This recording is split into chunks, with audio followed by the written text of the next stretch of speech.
Proverbs of Solomon, son of David, king of Israel, for gaining wisdom and instruction, for understanding words of insight, for receiving instruction in prudent behavior, doing what is right and just and fair, for giving prudence to those who are simple, knowledge and discretion to the young.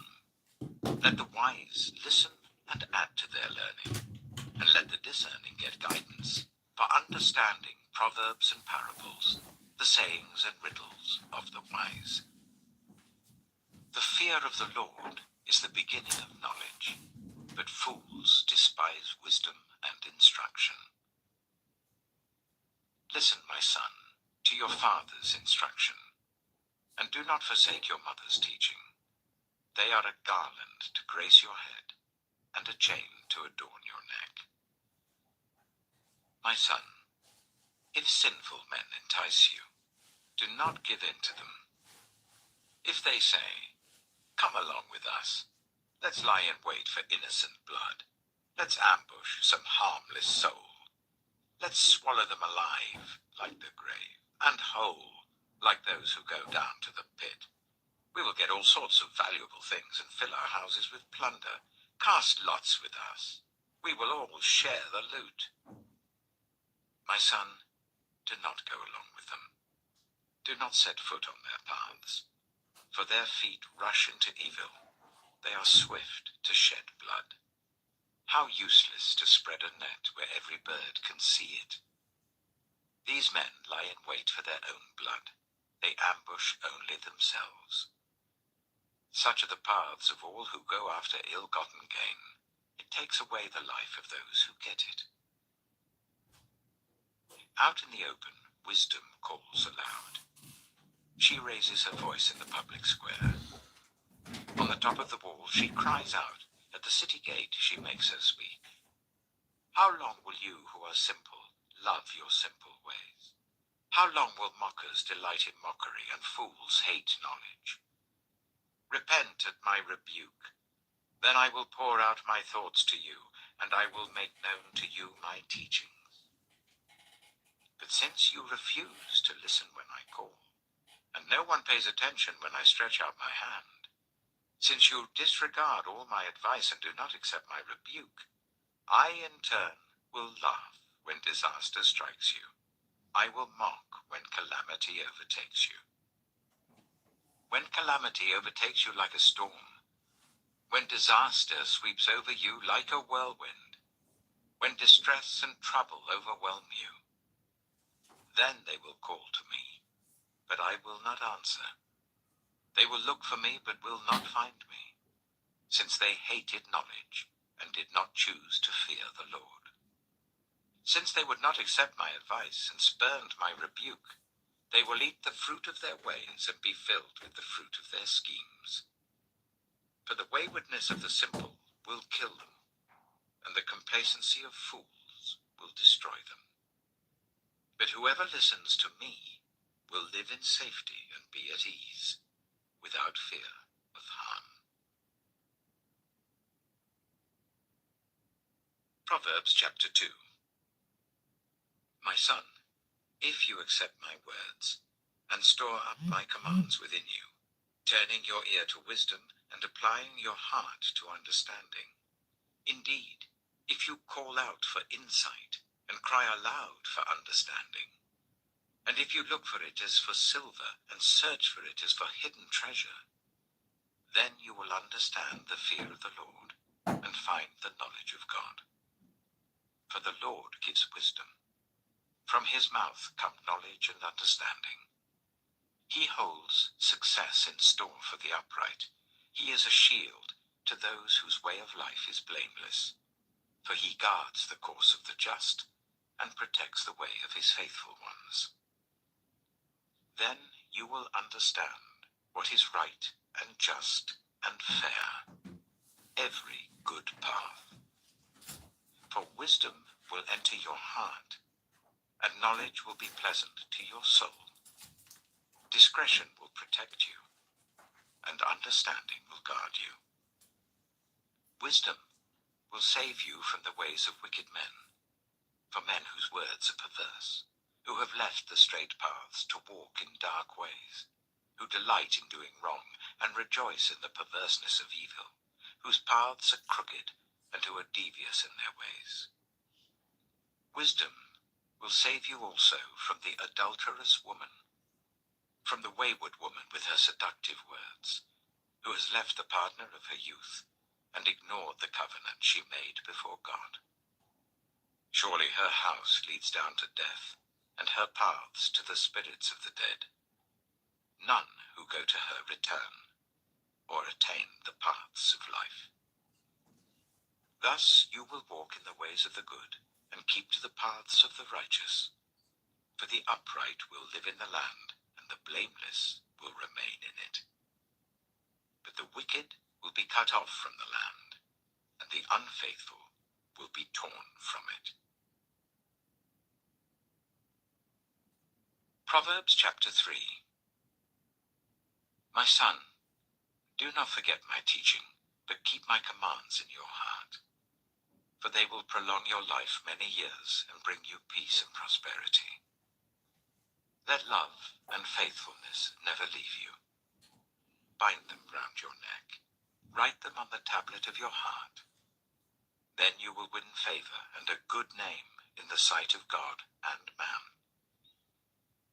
Trust in the Lord with all your heart, and lean not on your own understanding.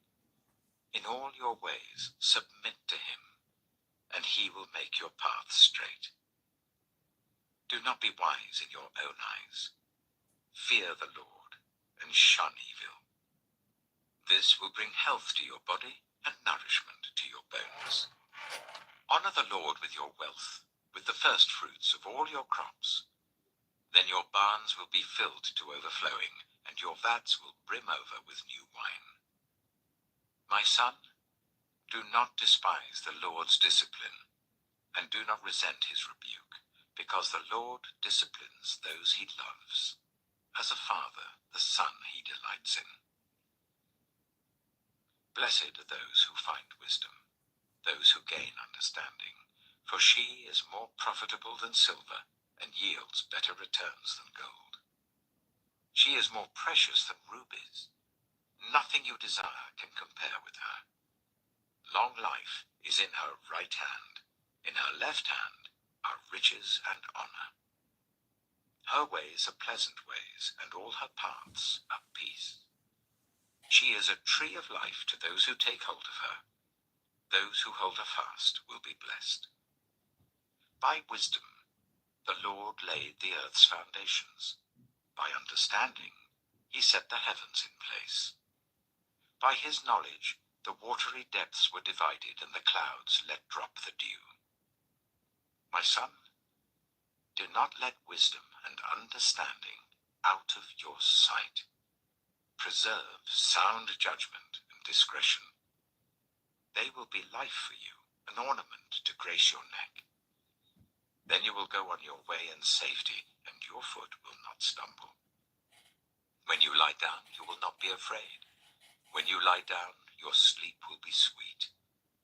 Have no fear of sudden disaster, or of the ruin that overtakes the wicked, for the Lord will be at your side, and will keep your foot from being snared. Do not withhold good from those to whom it is due, when it is in your power to act. Do not say to your neighbor, "Come back tomorrow and I'll give it to you," when you already have it with you. Do not plot harm against your neighbor who lives trustfully near you. Do not accuse anyone for no reason, when they have done you no harm. Do not envy the violent or choose any of their ways, for the Lord detests the perverse, but takes the upright into his confidence. The Lord's curse is on the house of the wicked, but he blesses the home of the righteous. He mocks proud mockers, but shows favor to the humble and oppressed. The wise inherit honor, but fools get only shame. Proverbs chapter 4. Listen, my sons, to a father's instruction. Pay attention and gain understanding. I give you sound learning, so do not forsake my teaching. For I too was a son to my father, still tender and cherished by my mother.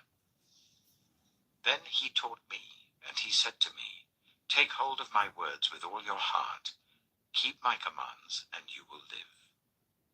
Get wisdom, get understanding. Do not forget my words or turn away from them. Do not forsake wisdom, and she will protect you. Love her, and she will watch over you. The beginning of wisdom is this: get wisdom. Though it cost all you have, get understanding. Cherish her, and she will exalt you. Embrace her, and she will honor you. She will give you a garland to grace your head, and present you with a glorious crown. Listen, my son, accept what I say, and the years of your life will be many. I instruct you in the way of wisdom, and lead you along straight paths. When you walk, your steps will not be hampered. When you run, you will not stumble. Hold on to instruction. Do not let it go. Guard it well, for it is your life. Do not set foot on the path of the wicked, or walk in the way of evildoers. Avoid it. Do not travel on it. Turn from it, and go on your way. For they cannot rest until they do evil. They are robbed of sleep till they make someone stumble. They eat the bread of wickedness and drink the wine of violence. The path of the righteous is like the morning sun, shining ever brighter till the full light of day. But the way of the wicked is like deep darkness. They do not know what makes them stumble. My son, pay attention to what I say. Turn your ear to my words. Do not let them out of your sight. Keep them within your heart, for they are life to those who find them, and health to one's whole body. Above all else, guard your heart, for everything you do flows from it. Keep your mouth free of perversity. Keep corrupt talk far from your lips. Let your eyes look straight ahead. Fix your gaze directly before you. Give careful thought to the paths for your feet, and be steadfast in all your ways. Do not turn to the right or the left. Keep your foot from evil. Proverbs chapter 5. My son, pay attention to my wisdom. Turn your ear to my words of insight, that you may maintain discretion, and your lips may preserve knowledge. For the lips of the adulterous woman drip honey, and her speech is smoother than oil. But in the end, she is bitter as gall, sharp as a double-edged sword. Her feet go down to death. Her steps lead straight to the grave.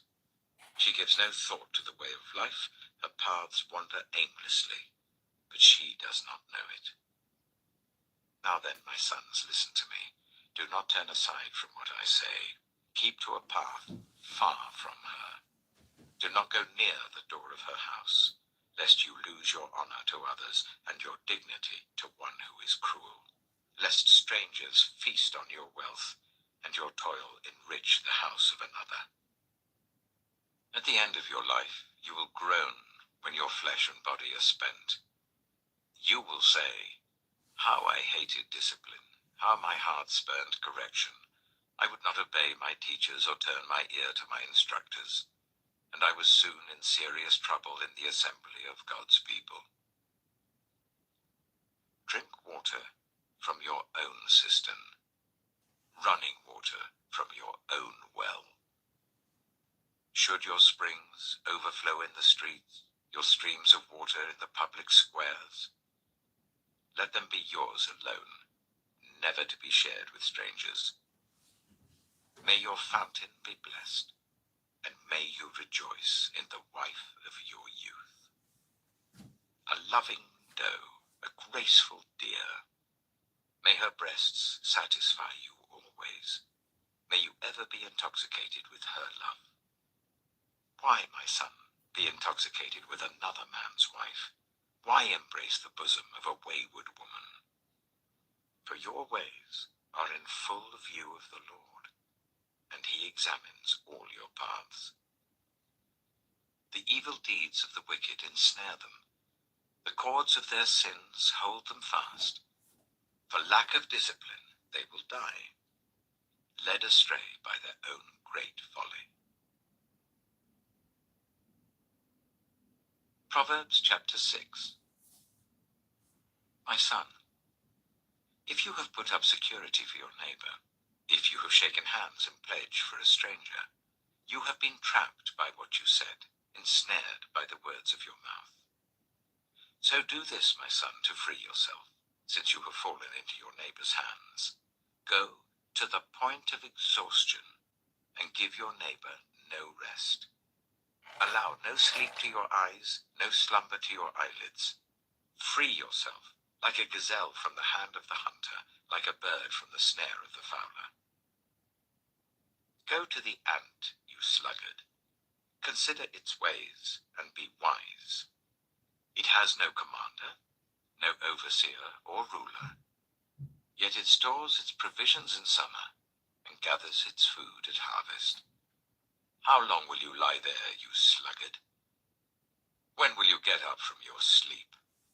A little sleep, a little slumber, a little folding of the hands to rest, and poverty will come on you like a thief, and scarcity like an armed man.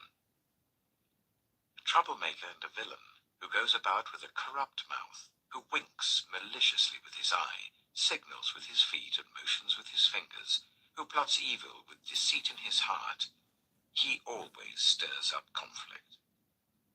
Therefore disaster will overtake him in an instant. He will suddenly be destroyed without remedy. There are 6 things the Lord hates, 7 that are detestable to him: haughty eyes, a lying tongue, hands that shed innocent blood, a heart that devises wicked schemes, feet that are quick to rush into evil, a false witness who pours out lies, and a person who stirs up conflict in the community. My son, keep your father's command, and do not forsake your mother's teaching. Bind them always on your heart, fasten them round your neck. When you walk, they will guide you. When you sleep, they will watch over you. When you awake, they will speak to you.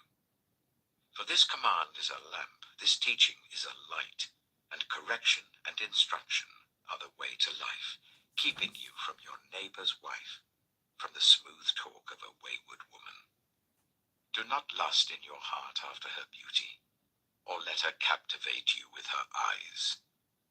For a prostitute can be had for a loaf of bread, but another man's wife preys on your very life. Can a man scoop fire into his lap without his clothes being burned? Can a man walk on hot coals without his feet being scorched? So is he who sleeps with another man's wife. No one who touches her will go unpunished. People do not despise a thief if he steals to satisfy his hunger when he is starving. Yet if he is caught, he must pay 7-fold, though it costs him all the wealth of his house. But a man who commits adultery has no sense. Whoever does so destroys himself. Blows and disgrace are his lot, and his shame will never be wiped away. For jealousy arouses a husband's fury, and he will show no mercy when he takes revenge. He will not accept any compensation. He will refuse a bribe, however great it is.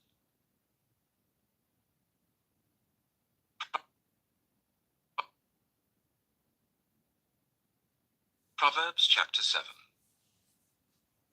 My son, keep my words, and store up my commands within you. Keep my commands, and you will live. Guard my teachings as the apple of your eye. Bind them on your fingers. Write them on the tablet of your heart. Say to wisdom, you are my sister, and to insight, you are my relative. They will keep you from the adulterous woman, from the wayward woman with her seductive words. At the window of my house, I looked down through the lattice. I saw among the simple, I noticed among the young men a youth who had no sense. He was going down the street near her corner, walking along in the direction of her house, at twilight as the day was fading, as the dark of night set in. Then out came a woman to meet him, dressed like a prostitute and with crafty intent. She is unruly and defiant. Her feet never stay at home. Now in the street, now in the squares, at every corner she lurks. She took hold of him and kissed him, and with a brazen face she said, "Today I fulfilled my vows, and I have food from my fellowship offering at home. So I came out to meet you. I looked for you and have found you. I have covered my bed with colored linens from Egypt. I have perfumed my bed with myrrh, aloes, and cinnamon. Come, let's drink deeply of love till morning. Let's enjoy ourselves with love. My husband is not at home. He has gone on a long journey. He took his purse filled with money and will not be home till full moon." With persuasive words, she led him astray. She seduced him with her smooth talk. All at once he followed her, like an ox going to the slaughter, like a deer stepping into a noose, till an arrow pierces his liver, like a bird darting into a snare, little knowing it will cost him his life. Now then, my sons, listen to me. Pay attention to what I say. Do not let your heart turn to her ways or stray into her paths. Many are the victims she has brought down. Her slain are a mighty throng. Her house is a highway to the grave, leading down to the chambers of death. Proverbs chapter 8. Does not wisdom call out? Does not understanding raise her voice? At the highest point along the way where the paths meet, she takes her stand. Beside the gate leading into the city, at the entrance, she cries aloud. To you, O people, I call out. I raise my voice to all humanity. You who are simple, gain prudence. You who are foolish, set your hearts on it. Listen, for I have trustworthy things to say. I open my lips to speak what is right. My mouth speaks what is true, for my lips detest wickedness. All the words of my mouth are just. None of them is crooked or perverse. To the discerning, all of them are right. They are upright to those who have found knowledge. Choose my instruction instead of silver, knowledge rather than choice gold.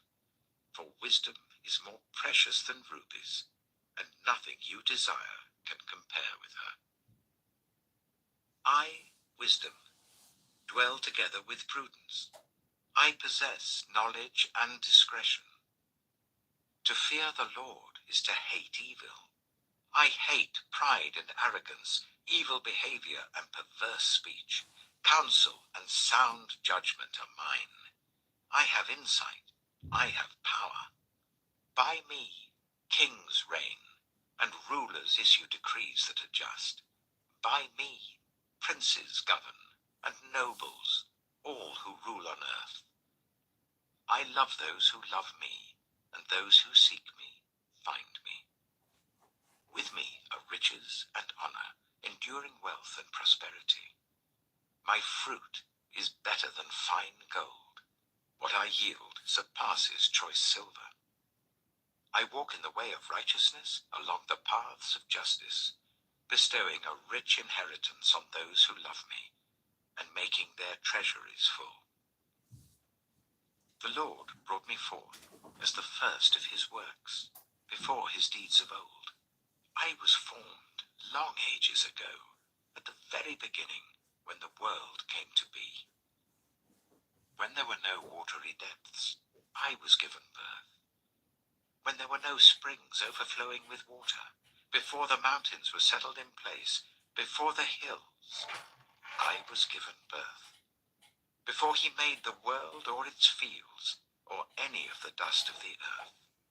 I was there when he set the heavens in place, when he marked out the horizon on the face of the deep, when he established the clouds above and fixed securely the fountains of the deep, when he gave the sea its boundary, so that the waters would not overstep his command, and when he marked out the foundations of the earth. Then I was constantly at his side. I was filled with delight day after day, rejoicing always in his presence, rejoicing in his whole world, and delighting in the human race. Now then, my children, listen to me. Blessed are those who keep my ways. Listen to my instruction and be wise. Do not disregard it. Blessed are those who listen to me, watching daily at my doors, waiting at my doorway. For those who find me find life and receive favor from the Lord. But those who fail to find me harm themselves. All who hate me love death. Proverbs chapter 9. Wisdom has built her house. She has set up its 7 pillars. She has prepared her meat and mixed her wine. She has also set her table. She has sent out her servants, and she calls from the highest point of the city. Let all who are simple come to my house. To those who have no sense, she says, come, eat my food and drink the wine I've mixed. Leave your simple ways and you will live. Walk in the way of insight. Whoever corrects a mocker invites insults. Whoever rebukes the wicked incurs abuse. Do not rebuke mockers, or they will hate you. Rebuke the wise, and they will love you. Instruct the wise, and they will be wiser still. Teach the righteous, and they will add to their learning. The fear of the Lord is the beginning of wisdom, and knowledge of the Holy One is understanding. For through wisdom your days will be many, and years will be added to your life. If you are wise, your wisdom will reward you. If you are a mocker, you alone will suffer. Folly is an unruly woman. She is simple and knows nothing. She sits at the door of her house, on a seat at the highest point of the city, calling out to those who pass by, who go straight on their way. Let all who are simple come to my house. To those who have no sense, she says, stolen water is sweet. Food eaten in secret is delicious. But little do they know that the dead are there, that her guests are deep in the realm of the dead. Proverbs chapter 10. The Proverbs of Solomon. A wise son brings joy to his father, but a foolish son brings grief to his mother. Ill-gotten treasures have no lasting value, but righteousness delivers from death. The Lord does not let the righteous go hungry, but he thwarts the craving of the wicked. Lazy hands make for poverty, but diligent hands bring wealth. He who gathers crops in summer is a prudent son, but he who sleeps during harvest is a disgraceful son. Blessings crown the head of the righteous, but violence overwhelms the mouth of the wicked. The name of the righteous is used in blessings, but the name of the wicked will rot. The wise in heart accept commands, but a chattering fool comes to ruin. Whoever walks in integrity walks securely, but whoever takes crooked paths will be found out. Whoever winks maliciously causes grief, and a chattering fool comes to ruin. The mouth of the righteous is a fountain of life, but the mouth of the wicked conceals violence. Hatred stirs up conflict, but love covers over all wrongs. Wisdom is found on the lips of the discerning, but a rod is for the back of one who has no sense. The wise store up knowledge, but the mouth of a fool invites ruin. The wealth of the rich is their fortified city, but poverty is the ruin of the poor. The wages of the righteous is life, but the earnings of the wicked are sin and death. Whoever heeds discipline shows the way to life, but whoever ignores correction leads others astray.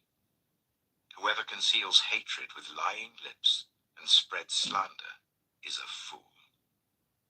Sin is not ended by multiplying words, but the prudent hold their tongues. The tongue of the righteous is choice silver, but the heart of the wicked is of little value. The lips of the righteous nourish many, but fools die for lack of sense. The blessing of the Lord brings wealth, without painful toil for it. A fool finds pleasure in wicked schemes, but a person of understanding delights in wisdom. What the wicked dread will overtake them. What the righteous desire will be granted.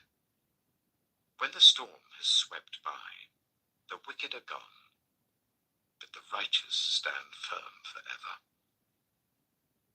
As vinegar to the teeth and smoke to the eyes, so are sluggards to those who send them.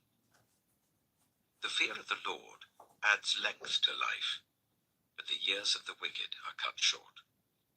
The prospect of the righteous is joy, but the hopes of the wicked come to nothing. The way of the Lord is a refuge for the blameless, but it is the ruin of those who do evil. The righteous will never be uprooted, but the wicked will not remain in the land. From the mouth of the righteous comes the fruit of wisdom, but a perverse tongue will be silenced. The lips of the righteous know what finds favor, but the mouth of the wicked only what is perverse. Proverbs chapter 11. The Lord detests dishonest scales, but accurate weights find favor with him. When pride comes, then comes disgrace, but with humility comes wisdom. The integrity of the upright guides them, but the unfaithful are destroyed by their duplicity. Wealth is worthless in the day of wrath, but righteousness delivers from death. The righteousness of the blameless makes their paths straight, but the wicked are brought down by their own wickedness. The righteousness of the upright delivers them, but the unfaithful are trapped by evil desires. Hopes placed in mortals die with them. All the promise of their power comes to nothing. The righteous person is rescued from trouble, and it falls on the wicked instead. With their mouths the godless destroy their neighbors, but through knowledge the righteous escape. When the righteous prosper, the city rejoices. When the wicked perish, there are shouts of joy. Through the blessing of the upright, a city is exalted, but by the mouth of the wicked it is destroyed. Whoever derides their neighbor has no sense, but the one who has understanding holds their tongue. A gossip betrays a confidence, but a trustworthy person keeps a secret. For lack of guidance, a nation falls, but victory is won through many advisers. Whoever puts up security for a stranger will surely suffer, but whoever refuses to shake hands in pledge is safe. A kind-hearted woman gains honor, but ruthless men gain only wealth. Those who are kind benefit themselves, but the cruel bring ruin on themselves. A wicked person earns deceptive wages, but the one who sows righteousness reaps a sure reward. Truly the righteous attain life, but whoever pursues evil finds death. The Lord detests those whose hearts are perverse, but he delights in those whose ways are blameless. Be sure of this, the wicked will not go unpunished, but those who are righteous will go free. Like a gold ring in a pig's snout is a beautiful woman who shows no discretion. The desire of the righteous ends only in good, but the hope of the wicked only in wrath. One person gives freely, yet gains even more. Another withholds unduly, but comes to poverty. A generous person will prosper. Whoever refreshes others will be refreshed. People curse the one who hoards grain, but they pray God's blessing on the one who is willing to sell. Whoever seeks good finds favor, but evil comes to one who searches for it. Those who trust in their riches will fall, but the righteous will thrive like a green leaf. Whoever brings ruin on their family will inherit only wind, and the fool will be servant to the wise. The fruit of the righteous is a tree of life, and the one who is wise saves lives. If the righteous receive their due on earth, how much more the ungodly and the sinner? Proverbs chapter 12. Whoever loves discipline loves knowledge, but whoever hates correction is stupid. Good people obtain favor from the Lord, but he condemns those who devise wicked schemes. No one can be established through wickedness, but the righteous cannot be uprooted. A wife of noble character is her husband's crown, but a disgraceful wife is like decay in his bones. The plans of the righteous are just, but the advice of the wicked is deceitful. The words of the wicked lie in wait for blood, but the speech of the upright rescues them. The wicked are overthrown and are no more, but the house of the righteous stands firm. A person is praised according to their prudence, and one with a warped mind is despised. Better to be a nobody and yet have a servant than pretend to be somebody and have no food. The righteous care for the needs of their animals, but the kindest acts of the wicked are cruel. Those who work their land will have abundant food, but those who chase fantasies have no sense. The wicked desire the stronghold of evildoers, but the root of the righteous endures. Evildoers are trapped by their sinful talk, and so the innocent escape trouble. From the fruit of their lips people are filled with good things, and the work of their hands bring them reward. The way of fools seems right to them, but the wise listen to advice. Fools show their annoyance at once, but the prudent overlook an insult. An honest witness tells the truth, but a false witness tells lies. The words of the reckless pierce like swords, but the tongue of the wise brings healing. Truthful lips endure forever, but a lying tongue lasts only a moment. Deceit is in the hearts of those who plot evil, but those who promote peace have joy. No harm overtakes the righteous, but the wicked have their fill of trouble. The Lord detests lying lips, but he delights in people who are trustworthy. The prudent keep their knowledge to themselves, but a fool's heart blurts out folly. Diligent hands will rule, but laziness ends in forced labor. Anxiety weighs down the heart, but a kind word cheers it up. The righteous choose their friends carefully, but the way of the wicked leads them astray. The lazy do not roast any game, but the diligent feed on the riches of the hunt. In the way of righteousness there is life. Along that path is immortality. Proverbs chapter 13. A wise son heeds his father's instruction, but a mocker does not respond to rebukes. From the fruit of their lips people enjoy good things, but the unfaithful have an appetite for violence. Those who guard their lips preserve their lives, but those who speak rashly will come to ruin. A sluggard's appetite is never filled, but the desires of the diligent are fully satisfied. The righteous hate what is false, but the wicked make themselves obnoxious and bring shame on themselves. Righteousness guards the person of integrity, but wickedness overthrows the sinner. One person pretends to be rich, yet has nothing. Another pretends to be poor, yet has great wealth.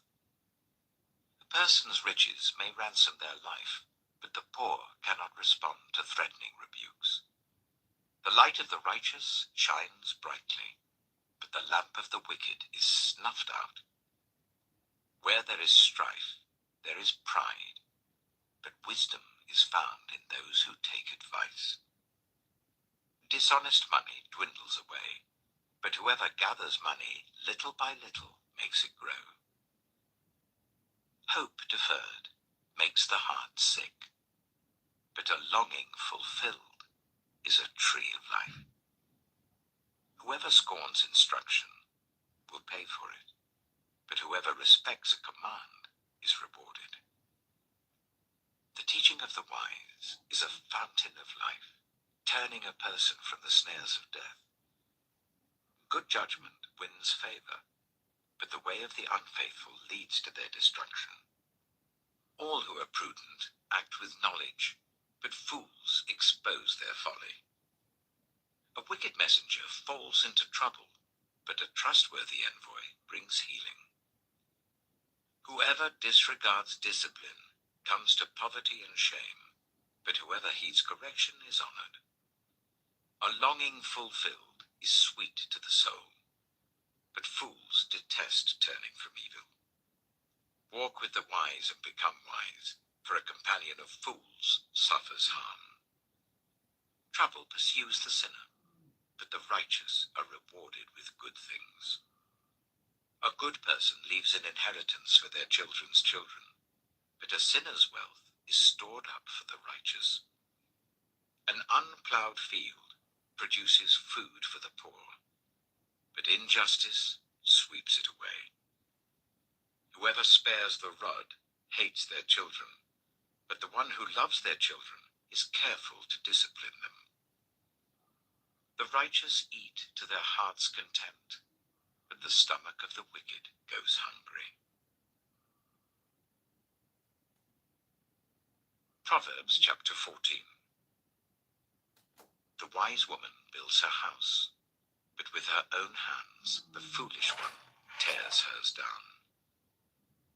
Whoever fears the Lord walks uprightly, but those who despise him are devious in their ways.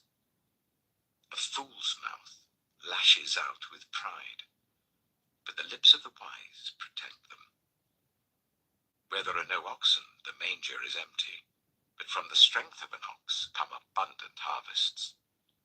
An honest witness does not deceive, but a false witness pours out lies. The mocker seeks wisdom and finds none, but knowledge comes easily to the discerning. Stay away from a fool, for you will not find knowledge on their lips. The wisdom of the prudent is to give thought to their ways, but the folly of fools is deception. Fools mock at making amends for sin, but goodwill is found among the upright. Each heart knows its own bitterness, and no one else can share its joy. The house of the wicked will be destroyed, but the tent of the upright will flourish. There is a way that appears to be right, but in the end it leads to death. Even in laughter the heart may ache, and rejoicing may end in grief. The faithless will be fully repaid for their ways, and the good rewarded for theirs. The simple believe anything, but the prudent give thought to their steps. The wise fear the Lord and shun evil, but a fool is hot-headed and yet feels secure. A quick-tempered person does foolish things, and the one who devises evil schemes is hated. The simple inherit folly, but the prudent are crowned with knowledge. Evildoers will bow down in the presence of the good, and the wicked at the gates of the righteous. The poor are shunned even by their neighbors, but the rich have many friends. It is a sin to despise one's neighbor, but blessed is the one who is kind to the needy. Do not those who plot evil go astray, but those who plan what is good find love and faithfulness. All hard work brings a profit, but mere talk leads only to poverty. The wealth of the wise is their crown, but the folly of fools yields folly. A truthful witness saves lives, but a false witness is deceitful. Whoever fears the Lord has a secure fortress, and for their children it will be a refuge. The fear of the Lord is a fountain of life, turning a person from the snares of death. A large population is a king's glory, but without subjects a prince is ruined. Whoever is patient has great understanding, but one who is quick-tempered displays folly. A heart at peace gives life to the body, but envy rots the bones. Whoever oppresses the poor shows contempt for their Maker, but whoever is kind to the needy honors God. When calamity comes, the wicked are brought down, but even in death the righteous seek refuge in God. Wisdom reposes in the heart of the discerning, and even among fools she lets herself be known. Righteousness exalts a nation, but sin condemns any people. A king delights in a wise servant, but a shameful servant arouses his fury.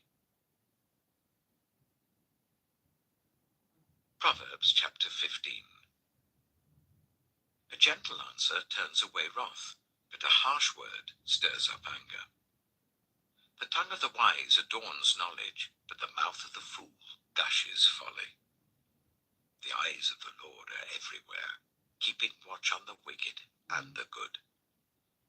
The soothing tongue is a tree of life, but a perverse tongue crushes the spirit. A fool spurns a parent's discipline, but whoever heeds correction shows prudence. The house of the righteous contains great treasure, but the income of the wicked brings ruin.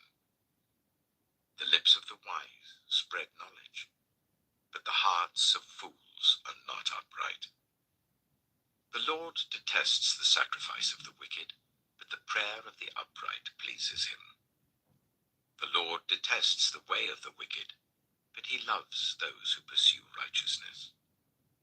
Stern discipline awaits anyone who leaves the path. The one who hates correction will die. Death and destruction lie open before the Lord. How much more do human hearts? Mockers resent correction, so they avoid the wise. A happy heart makes the face cheerful, but heartache crushes the spirit. The discerning heart seeks knowledge, but the mouth of a fool feeds on folly. All the days of the oppressed are wretched, but the cheerful heart has a continual feast. Better a little with the fear of the Lord than great wealth with turmoil. Better a dish of vegetables with love than a fattened calf with hatred. A hot-tempered person stirs up conflict, but the one who is patient calms a quarrel. The way of the sluggard is blocked with thorns, but the path of the upright is a highway. A wise son brings joy to his father, but a foolish man despises his mother. Folly brings joy to one who has no sense, but whoever has understanding keeps a straight course. Plans fail for lack of counsel, but with many advisers they succeed. A person finds joy in giving an apt reply, and how good is a timely word. The path of life leads upward for the prudent, to keep them from going down to the realm of the dead. The Lord tears down the house of the proud, but he sets the widow's boundary stones in place. The Lord detests the thoughts of the wicked, but gracious words are pure in his sight. The greedy bring ruin to their households, but the one who hates bribes will live. The heart of the righteous weighs its answers, but the mouth of the wicked gushes evil. The Lord is far from the wicked, but he hears the prayer of the righteous. Light in a messenger's eyes brings joy to the heart, and good news gives health to the bones. Whoever heeds life-giving correction will be at home among the wise. Those who disregard discipline despise themselves, but the one who heeds correction gains understanding. Wisdom's instruction is to fear the Lord, and humility comes before honor. Proverbs chapter 16. To humans belong the plans of the heart, but from the Lord comes the proper answer of the tongue. All a person's ways seem pure to them, but motives are weighed by the Lord. Commit to the Lord whatever you do, and he will establish your plans. The Lord works out everything to its proper end, even the wicked for a day of disaster. The Lord detests all the proud of heart. Be sure of this, they will not go unpunished. Through love and faithfulness, sin is atoned for. Through the fear of the Lord, evil is avoided.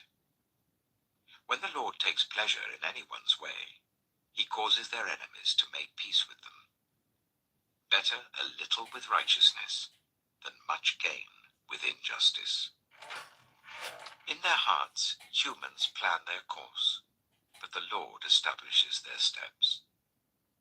The lips of a king speaks as an oracle, and his mouth does not betray justice. Honest scales and balances belong to the Lord. All the weights in the bag are of his making. Kings detest wrongdoing, for a throne is established through righteousness. Kings take pleasure in honest lips. They value the one who speaks what is right. A king's wrath is a messenger of death, but the wise will appease it. When a king's face brightens, it means life. His favor is like a rain cloud in spring. How much better to get wisdom than gold, to get insight rather than silver. The highway of the upright avoids evil. Those who guard their ways preserve their lives. Pride goes before destruction, a haughty spirit before a fall. Better to be lowly in spirit along with the oppressed than to share plunder with the proud. Whoever gives heed to instruction prospers, and blessed is the one who trusts in the Lord. The wise in heart are called discerning, and gracious words promote instruction. Prudence is a fountain of life to the prudent, but folly brings punishment to fools. The hearts of the wise make their mouths prudent, and their lips promote instruction. Gracious words are a honeycomb, sweet to the soul and healing to the bones. There is a way that appears to be right, but in the end it leads to death. The appetite of laborers works for them. Their hunger drives them on. A scoundrel plots evil, and on their lips it is like a scorching fire. A perverse person stirs up conflict, and a gossip separates close friends. A violent person entices their neighbor and leads them down a path that is not good. Whoever winks with their eye is plotting perversity. Whoever purses their lips is bent on evil. Gray hair is a crown of splendor. It is attained in the way of righteousness. Better a patient person than a warrior, one with self-control than one who takes a city. The lot is cast into the lap, but its every decision is from the Lord. Proverbs chapter 17. Better a dry crust with peace and quiet than a house full of feasting with strife. A prudent servant will rule over a disgraceful son, and will share the inheritance as one of the family. The crucible for silver and the furnace for gold, but the Lord tests the heart. A wicked person listens to deceitful lips. A liar pays attention to a destructive tongue. Whoever mocks the poor shows contempt for their maker. Whoever gloats over disaster will not go unpunished. Children's children are a crown to the aged, and parents are the pride of their children. Eloquent lips are unsuited to a godless fool. How much worse lying lips to a ruler? A bribe is seen as a charm by the one who gives it. They think success will come at every turn. Whoever would foster love covers over an offense, but whoever repeats the matter separates close friends. A rebuke impresses a discerning person more than 100 lashes a fool. Evildoers foster rebellion against God. The messenger of death will be sent against them. Better to meet a bear robbed of her cubs than a fool bent on folly. Evil will never leave the house of one who pays back evil for good. Starting a quarrel is like breaching a dam. So drop the matter before a dispute breaks out. Acquitting the guilty and condemning the innocent, the Lord detests them both. Why should fools have money in hand to buy wisdom when they are not able to understand it? A friend loves at all times, and a brother is born for a time of adversity. One who has no sense shakes hands in pledge and puts up security for a neighbor. Whoever loves a quarrel loves sin. Whoever builds a high gate invites destruction. One whose heart is corrupt does not prosper. One whose tongue is perverse falls into trouble. To have a fool for a child brings grief. There is no joy for the parent of a godless fool. A cheerful heart is good medicine, but a crushed spirit dries up the bones. The wicked accept bribes in secret to pervert the course of justice. A discerning person keeps wisdom in view, but a fool's eyes wander to the ends of the earth. A foolish son brings grief to his father, and bitterness to the mother who bore him. If imposing a fine on the innocent is not good, surely to flog honest officials is not right. The one who has knowledge uses words with restraint, and whoever has understanding is even-tempered. Even fools are thought wise if they keep silent, and discerning if they hold their tongues. Proverbs chapter 18. An unfriendly person pursues selfish ends, and against all sound judgment starts quarrels. Fools find no pleasure in understanding, but delight in airing their own opinions. When wickedness comes, so does contempt, and with shame comes reproach. The words of the mouth are deep waters, but the fountain of wisdom is a rushing stream. It is not good to be partial to the wicked, and so deprive the innocent of justice. The lips of fools bring them strife, and their mouths invite a beating. The mouths of fools are their undoing, and their lips are a snare to their very lives. The words of a gossip are like choice morsels. They go down to the inmost parts. One who is slack in his work is brother to one who destroys. The name of the Lord is a fortified tower. The righteous run to it and are safe. The wealth of the rich is their fortified city. They imagine it a wall too high to scale. Before a downfall, the heart is haughty, but humility comes before honor. To answer before listening, that is folly and shame. The human spirit can endure in times of illness, but a crushed spirit, who can bear? The heart of the discerning acquires knowledge, for the ears of the wise seek it out. A gift opens the way and ushers the giver into the presence of the great. In a lawsuit, the first to speak seems right, until someone comes forward and cross-examines. Casting the lot settles disputes and keeps strong opponents apart. A brother wronged is more unyielding than a fortified city. Disputes are like the barred gates of a citadel. From the fruit of their mouth a person's stomach is filled. With the harvest of their lips they are satisfied. The tongue has the power of life and death, and those who love it will eat its fruit. He who finds a wife finds what is good and receives favor from the Lord. The poor plead for mercy, but the rich answer harshly. One who has unreliable friends soon comes to ruin, but there is a friend who sticks closer than a brother. Proverbs chapter 19. Better the poor whose way of life is blameless than a fool whose lips are perverse. Desire without knowledge is not good. How much more will hasty feet miss the way? A person's own folly leads to their ruin, yet their heart rages against the Lord. Wealth attracts many friends, but even the closest friend of the poor person deserts them. A false witness will not go unpunished, and whoever pours out lies will not go free. Many curry favor with a ruler, and everyone is the friend of one who gives gifts. The poor are shunned by all their relatives. How much more do their friends avoid them? Though the poor pursue them with pleading, they are nowhere to be found. The one who gets wisdom loves life.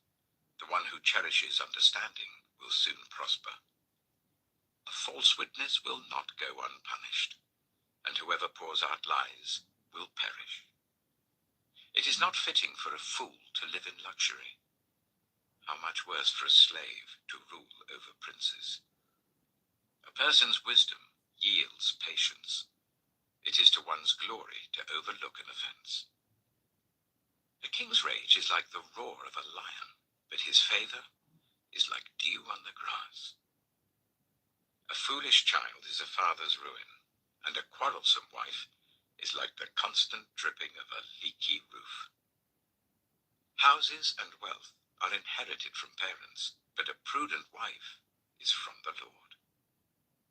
Laziness brings on deep sleep, and the shiftless go hungry. Whoever keeps commandments keeps their life, but whoever shows contempt for their ways will die. Whoever is kind to the poor lends to the Lord, and he will reward them for what they have done. Discipline your children, for in that there is hope. Do not be a willing party to their death. A hot-tempered person must pay the penalty. Rescue them, and you will have to do it again.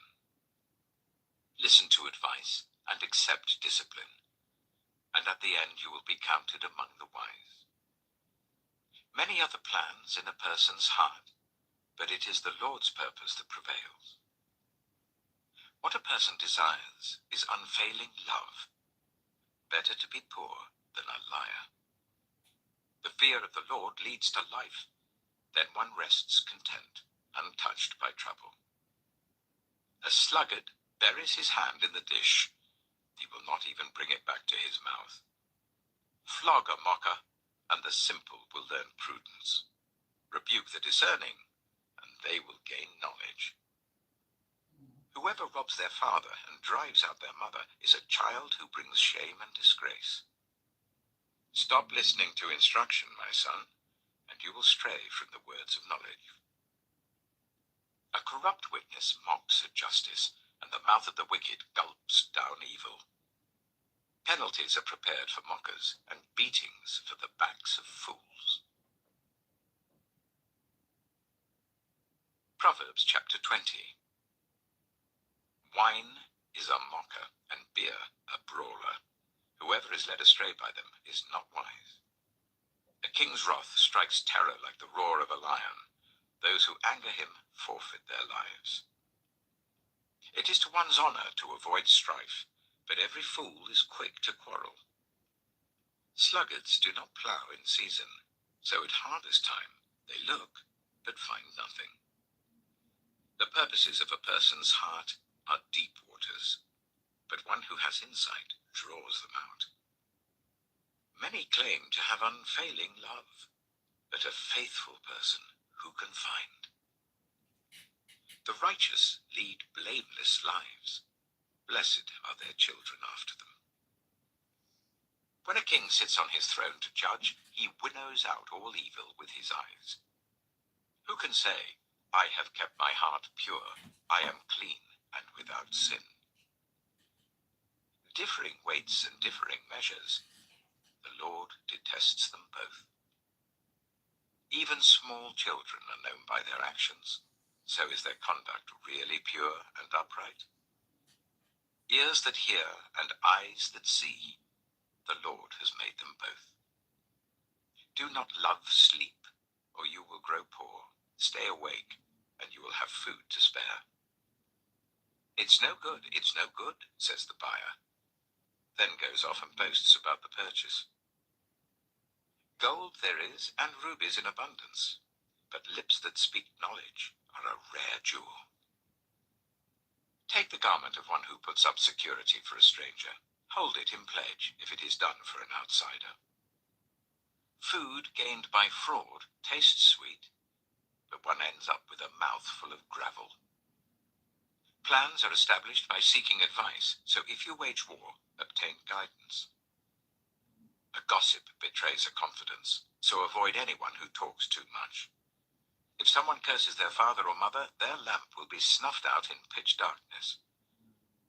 An inheritance claimed too soon will not be blessed at the end. Do not say, I'll pay you back for this wrong. Wait for the Lord, and he will avenge you. The Lord detests differing weights, and dishonest scales do not please him. A person's steps are directed by the Lord. How then can anyone understand their own way? It is a trap to dedicate something rashly, and only later to consider one's vows. A wise king winnows out the wicked. He drives the threshing wheel over them. The human spirit is the lamp of the Lord that sheds light on one's inmost being. Love and faithfulness keep a king safe. Through love, his throne is made secure. The glory of young men is their strength. Grey hair, the splendor of the old. Blows and wounds scrub away evil, and beatings purge the inmost being. Proverbs chapter 21. In the Lord's hand, the king's heart is a stream of water that he channels towards all who please him. A person may think their own ways are right, but the Lord weighs the heart. To do what is right and just is more acceptable to the Lord than sacrifice. Haughty eyes and a proud heart, the unplowed field of the wicked, produce sin. The plans of the diligent lead to profit, as surely as haste leads to poverty. A fortune made by a lying tongue is a fleeting vapor and a deadly snare. The violence of the wicked will drag them away, for they refuse to do what is right. The way of the guilty is devious, but the conduct of the innocent is upright. Better to live on a corner of the roof than share a house with a quarrelsome wife. The wicked crave evil. Their neighbors get no mercy from them. When a mocker is punished, the simple gain wisdom. By paying attention to the wise, they get knowledge.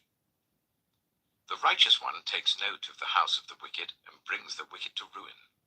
Whoever shuts their ears to the cry of the poor will also cry out and not be answered. A gift given in secret soothes anger, and a bribe concealed in the cloak pacifies great wrath. When justice is done, it brings joy to the righteous, but terror to evildoers. Whoever strays from the path of prudence comes to rest in the company of the dead. Whoever loves pleasure will become poor, Whoever loves wine and olive oil will never be rich.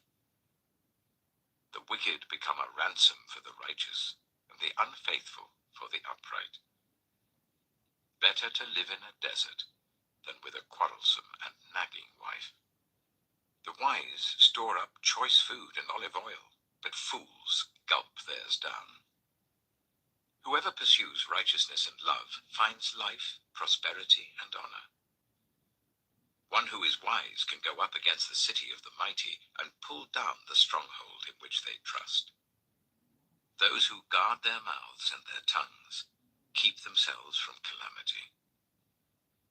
The proud and arrogant person, mocker is his name, behaves with insolent fury. The craving of a sluggard will be the death of him, because his hands refuse to work. All day long he craves for more, but the righteous give without sparing. The sacrifice of the wicked is detestable, how much more so when brought with evil intent. A false witness will perish, but a careful listener will testify successfully. The wicked put up a bold front, but the upright give thought to their ways. There is no wisdom, no insight, no plan that can succeed against the Lord. The horse is made ready for the day of battle, but victory rests with the Lord. Proverbs chapter 22.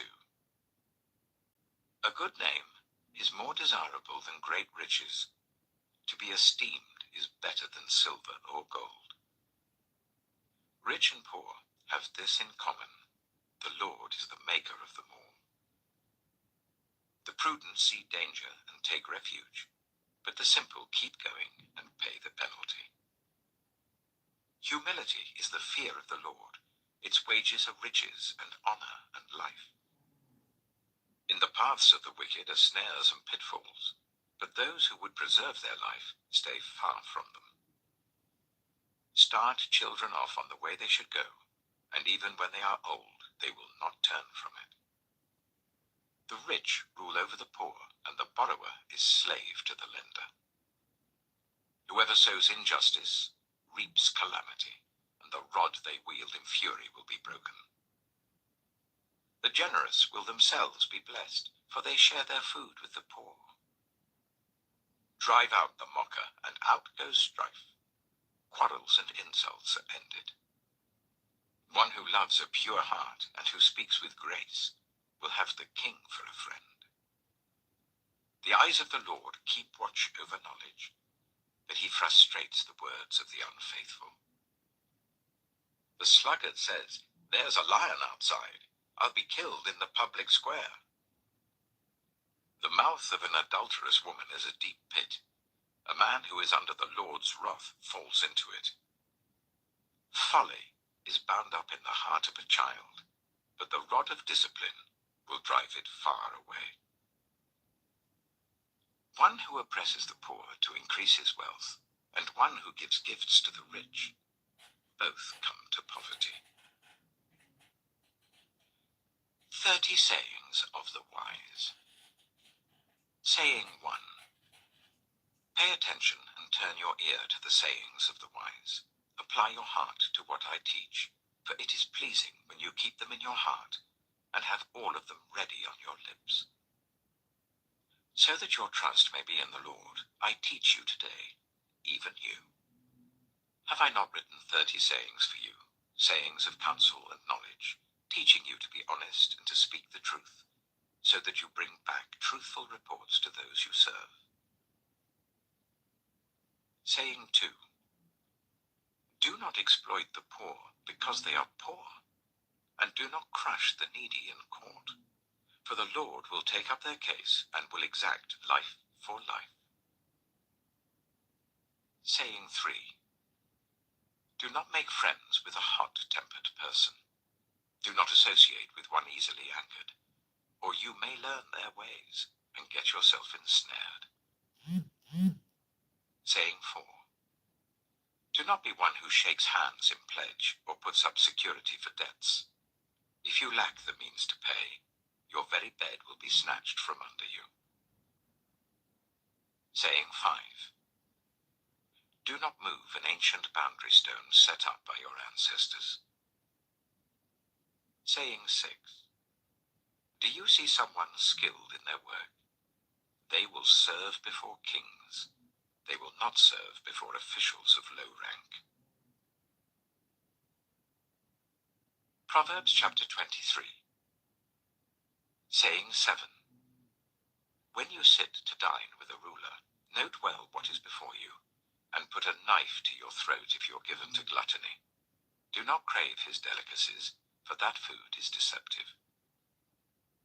Saying 8. Do not wear yourself out to get rich. Do not trust your own cleverness. Cast but a glance at riches and they're gone, for they will surely sprout wings and fly off to the sky like an eagle. Saying 9. Do not eat the food of a stingy host. Do not crave his delicacies. For he is the kind of person who is always thinking about the cost. Eat and drink, he says to you, but his heart is not with you. You will vomit up the little you have eaten and will have wasted your compliments. Saying 10. Do not speak to fools, for they will scorn your prudent words. Saying 11. Do not move an ancient boundary stone, or encroach on the fields of the fatherless, for their defender is strong. He will take up their case against you. Saying 12. Apply your heart to instruction, and your ears to words of knowledge. Saying 13. Do not withhold discipline from a child. If you punish them with the rod, they will not die. Punish them with the rod, and save them from death. Saying 14. My son, if your heart is wise, then my heart will be glad indeed. My inmost being will rejoice when your lips speak what is right. Saying 15. Do not let your heart envy sinners, but always be zealous for the fear of the Lord. There is surely a future hope for you, and your hope will not be cut off. Saying 16. Listen, my son, and be wise, and set your heart on the right path. Do not join those who drink too much wine or gorge themselves on meat, for drunkards and gluttons become poor, and drowsiness clothes them in rags. Saying 17. Listen to your father who gave you life, and do not despise your mother when she is old. Buy the truth and do not sell it, wisdom, instruction, and insight as well. The father of a righteous child has great joy. A man who fathers a wise son rejoices in him. May your father and mother rejoice. May she who gave you birth be joyful. Saying 18. My son, give me your heart, and let your eyes delight in my ways. For an adulterous woman is a deep pit, and a wayward wife is a narrow well. Like a bandit she lies in wait, and multiplies the unfaithful among men. Saying 19. Who has woe? Who has sorrow? Who has strife? Who has complaints? Who has needless bruises? Who has bloodshot eyes? Those who linger over wine, who go to sample bowls of mixed wine. Do not gaze at wine when it is red, when it sparkles in the cup, when it goes down smoothly. In the end, it bites like a snake and poisons like a viper. Your eyes will see strange sights, and your mind will imagine confusing things. You will be like one sleeping on the high seas, lying on top of the rigging. They hit me, you will say, but I'm not hurt. They beat me, but I don't feel it. When will I wake up, so I can find another drink? Proverbs chapter 24. Saying 20. Do not envy the wicked, do not desire their company. For their hearts plot violence, and their lips talk about making trouble. Saying 21. By wisdom a house is built, and through understanding it is established. Through knowledge, its rooms are filled with rare and beautiful treasures.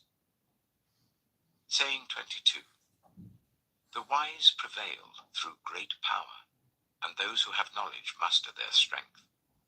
Surely you need guidance to wage war, and victory is won through many advisers. Saying 23. Wisdom is too high for fools. In the assembly at the gate they must not open their mouths. Saying 24. Whoever plots evil will be known as a schemer. The schemes of folly are sin, and people detest a mocker. Saying 25. If you falter in a time of trouble, how small is your strength?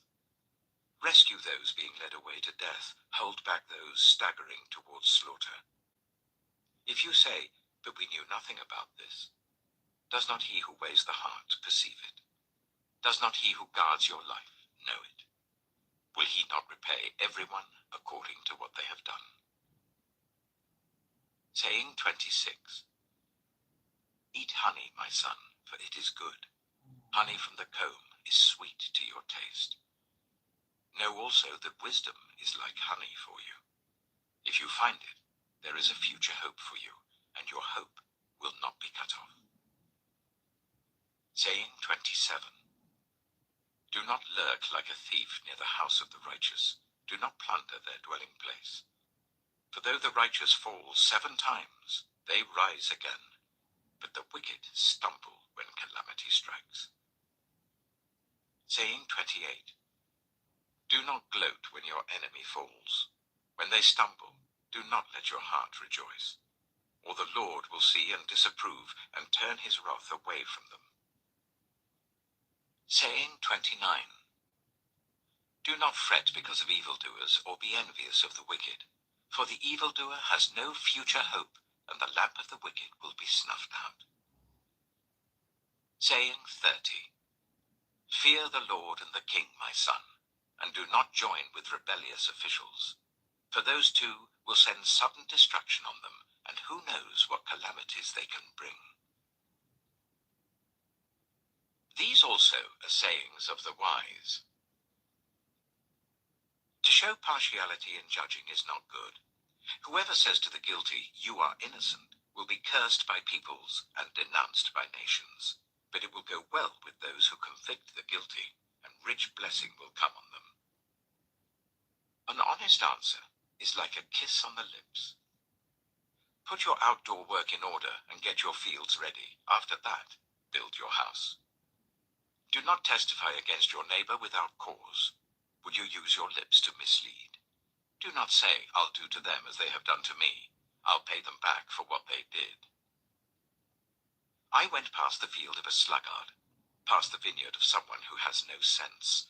Thorns had come up everywhere, the ground was covered with weeds, and the stone wall was in ruins. I applied my heart to what I observed, and learned a lesson from what I saw.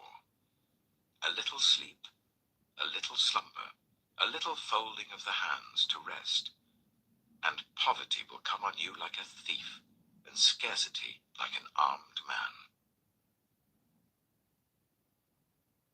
Proverbs chapter 25. These are more proverbs of Solomon, compiled by the men of Hezekiah, king of Judah. It is the glory of God to conceal a matter. To search out a matter is the glory of kings. As the heavens are high and the earth is deep, so the hearts of kings are unsearchable. Remove the dross from the silver, and a silversmith can produce a vessel. Remove wicked officials from the king's presence, and his throne will be established through righteousness. Do not exalt yourself in the king's presence, and do not claim a place among his great men.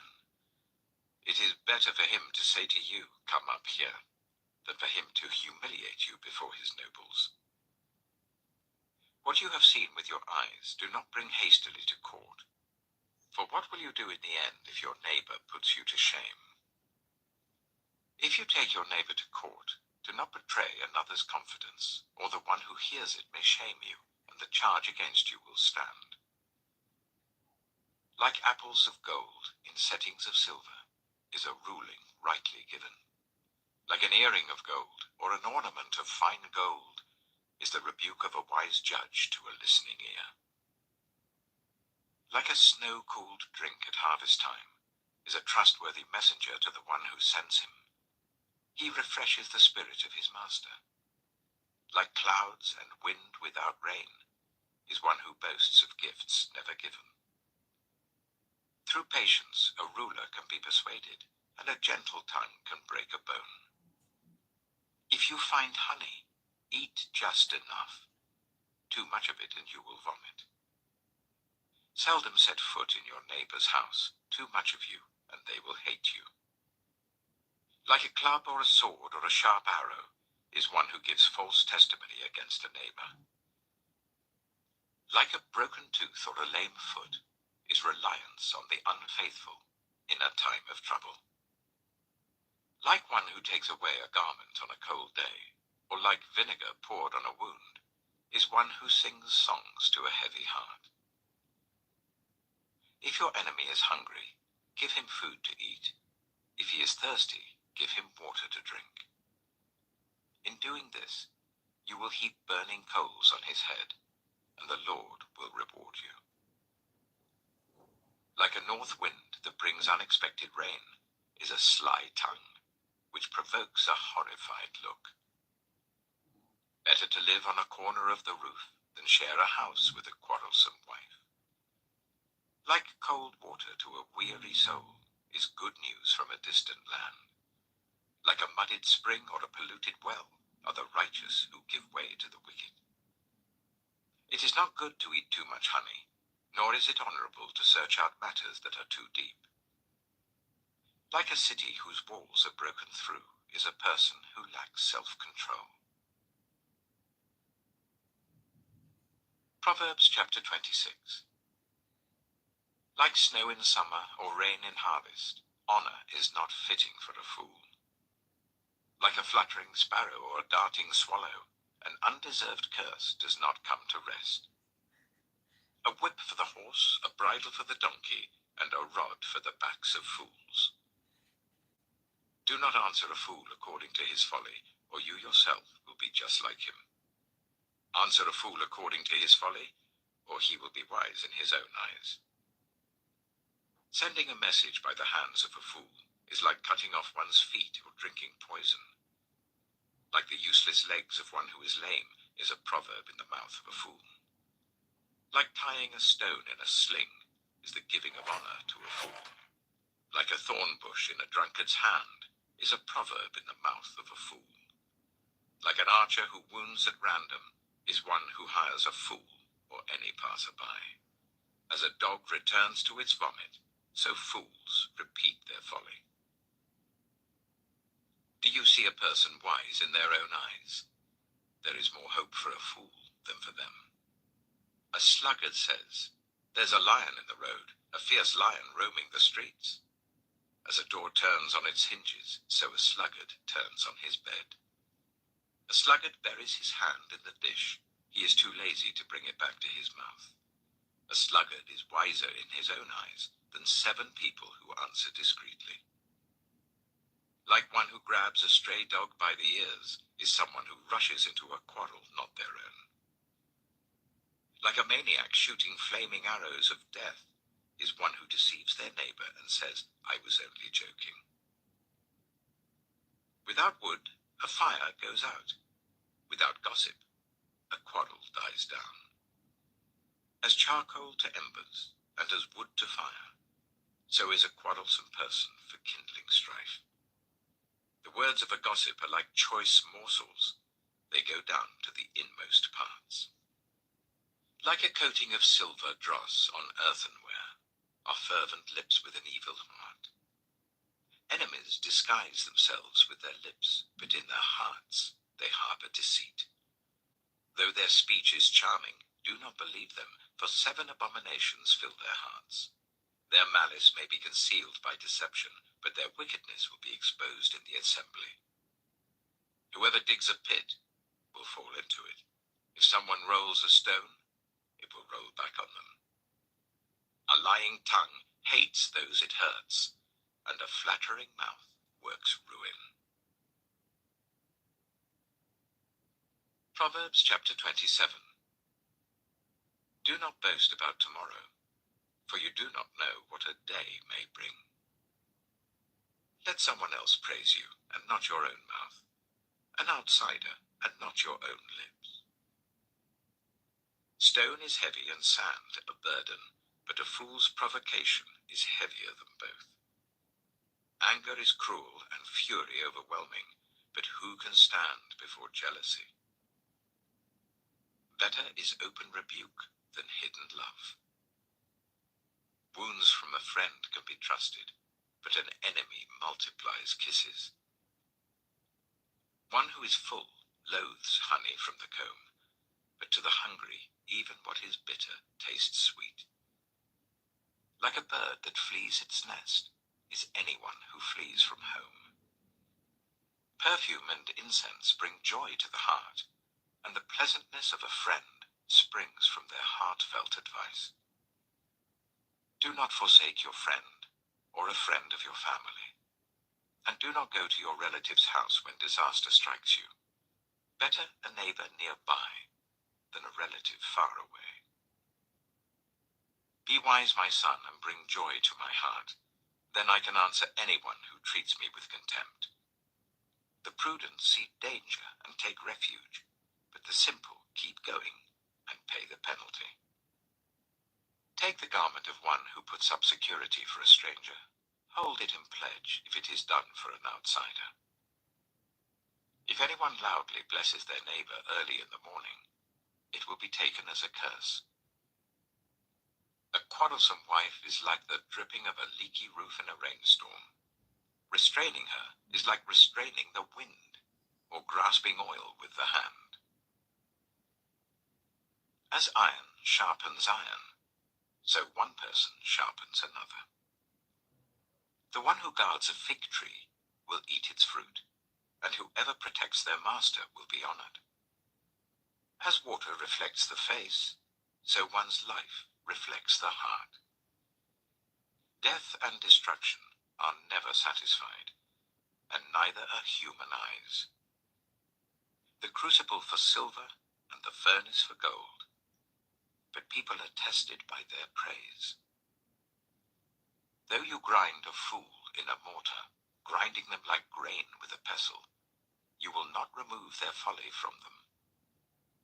Be sure you know the condition of your flocks. Give careful attention to your herds, for riches do not endure forever, and a crown is not secure for all generations. When the hay is removed and new growth appears, and the grass from the hills is gathered in, the lambs will provide you with clothing, and the goats with the price of a field. You will have plenty of goat's milk to feed your family, and to nourish your female servants. Proverbs chapter 28. The wicked flee, though no one pursues, but the righteous are as bold as a lion. When a country is rebellious, it has many rulers, but a ruler with discernment and knowledge maintains order. A ruler who oppresses the poor is like driving rain that leaves no crops. Those who forsake instruction praise the wicked, but those who heed it resist them. Evildoers do not understand what is right, but those who seek the Lord understand it fully. Better the poor, whose way of life is blameless, than the rich, whose ways are perverse. A discerning son heeds instruction, but a companion of gluttons disgraces his father. Whoever increases wealth by taking interest or profit from the poor amasses it for another, who will be kind to the poor. If anyone turns a deaf ear to my instruction, even their prayers are detestable. Whoever leads the upright along an evil path will fall into their own trap, but the blameless will receive a good inheritance. The rich are wise in their own eyes. One who is poor and discerning sees how deluded they are. When the righteous triumph, there is great elation, but when the wicked rise to power, people go into hiding. Whoever conceals their sins does not prosper, but the one who confesses and renounces them finds mercy. Blessed is the one who always trembles before God, but whoever hardens their heart falls into trouble. Like a roaring lion or a charging bear is a wicked ruler over a helpless people. A tyrannical ruler practices extortion, but one who hates ill-gotten gain will enjoy a long reign. Anyone tormented by the guilt of murder will seek refuge in the grave. Let no one hold them back. The one whose way of life is blameless is kept safe, but the one whose ways are perverse will fall into the pit. Those who work their land will have abundant food, but those who chase fantasies will have their fill of poverty. A faithful person will be richly blessed, but one eager to get rich will not go unpunished. To show partiality is not good, yet a person will do wrong for a piece of bread. The stingy are eager to get rich, and are unaware that poverty awaits them. Whoever rebukes a person will in the end gain favor, rather than one who has a flattering tongue. Whoever robs their father or mother and says, "It's not wrong," is partner to one who destroys. The greedy stir up conflict, but those who trust in the Lord will prosper. Those who trust in themselves are fools, but those who walk in wisdom are kept safe. Those who give to the poor will lack nothing, but those who close their eyes to them receive many curses. When the wicked rise to power, people go into hiding, but when the wicked perish, the righteous thrive. Proverbs chapter 29. Whoever remains stiff-necked after many rebukes will suddenly be destroyed without remedy. When the righteous thrive, the people rejoice. When the wicked rule, the people groan. A man who loves wisdom brings joy to his father, but a companion of prostitutes squanders his wealth. By justice, a king gives a country stability, but those who are greedy for bribes tear it down. Those who flatter their neighbors are spreading nets for their feet. Evildoers are snared by their own sin, but the righteous shout for joy and are glad. The righteous care about justice for the poor, but the wicked have no such concern. Mockers stir up a city, but the wise turn away anger. If a wise person goes to court with a fool, the fool rages and scoffs, and there is no peace. The bloodthirsty hate a person of integrity and seek to kill the upright. Fools give full vent to their rage, but the wise bring calm in the end. If a ruler listens to lies, all his officials become wicked. The poor and the oppressor have this in common: the Lord gives sight to the eyes of both. If a king judges the poor with fairness, his throne will be established forever. A rod and a reprimand impart wisdom, but a child left undisciplined disgraces its mother. When the wicked thrive, so does sin, but the righteous will see their downfall. Discipline your children, and they will give you peace. They will bring you the delights you desire. Where there is no revelation, people cast off restraint, but blessed is the one who heeds wisdom's instruction. Servants cannot be corrected by mere words. Though they understand, they will not respond. Do you see someone who speaks in haste? There is more hope for a fool than for them. A servant pampered from youth will turn out to be insolent. An angry person stirs up conflict, and a hot-tempered person commits many sins. Pride brings a person low, but the lowly in spirit gain honor. The accomplices of thieves are their own enemies.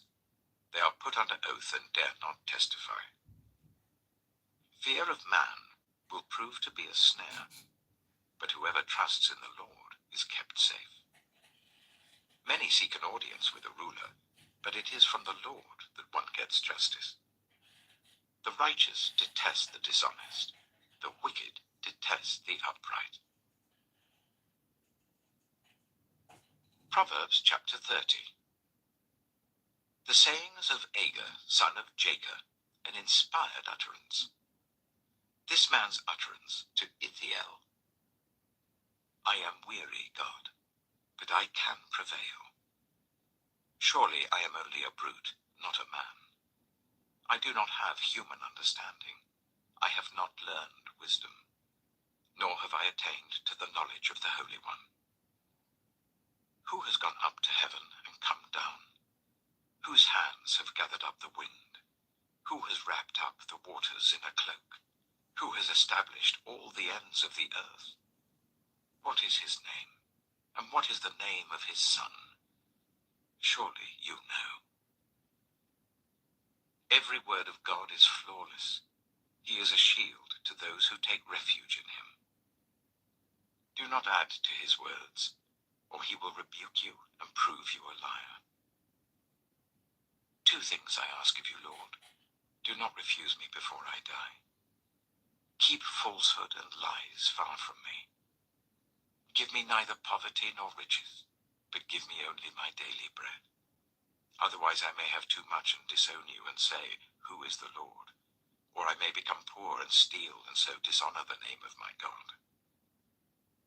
Do not slander a servant to their master, or they will curse you, and you will pay for it. There are those who curse their fathers and do not bless their mothers. Those who are pure in their own eyes and yet are not cleansed of their filth. Those whose eyes are ever so haughty, whose glances are so disdainful. Those whose teeth are swords and whose jaws are set with knives to devour the poor from the earth and the needy from among the human race. The leech has two daughters. Give, give, they cry. There are three things that are never satisfied, four that never say enough. The grave, the barren womb, land, which is never satisfied with water, and fire, which never says enough. The eye that mocks a father, that scorns an aged mother, will be pecked out by the ravens of the valley, will be eaten by the vultures. There are three things that are too amazing for me, four that I do not understand. The way of an eagle in the sky, the way of a snake on a rock, the way of a ship on the high seas, and the way of a man with a young woman. This is the way of an adulterous woman. She eats and wipes her mouth and says, I've done nothing wrong. Under three things the earth trembles, under four it cannot bear up. A servant who becomes king, a godless fool who gets plenty to eat, a contemptible woman who gets married, and a servant who displaces her mistress. Four things on earth are small, yet they are extremely wise. Ants are creatures of little strength, yet they store up their food in the summer. Hyraxes are creatures of little power, yet they make their home in the crags. Locusts have no king, yet they advance together in ranks. A lizard can be caught with the hand, yet it is found in kings' palaces. There are three things that are stately in their stride, four that move with stately bearing. A lion, mighty among beasts, who retreats before nothing. A strutting cock, a he-goat, and a king, secure against revolt. If you play the fool and exalt yourself, or if you plan evil, clap your hand over your mouth. For as churning cream produces butter, and as twisting the nose produces blood, so stirring up anger produces strife. Proverbs chapter 31. The sayings of King Lemuel. An inspired utterance his mother taught him. Listen, my son. Listen, son of my womb. Listen, my son, the answer to my prayers. Do not spend your strength on women, your vigor on those who ruin kings. It is not for kings, Lemuel. It is not for kings to drink wine, not for rulers to crave beer, lest they drink and forget what has been decreed, and deprive all the oppressed of their rights. Let beer be for those who are perishing, wine for those who are in anguish. Let them drink and forget their poverty, and remember their misery no more. Speak up for those who cannot speak for themselves, for the rights of all who are destitute. Speak up and judge fairly. Defend the rights of the poor and needy. A wife of noble character, who can find? She is worth far more than rubies. Her husband has full confidence in her and lacks nothing of value. She brings him good, not harm, all the days of her life. She selects wool and flax and works with eager hands. She is like the merchant ships bringing her food from afar. She gets up while it is still night. She provides food for her family and portions for her female servants. She considers a field and buys it. Out of her earnings she plants a vineyard. She sets about her work vigorously. Her arms are strong for her tasks. She sees that her trading is profitable, and her lamp does not go out at night. In her hand she holds the distaff and grasps the spindle with her fingers. She opens her arms to the poor and extends her hands to the needy. When it snows, she has no fear for her household, for all of them are clothed in scarlet. She makes coverings for her bed. She is clothed in fine linen and purple. Her husband is respected at the city gate, where he takes his seat among the elders of the land. She makes linen garments and sells them, and supplies the merchants with sashes. She is clothed with strength and dignity. She can laugh at the days to come. She speaks with wisdom, and faithful instruction is on her tongue. She watches over the affairs of her household, and does not eat the bread of idleness. Her children arise and call her blessed. Her husband also, and he praises her. Many women do noble things, but you surpass them all. Charm is deceptive, and beauty is fleeting. But a woman who fears the Lord is to be praised. Honor her for all that her hands have done, and let her works bring her praise at the city gate. The Book of Ecclesiastes. Ecclesiastes, chapter 1. The words of the teacher, son of David, king of Jerusalem. Meaningless, meaningless, says the teacher. Utterly meaningless. Everything is meaningless. What do people gain from all their labors, of which they toil under the sun? Generations come and generations go, but the earth remains forever. The sun rises and the sun sets, and hurries back to where it rises. The wind blows to the south and turns to the north. Round and round it goes, ever returning on its course. All streams flow into the sea, yet the sea is never full. To the place the streams come from, there they return again. All things are wearisome, more than one can say. The eye never has enough of seeing, nor the ear its fill of hearing. What has been will be again. What has been done will be done again. There is nothing new under the sun. Is there anything of which one can say, "Look, this is something new"? It was here already long ago.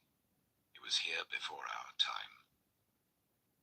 No one remembers the former generations, and even those yet to come will not be remembered by those who follow them. I, the teacher, was king over Israel in Jerusalem. I applied my mind to study and to explore, by wisdom, all that is done under the heavens. What a heavy burden God has laid on mankind. I have seen all the things that are done under the sun. All of them are meaningless, a chasing after the wind. What is crooked cannot be straightened. What is lacking cannot be counted. I said to myself, look, I have increased in wisdom more than anyone who has ruled over Jerusalem before me. I have experienced much of wisdom and knowledge.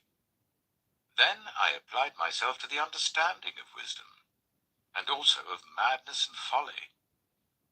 But I learned that this too is a chasing after the wind. For with much wisdom comes much sorrow. The more knowledge, the more grief. Ecclesiastes chapter 2. I said to myself, come now, I will test you with pleasure to find out what is good. But that also proved to be meaningless. Laughter, I said, is madness, and what does pleasure accomplish? I tried cheering myself with wine and embracing folly, my mind still guiding me with wisdom. I wanted to see what was good for people to do under the heavens during the few days of their lives. I undertook great projects. I built houses for myself and planted vineyards. I made gardens and parks and planted all kinds of fruit trees in them. I made reservoirs to water groves of flourishing trees. I bought male and female slaves and had other slaves who were born in my house. I also owned more herds and flocks than anyone in Jerusalem before me. I amassed silver and gold for myself and the treasure of kings and provinces. I acquired male and female singers and a harem as well, the delights of a man's heart. I became greater by far than anyone in Jerusalem before me. In all this, my wisdom stayed with me. I denied myself nothing my eyes desired. I refused my heart no pleasure. My heart took delight in all my labor, and this was the reward for all my toil. Yet when I surveyed all that my hands had done, and what I had toiled to achieve, everything was meaningless, a chasing after the wind. Nothing was gained under the sun. Then I turned my thoughts to consider wisdom, and also madness and folly. What more can the king's successor do than what has already been done? I saw that wisdom is better than folly, just as light is better than darkness. The wise have eyes in their heads, while the fool walks in the darkness. But I came to realize that the same fate overtakes them both. Then I said to myself, the fate of the fool will overtake me also. What then do I gain by being wise? I said to myself, this too is meaningless. For the wise, like the fool, will not be long remembered. The days have already come when both have been forgotten. Like the fool, the wise too must die. So I hated life, because the work that is done under the sun was grievous to me. All of it is meaningless, a chasing after the wind. I hated all the things I had toiled for under the sun, because I must leave them to the one who comes after me. And who knows whether that person will be wise or foolish? Yet they will have control over all the fruit of my toil, into which I have poured my effort and skill under the sun. This too is meaningless. So my heart began to despair over all my toilsome labor under the sun. For a person may labor with wisdom, knowledge, and skill, and then they must leave all they own to another who has not toiled for it. This too is meaningless and a great misfortune. What do people get for all the toil and anxious striving with which they labor under the sun? All their days their work is grief and pain. Even at night their minds do not rest. This too is meaningless. A person can do nothing better than to eat and drink and find satisfaction in their own toil. This too, I see, is from the hand of God, for without him who can eat or find enjoyment? To the person who pleases him, God gives wisdom, knowledge, and happiness, but to the sinner, he gives the task of gathering and storing up wealth to hand it over to the one who pleases God. This too is meaningless, a chasing after the wind. Ecclesiastes chapter 3. There is a time for everything, and a season for every activity under the heavens. A time to be born and a time to die. A time to plant and a time to uproot. A time to kill and a time to heal. A time to tear down and a time to build. A time to weep and a time to laugh. A time to mourn and a time to dance. A time to scatter stones and a time to gather them. A time to embrace and a time to refrain from embracing. A time to search and a time to give up. A time to keep and a time to throw away. A time to tear and a time to mend. A time to be silent and a time to speak. A time to love and a time to hate. A time for war and a time for peace. What do workers gain from their toil? I have seen the burden God has laid on the human race. He has made everything beautiful in its time. He has also set eternity in the human heart, yet no one can fathom what God has done from beginning to end. I know that there is nothing better for people than to be happy and to do good while they live, that each of them may eat and drink and find satisfaction in all their toil. This is the gift of God. I know that everything God does will endure forever. Nothing can be added to it and nothing taken from it. God does it so that people will fear him. Whatever is has already been, and whatever will be has been before, and God will call the past to account. And I saw something else under the sun. In the place of judgment, wickedness was there. In the place of justice, wickedness was there. I said to myself, God will bring into judgment both the righteous and the wicked, for there will be a time for every activity, a time to judge every deed. I also said to myself, as for humans, God tests them so that they may see that they are like the animals. Surely the fate of human beings is like that of the animals. The same fate awaits them both. As one dies, so dies the other. All have the same breath. Humans have no advantage over animals. Everything is meaningless. All go to the same place. All come from dust, and to dust all return.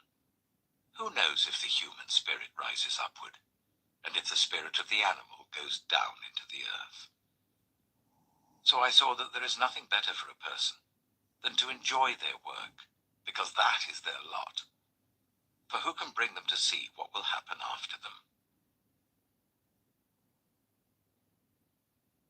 Ecclesiastes chapter 4. Again I looked, and saw all the oppression that was taking place under the sun. I saw the tears of the oppressed, and they have no comforter.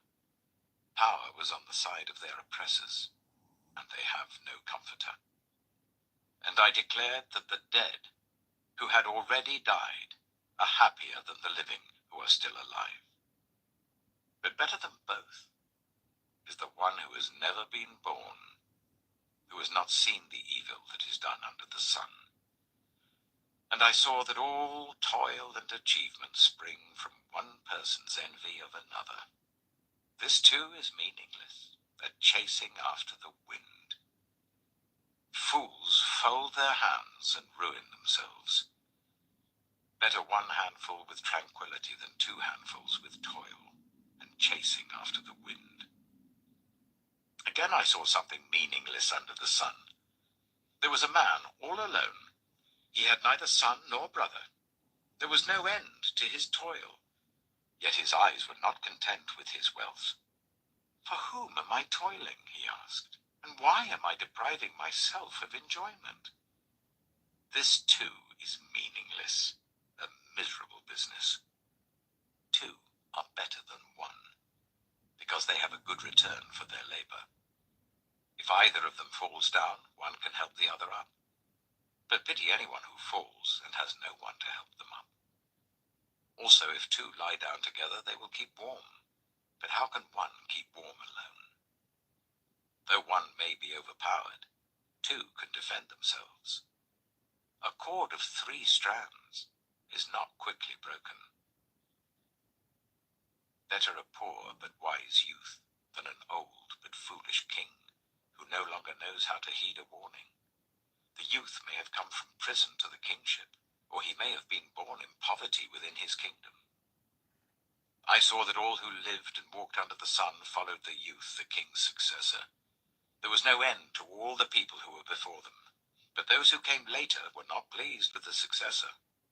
This too is meaningless, a chasing after the wind. Ecclesiastes chapter 5. Guard your steps when you go to the house of God. Go near to listen, rather than to offer the sacrifice of fools, who do not know that they do wrong. Do not be quick with your mouth. Do not be hasty in your heart to utter anything before God. God is in heaven, and you are on earth, so let your words be few. A dream comes when there are many cares, and many words mark the speech of a fool. When you make a vow to God, do not delay to fulfill it. He has no pleasure in fools. Fulfill your vow. It is better not to make a vow than to make one and not fulfill it. Do not let your mouth lead you into sin, and do not protest to the temple messenger, my vow was a mistake. Why should God be angry at what you say and destroy the work of your hands?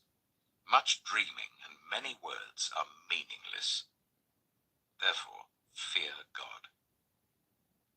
If you see the poor oppressed in a district, and justice and rights denied, do not be surprised at such things, for one official is eyed by a higher one, and over them both are others higher still. The increase from the land is taken by all.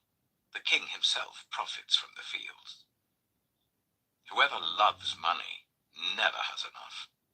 Whoever loves wealth is never satisfied with their income. This too is meaningless. As goods increase, so do those who consume them. And what benefit are they to the owners, except to feast their eyes on them? The sleep of a laborer is sweet, whether they eat little or much. But as for the rich, their abundance permits them no sleep. I have seen a grievous evil under the sun. Wealth hoarded to the harm of its owners, or wealth lost through some misfortune, so that when they have children there is nothing left for them to inherit. Everyone comes naked from their mother's womb, and as everyone comes, so they depart. They take nothing from their toil that they can carry in their hands. This too is a grievous evil. As everyone comes, so they depart. And what do they gain, since they toil for the wind? All their days they eat in darkness with great frustration, affliction, and anger. This is what I have observed to be good, that it is appropriate for a person to eat, to drink, and to find satisfaction in their toilsome labor under the sun during the few days of life God has given them, for this is their lot. Moreover, when God gives someone wealth and possessions and the ability to enjoy them, to accept their lot and be happy in their toil, this is a gift of God. They seldom reflect on the days of their life because God keeps them occupied with gladness of heart. Ecclesiastes chapter 6. I have seen another evil under the sun, and it weighs heavily on mankind. God gives some people wealth, possessions, and honor, so that they lack nothing their hearts desire. But God does not grant them the ability to enjoy them, and strangers enjoy them instead. This is meaningless, a grievous evil. A man may have 100 children and live many years, yet no matter how long he lives, if he cannot enjoy his prosperity and does not receive proper burial, I say that a stillborn child is better off than he. It comes without meaning, it departs in darkness, and in darkness its name is shrouded. Though it never saw the sun or knew anything, it has more rest than does that man, even if he lives 1,000 years twice over, but fails to enjoy his prosperity. Do not all go to the same place. Everyone's toil is for their mouth, and yet their appetite is never satisfied. What advantage have the wise over fools? What do the poor gain by knowing how to conduct themselves before others? Better what the eye sees than the roving of the appetite. This too is meaningless, a chasing after the wind. Whatever exists has already been named, and what humanity is has been known. No one can contend with someone who is stronger. The more the words, the less the meaning, and how does that profit anyone? For who knows what is good for a person in life during the few and meaningless days they pass through like a shadow? Who can tell them what will happen under the sun after they are gone? Ecclesiastes chapter 7. A good name is better than fine perfume, and the day of death better than the day of birth. It is better to go to a house of mourning than to go to a house of feasting, for death is the destiny of everyone. The living should take this to heart. Frustration is better than laughter, because a sad face is good for the heart. The heart of the wise is in the house of mourning, but the heart of fools is in the house of pleasure. It is better to heed the rebuke of a wise person than to listen to the song of fools. Like the crackling of thorns under the pot, so is the laughter of fools. This too is meaningless. Extortion turns a wise person into a fool, and a bribe corrupts the heart. The end of a matter is better than its beginning, and patience is better than pride. Do not be quickly provoked in your spirit, for anger resides in the lap of fools. Do not say, "Why were the old days better than these?" For it's not wise to ask such questions. Wisdom, like an inheritance, is a good thing and benefits those who see the sun. Wisdom is a shelter, as money is a shelter, but the advantage of knowledge is this: wisdom preserves those who have it. Consider what God has done. Who can straighten what he has made crooked? When times are good, be happy. But when times are bad, consider this: God has made the one as well as the other. Therefore no one can discover anything about their future.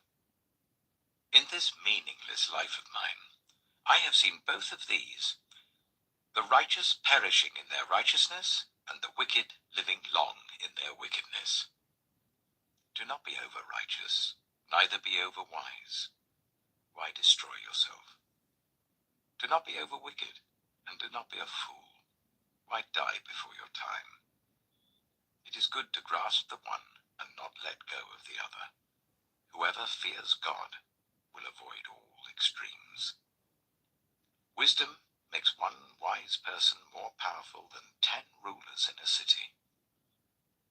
Indeed, there is no one on earth who is righteous, no one who does what is right and never sins. Do not pay attention to every word people say, or you may hear your servant cursing you.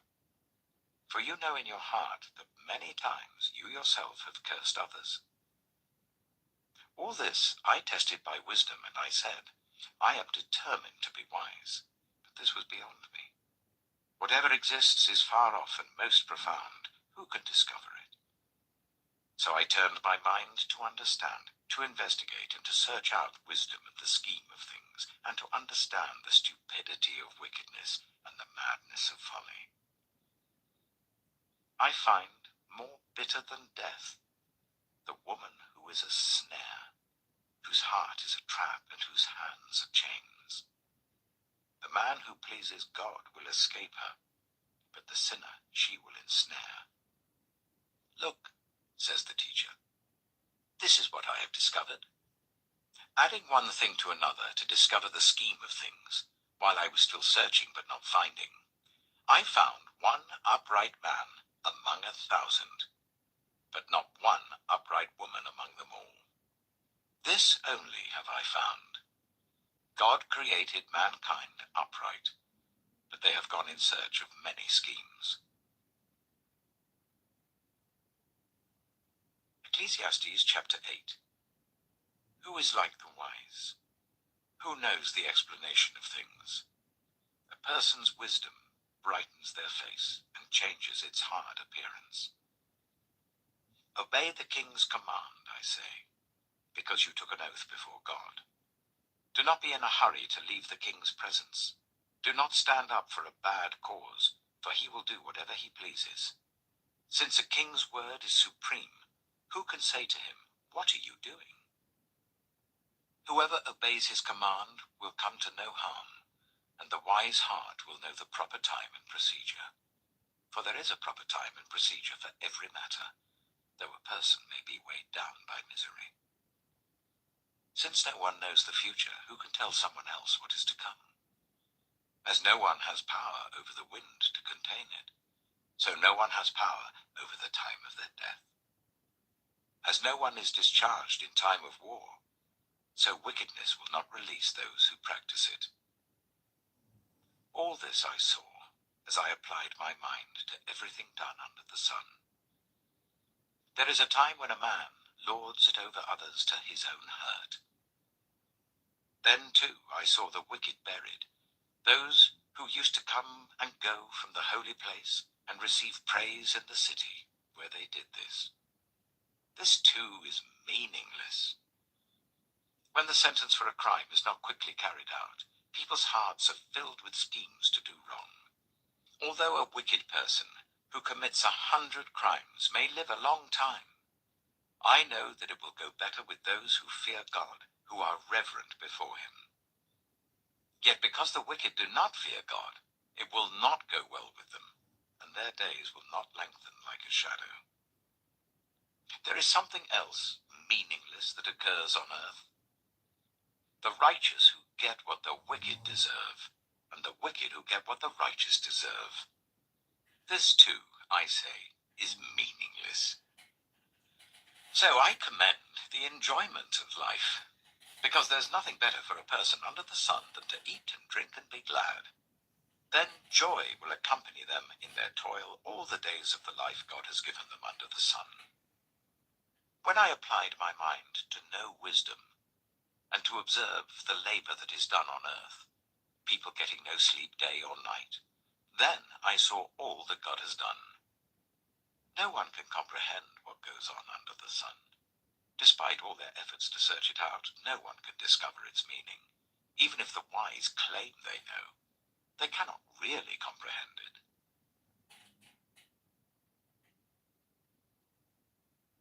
Ecclesiastes chapter 9. So I reflected on all this, and concluded that the righteous and the wise and what they do are in God's hands. But no one knows whether love or hate awaits them. All share a common destiny, the righteous and the wicked, the good and the bad, the clean and the unclean, those who offer sacrifices and those who do not.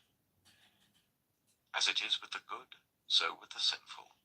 As it is with those who take oaths, so with those who are afraid to take them. This is the evil in everything that happens under the sun. The same destiny overtakes all. The hearts of people, moreover, are full of evil, and there is madness in their hearts while they live, and afterwards they join the dead. Anyone who is among the living has hope. Even a live dog is better off than a dead lion. For the living know that they will die, but the dead know nothing. They have no further reward, and even their name is forgotten. Their love, their hate, and their jealousy have long since vanished. Never again will they have a part in anything that happens under the sun. Go, eat your food with gladness, and drink your wine with a joyful heart, for God has already approved what you do. Always be clothed in white, and always anoint your head with oil. Enjoy life with your wife whom you love, all the days of this meaningless life that God has given you under the sun, all your meaningless days. For this is your allotted life, and in your toilsome labor under the sun. Whatever your hand finds to do, do it with all your might, for in the realm of the dead where you're going, there is neither working, nor planning, nor knowledge, nor wisdom.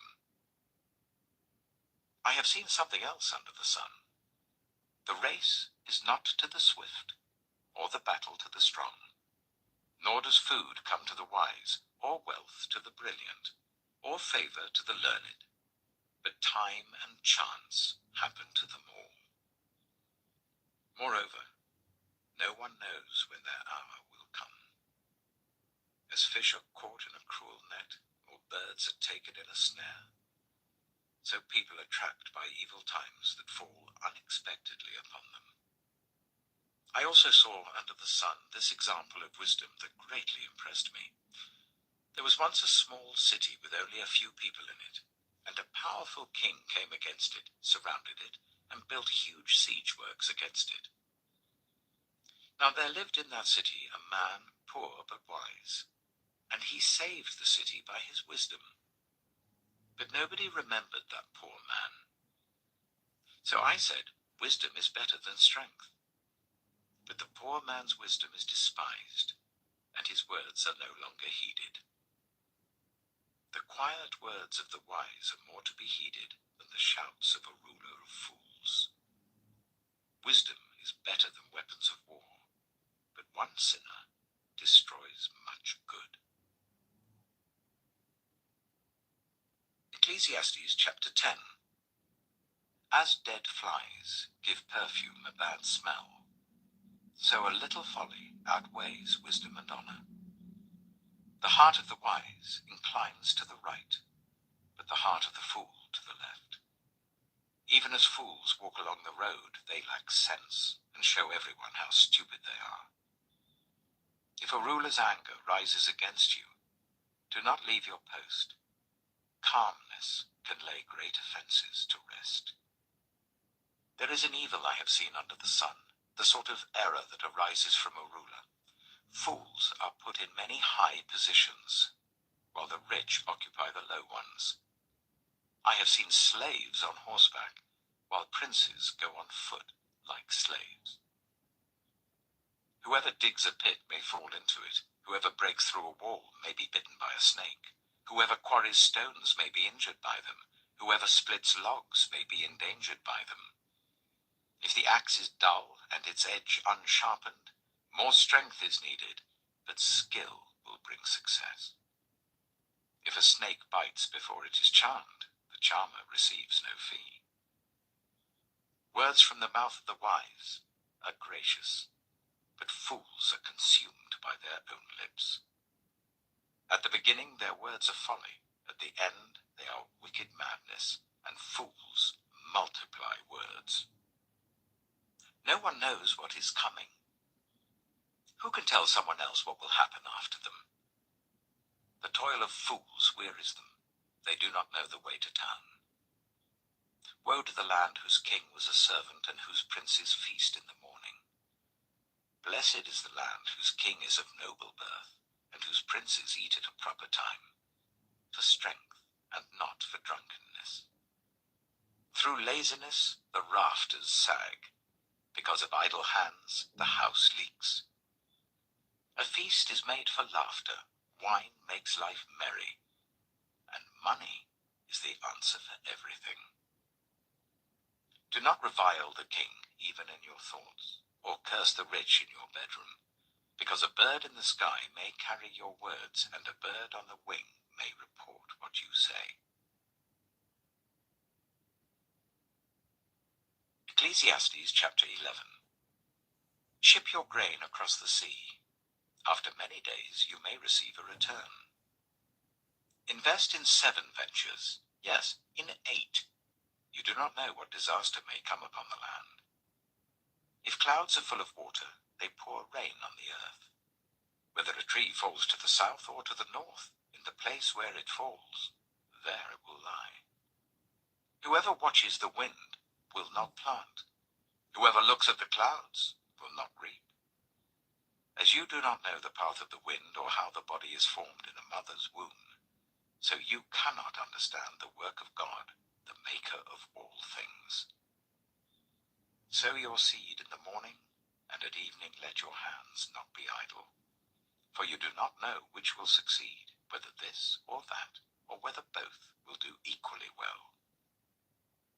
Light is sweet, and it pleases the eyes to see the sun. However many years anyone may live, let them enjoy them all. But let them remember the days of darkness, for there will be many. Everything to come is meaningless. You who are young, be happy while you are young, and let your heart give you joy in the days of your youth. Follow the ways of your heart, and whatever your eyes see. But know that for all these things God will bring you into judgment. So then, banish anxiety from your heart, and cast off the troubles of your body, for youth and vigor are meaningless. Ecclesiastes chapter 12. Remember your Creator in the days of your youth, before the days of trouble come, and the years approach when you will say, I find no pleasure in them. Before the sun and the light and the moon and the stars grow dark, and the clouds return after the rain, when the keepers of the house tremble and the strong men stoop, when the grinders cease because they are few, and those looking through the windows grow dim, when the doors to the street are closed, and the sound of grinding fades, when people rise up at the sound of birds, but all their songs grow faint, when people are afraid of heights and of dangers in the streets, when the almond tree blossoms and the grasshopper drags itself along, and desire no longer is stirred. Then people go to their eternal home, and mourners go about the streets. Remember him before the silver cord is severed and the golden bowl is broken, before the pitcher is shattered at the spring and the wheel broken at the well, and the dust returns to the ground it came from, and the spirit returns to God who gave it. Meaningless, meaningless, says the teacher. Everything is meaningless. Not only was the teacher wise, but also he imparted knowledge to the people. He pondered and searched out and set in order many proverbs. The teacher searched to find just the right words, and what he wrote was upright and true. The words of the wise are like goads, their collected sayings like firmly embedded nails given by one shepherd. Be warned, my son, of anything in addition to them. Of making many books there is no end, and much study wearies the body. Now all has been heard. Here is the conclusion of the matter. Fear God and keep his commandments, for this is the duty of all mankind. For God will bring every deed into judgment, including every hidden thing, whether it is good or evil. The book Song of Songs. Song of Songs, Chapter 1. She. Let him kiss me with the kisses of his mouth, for your love is more delightful than wine. Pleasing is the fragrance of your perfumes. Your name is like perfume poured out. No wonder the young women love you. Take me away with you. Let us hurry. Let the king bring me into his chambers. Friends, we rejoice and delight in you. We will praise your love more than wine. She, how right they are to adore you. Dark am I, yet lovely. Daughters of Jerusalem, dark like the tents of Kedar, like the tent curtains of Solomon. Do not stare at me because I am dark, because I am darkened by the sun. My mother's sons were angry with me and made me take care of the vineyards. My own vineyard I had to neglect. Tell me, you whom I love, where you graze your flock and where you rest your sheep at midday. Why should I be like a veiled woman beside the flocks of your friends? Friends, if you do not know, most beautiful of women, follow the tracks of the sheep and graze your young goats by the tents of the shepherds. He, I liken you, my darling, to a mare among Pharaoh's chariot horses. Your cheeks are beautiful with earrings, your neck with strings of jewels. We will make you earrings of gold studded with silver. She. While the king was at his table, my perfume spread its fragrance. My beloved is to me a sachet of myrrh resting between my breasts. My beloved is to me a cluster of henna blossoms from the vineyards of En-Gedi. He. How beautiful you are, my darling. Oh, how beautiful. Your eyes are doves. She. How handsome you are, my beloved. Oh, how charming. And our bed is verdant. He. The beams of our house are cedars, our rafters are firs. Song of Songs, Chapter 2. She. I am a rose of Sharon, a lily of the valleys. He. Like a lily among thorns is my darling among the young women. She. Like an apple tree among the trees of the forest is my beloved among the young men. I delight to sit in his shade, and his fruit is sweet to my taste. Let him lead me to the banquet hall, and let his banner over me be love. Strengthen me with raisins, refresh me with apples, for I am faint with love. His left arm is under my head, and his right arm embraces me. Daughters of Jerusalem, I charge you by the gazelles and by the does of the field, do not arouse or awaken love until it so desires. Listen, my beloved.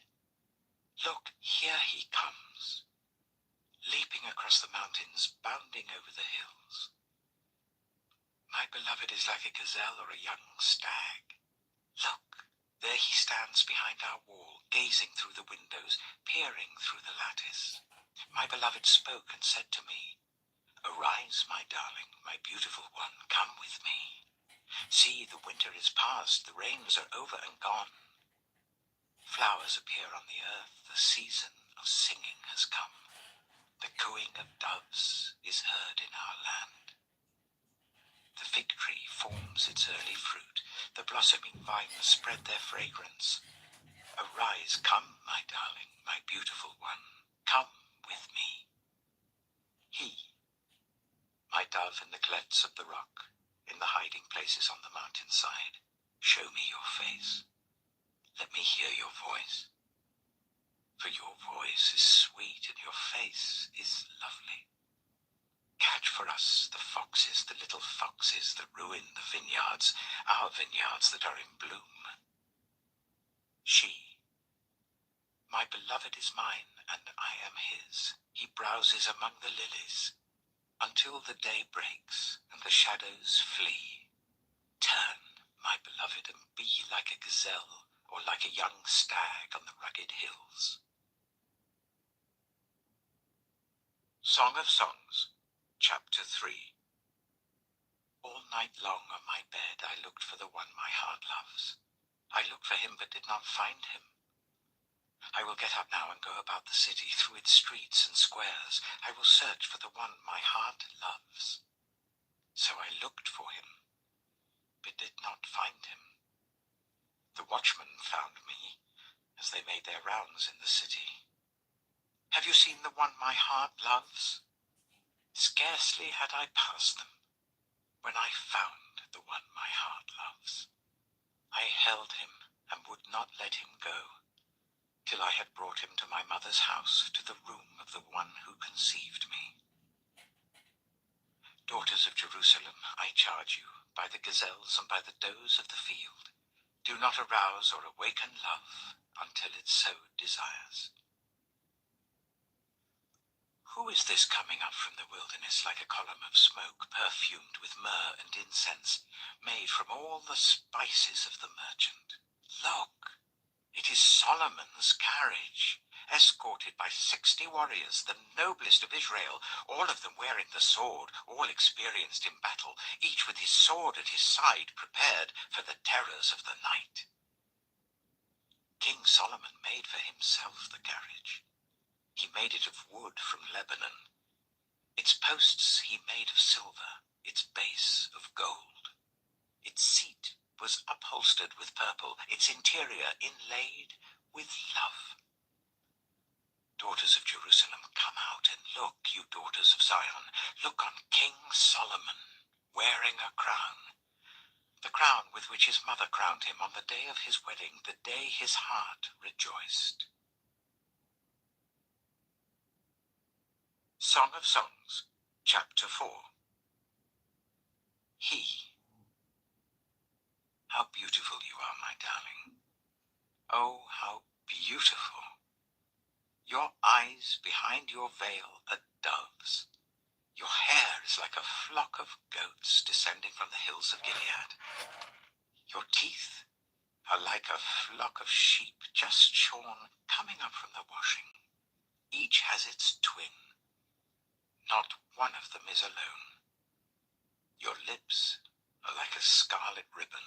Your mouth is lovely. Your temples behind your veil are like the halves of a pomegranate.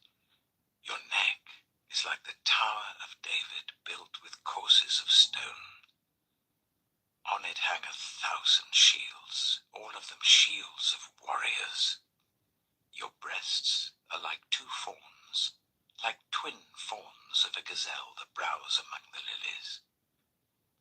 Until the day breaks and the shadows flee, I will go to the mountain of myrrh and to the hill of incense. You are altogether beautiful, my darling. There is no flaw in you. Come with me from Lebanon, my bride. Come with me from Lebanon. Descend from the crest of Amana, from the top of Sinir, the summit of Hermon, from the lions' dens and the mountain haunts of leopards. You have stolen my heart, my sister, my bride. You have stolen my heart with one glance of your eyes, with one jewel of your necklace. How delightful is your love, my sister, my bride. How much more pleasing is your love than wine, and the fragrance of your perfume more than any spice.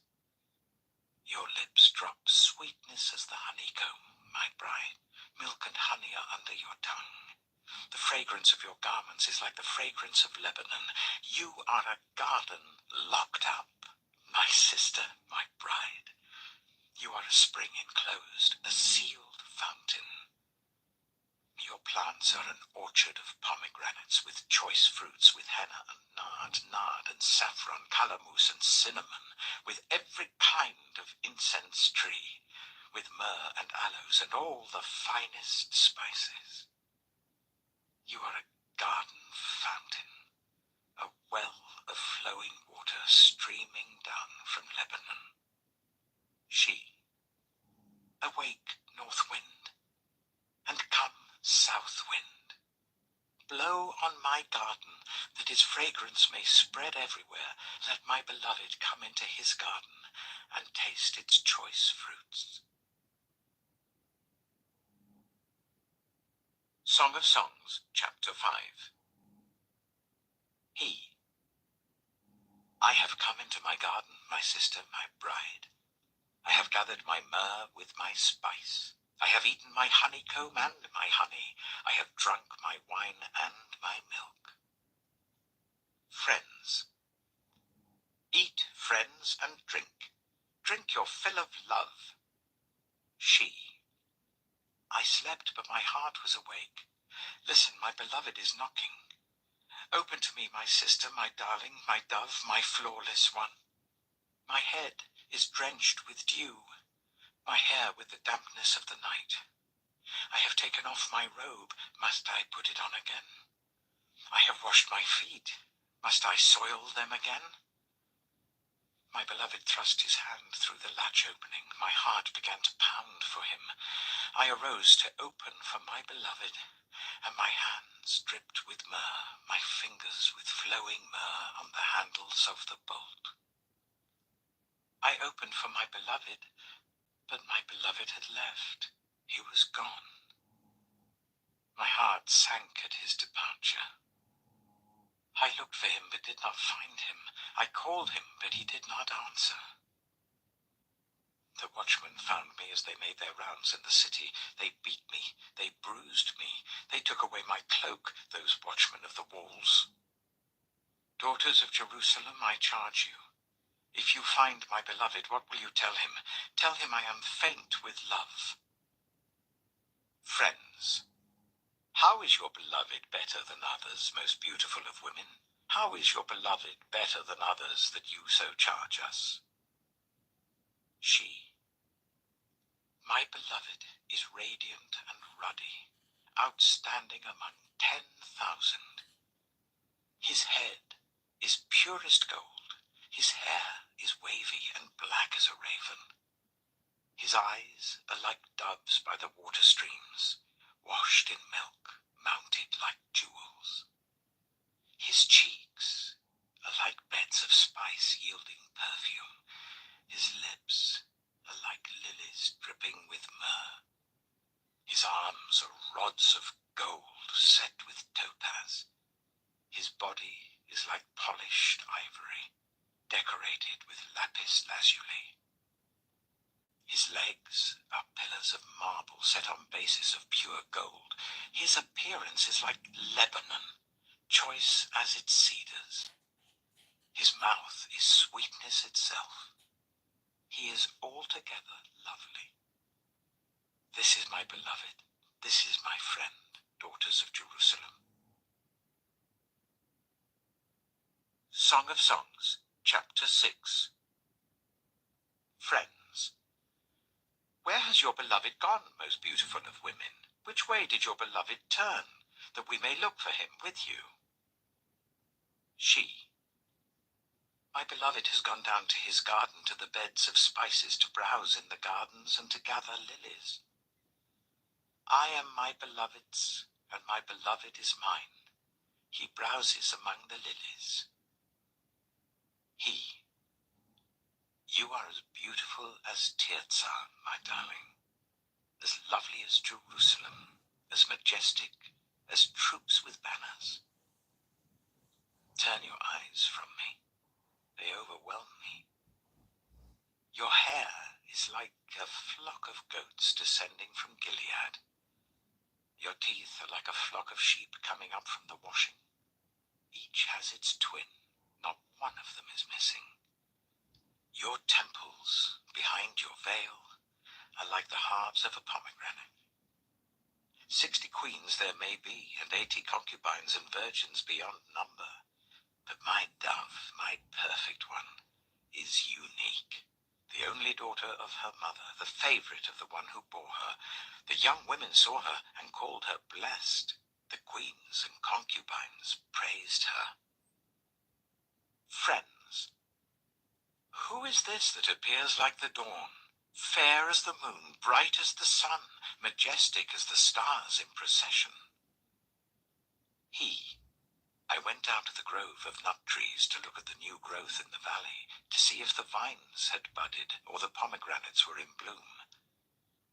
Before I realized it, my desire set me among the royal chariots of my people.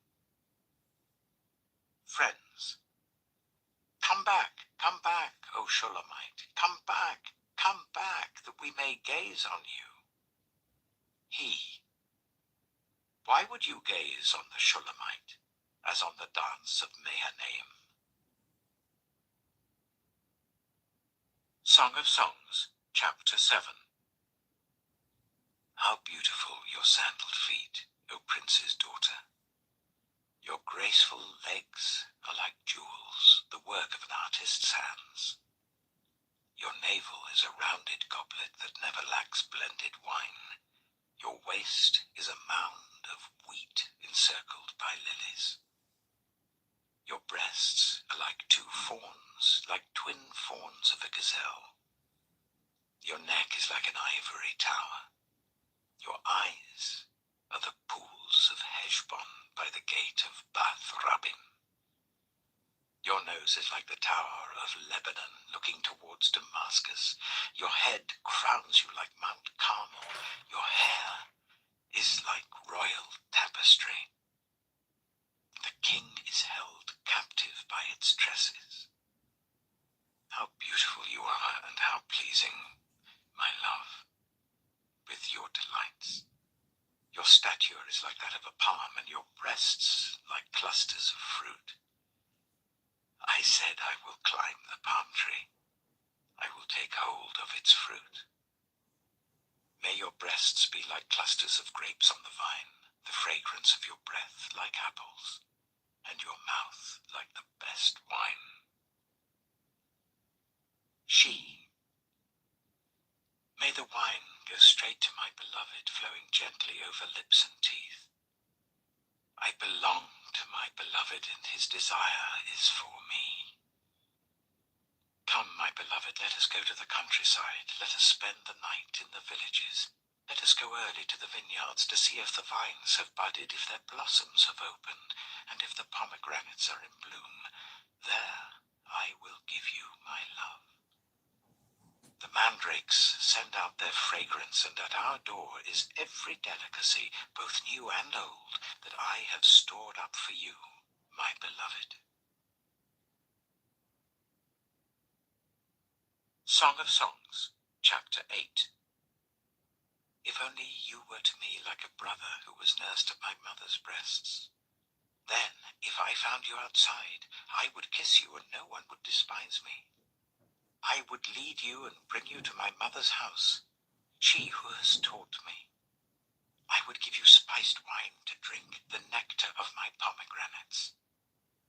His left arm is under my head, and his right arm embraces me. Daughters of Jerusalem, I charge you, do not arouse or awaken love until it so desires. Friends.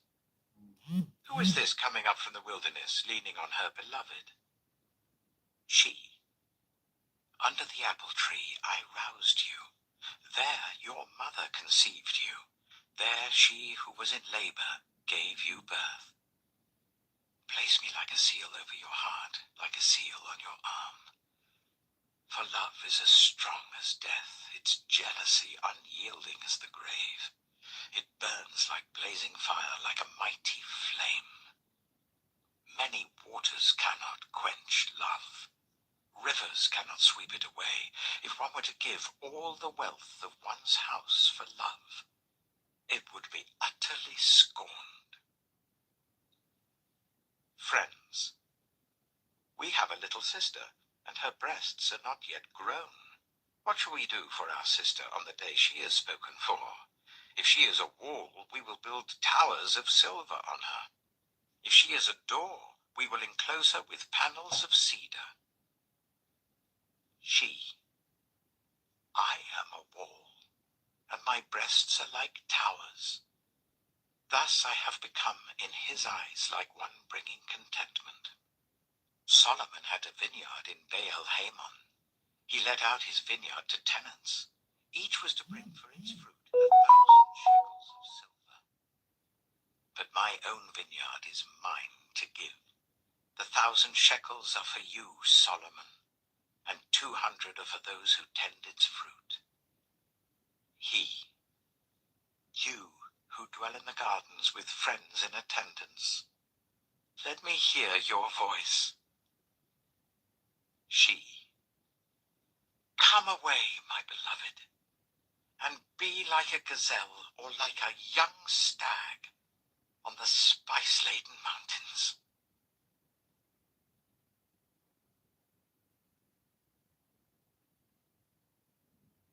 The Book of Isaiah.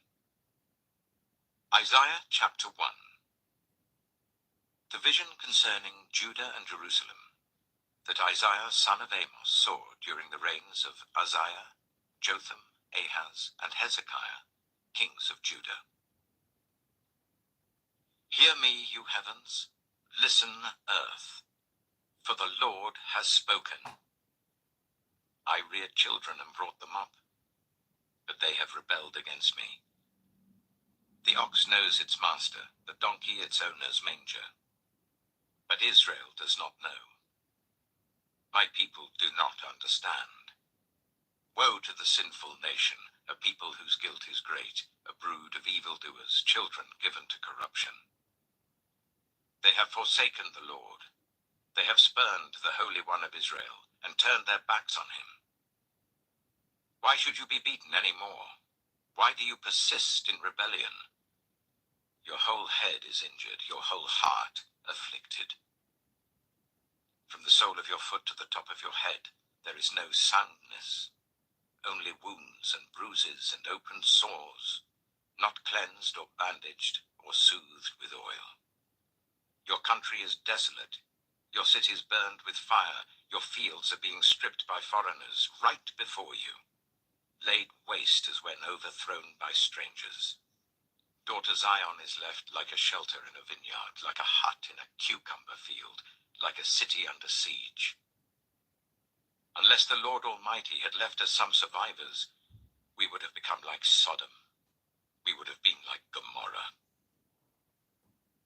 Hear the word of the Lord, you rulers of Sodom. Listen to the instruction of our God, you people of Gomorrah. The multitude of your sacrifices, what are they to me, says the Lord. I have more than enough of burnt offerings, of rams and the fat of fattened animals. I have no pleasure in the blood of bulls and lambs and goats. When you come to appear before me, who has asked this of you, this trampling of my courts? Stop bringing meaningless offerings. Your incense is detestable to me. New moons, Sabbaths, and convocations. I cannot bear your worthless assemblies. Your new moon feasts and your appointed festivals I hate with all my being. They have become a burden to me. I am weary of bearing them. When you spread out your hands in prayer, I hide my eyes from you. Even when you offer many prayers, I am not listening. Your hands are full of blood. Wash and make yourselves clean. Take your evil deeds out of my sight. Stop doing wrong. Learn to do right. Seek justice. Defend the oppressed. Take up the cause of the fatherless. Plead the case of the widow. Come now. Let us settle the matter, says the Lord. Though your sins are like scarlet, they shall be as white as snow. Though they are red as crimson, they shall be like wool. If you are willing and obedient, you will eat the good things of the land. But if you resist and rebel, you will be devoured by the sword. For the mouth of the Lord has spoken. See how the faithful city has become a prostitute. She once was full of justice. Righteousness used to dwell in her, but now murderers. Your silver has become dross. Your choice wine is diluted with water. Your rulers are rebels, partners with thieves. They all love bribes and chase after gifts. They do not defend the cause of the fatherless. The widow's case does not come before them. Therefore, the Lord Almighty, the Mighty One of Israel declares, I will vent my wrath on my foes, and avenge myself on my enemies. I will turn my hand against you. I will thoroughly purge away your dross and remove all your impurities. I will restore your leaders, as in days of old, your rulers as at the beginning. Afterwards, you will be called the city of righteousness, the faithful city. Zion will be delivered with justice, her penitent ones with righteousness. But rebels and sinners will both be broken, and those who forsake the Lord will perish. You will be ashamed because of the sacred oaks, in which you have delighted. You will be disgraced because of the gardens that you have chosen. You will be like an oak with fading leaves, like a garden without water. The mighty man will become tinder, and his work a spark. Both will burn together, with no one to quench the fire. Isaiah chapter 2. This is what Isaiah, son of Amos, saw concerning Judah and Jerusalem. In the last days, the mountain of the Lord's temple will be established as the highest of the mountains. It will be exalted above the hills, and all nations will stream to it. Many peoples will come and say, "Come, let us go up to the mountain of the Lord, to the temple of the God of Jacob. He will teach us his ways, so that we may walk in his paths. The law will go out from Zion, the word of the Lord from Jerusalem. He will judge between the nations and will settle disputes for many peoples. They will beat their swords into plowshares and their spears into pruning hooks. Nation will not take up sword against nation, nor will they train for war any more. Come, descendants of Jacob, let us walk in the light of the Lord. You, Lord, have abandoned your people, the descendants of Jacob. They are full of superstitions from the east. They practice divination like the Philistines and embrace pagan customs. Their land is full of silver and gold. There is no end to their treasures. Their land is full of horses. There is no end to the chariots. Their land is full of idols. They bow down to the work of their hands, to what their fingers have made. So people will be brought low and everyone humbled. Do not forgive them. Go into the rocks, hide in the ground, from the fearful presence of the Lord and the splendor of his majesty.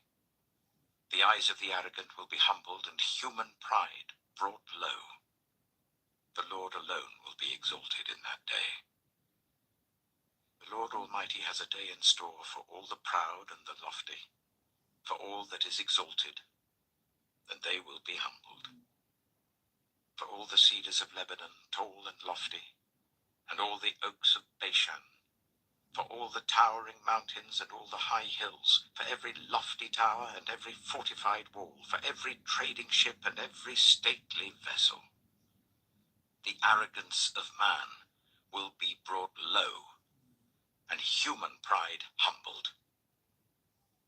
The Lord alone will be exalted in that day, and the idols will totally disappear.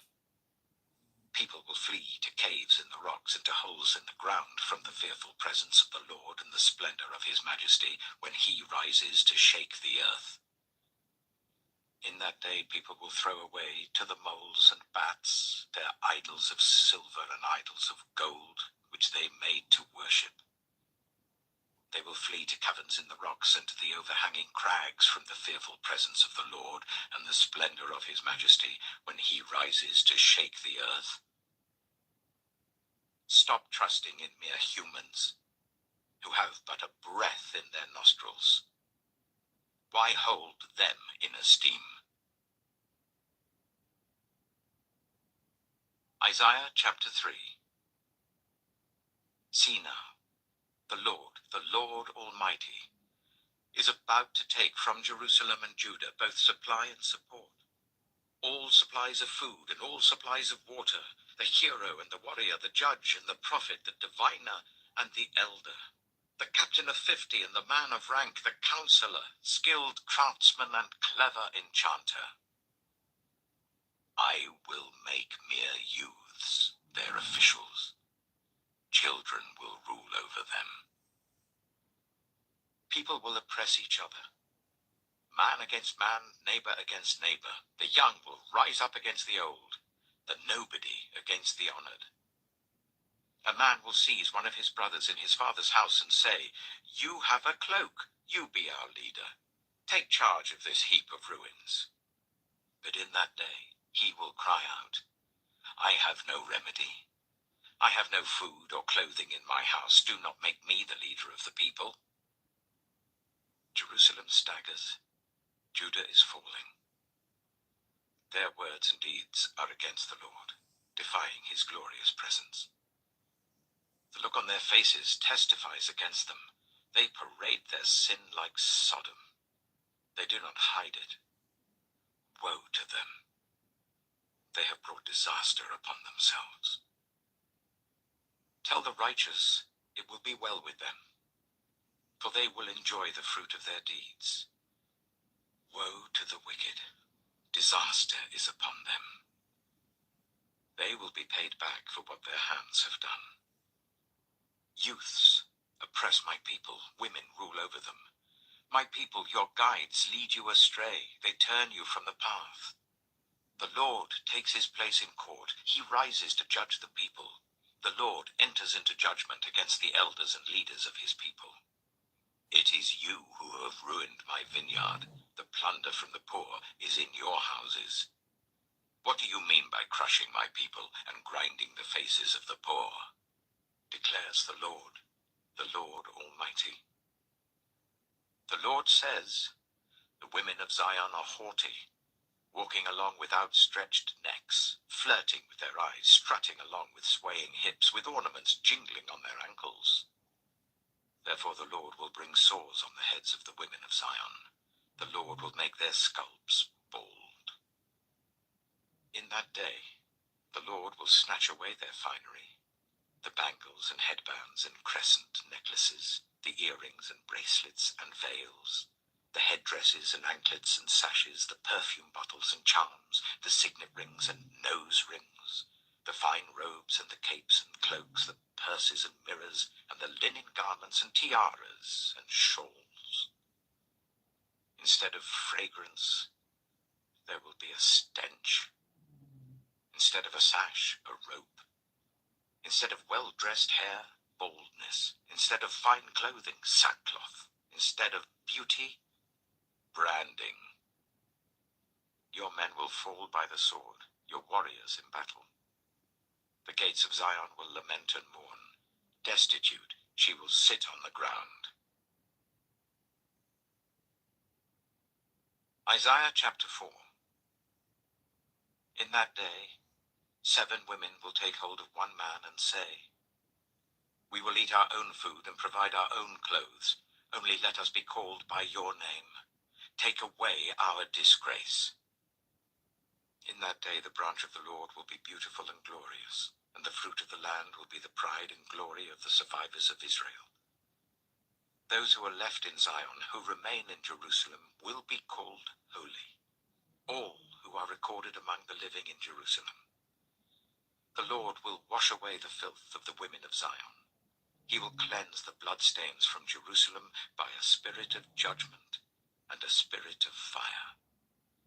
Then the Lord will create over all of Mount Zion and over those who assemble there a cloud of smoke by day and a glow of flaming fire by night. Over everything the glory will be a canopy. It will be a shelter and shade from the heat of the day, and a refuge and hiding place from the storm and rain.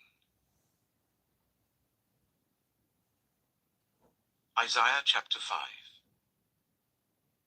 I will sing for the one I love, a song about his vineyard. My loved one had a vineyard on a fertile hillside.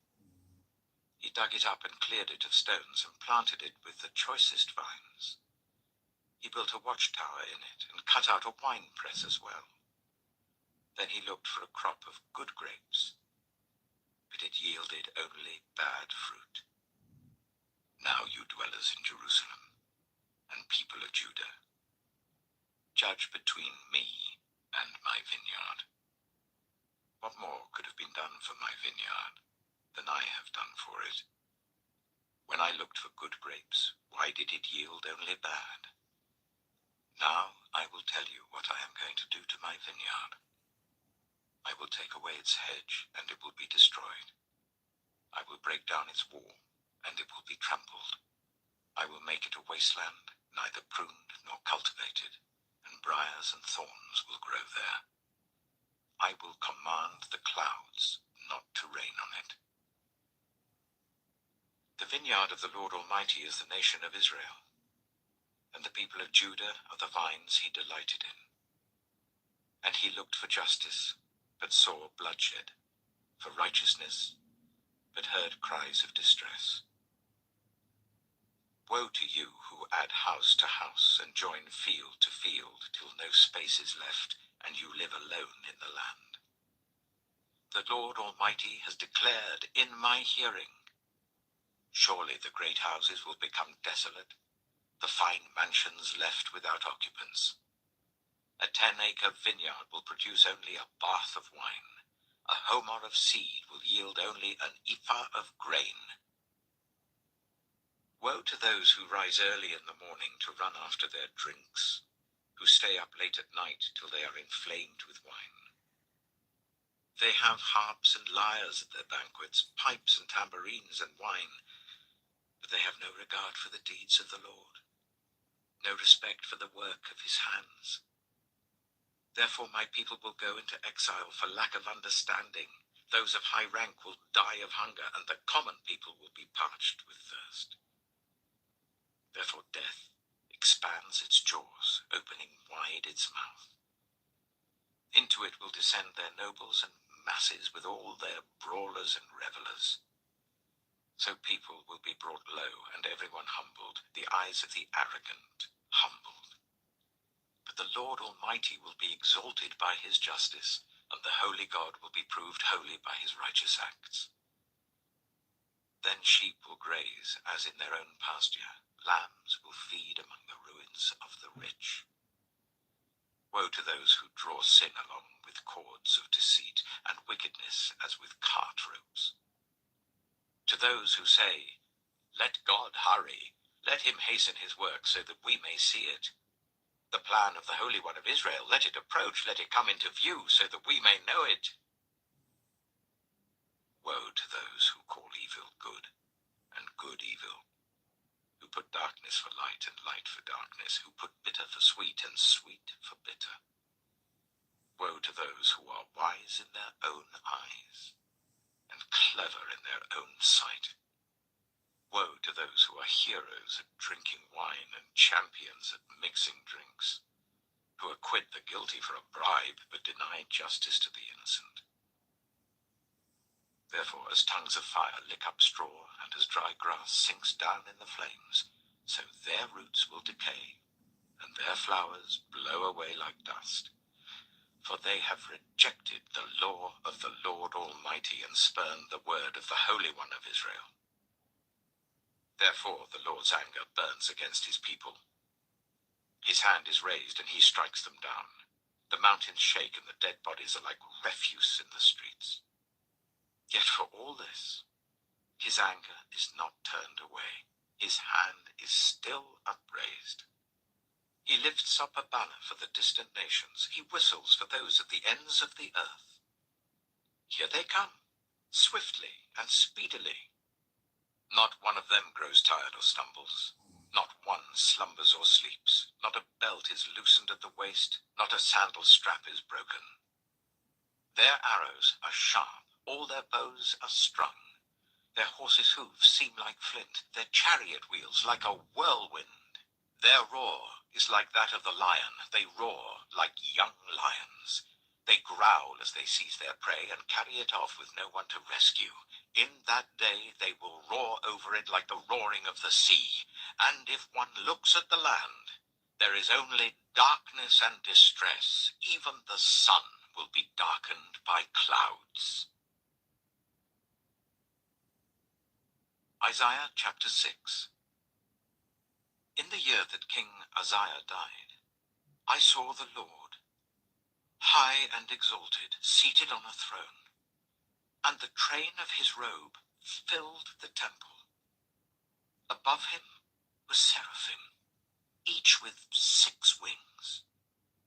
With 2 wings they covered their faces, with 2 they covered their feet, and with 2 they were flying. And they were calling to one another, Holy, holy, holy is the Lord Almighty. The whole earth is full of his glory. At the sound of their voices, the doorposts and thresholds shook, and the temple was filled with smoke. Woe to me, I cried. I am ruined. For I am a man of unclean lips, and I live among a people of unclean lips, and my eyes have seen the King, the Lord Almighty. Then one of the seraphim flew to me with a live coal in his hand, which he had taken with tongs from the altar. With it he touched my mouth and said, "See, this has touched your lips. Your guilt is taken away, and your sin atoned for." Then I heard the voice of the Lord saying, "Whom shall I send? And who will go for us?" And I said, "Here am I, send me." He said, "Go and tell this people, be ever hearing but never understanding, be ever seeing but never perceiving. Make the heart of this people calloused, make their ears dull and close their eyes. Otherwise they might see with their eyes, hear with their ears, understand with their hearts, and turn and be healed." Then I said, "For how long, Lord?"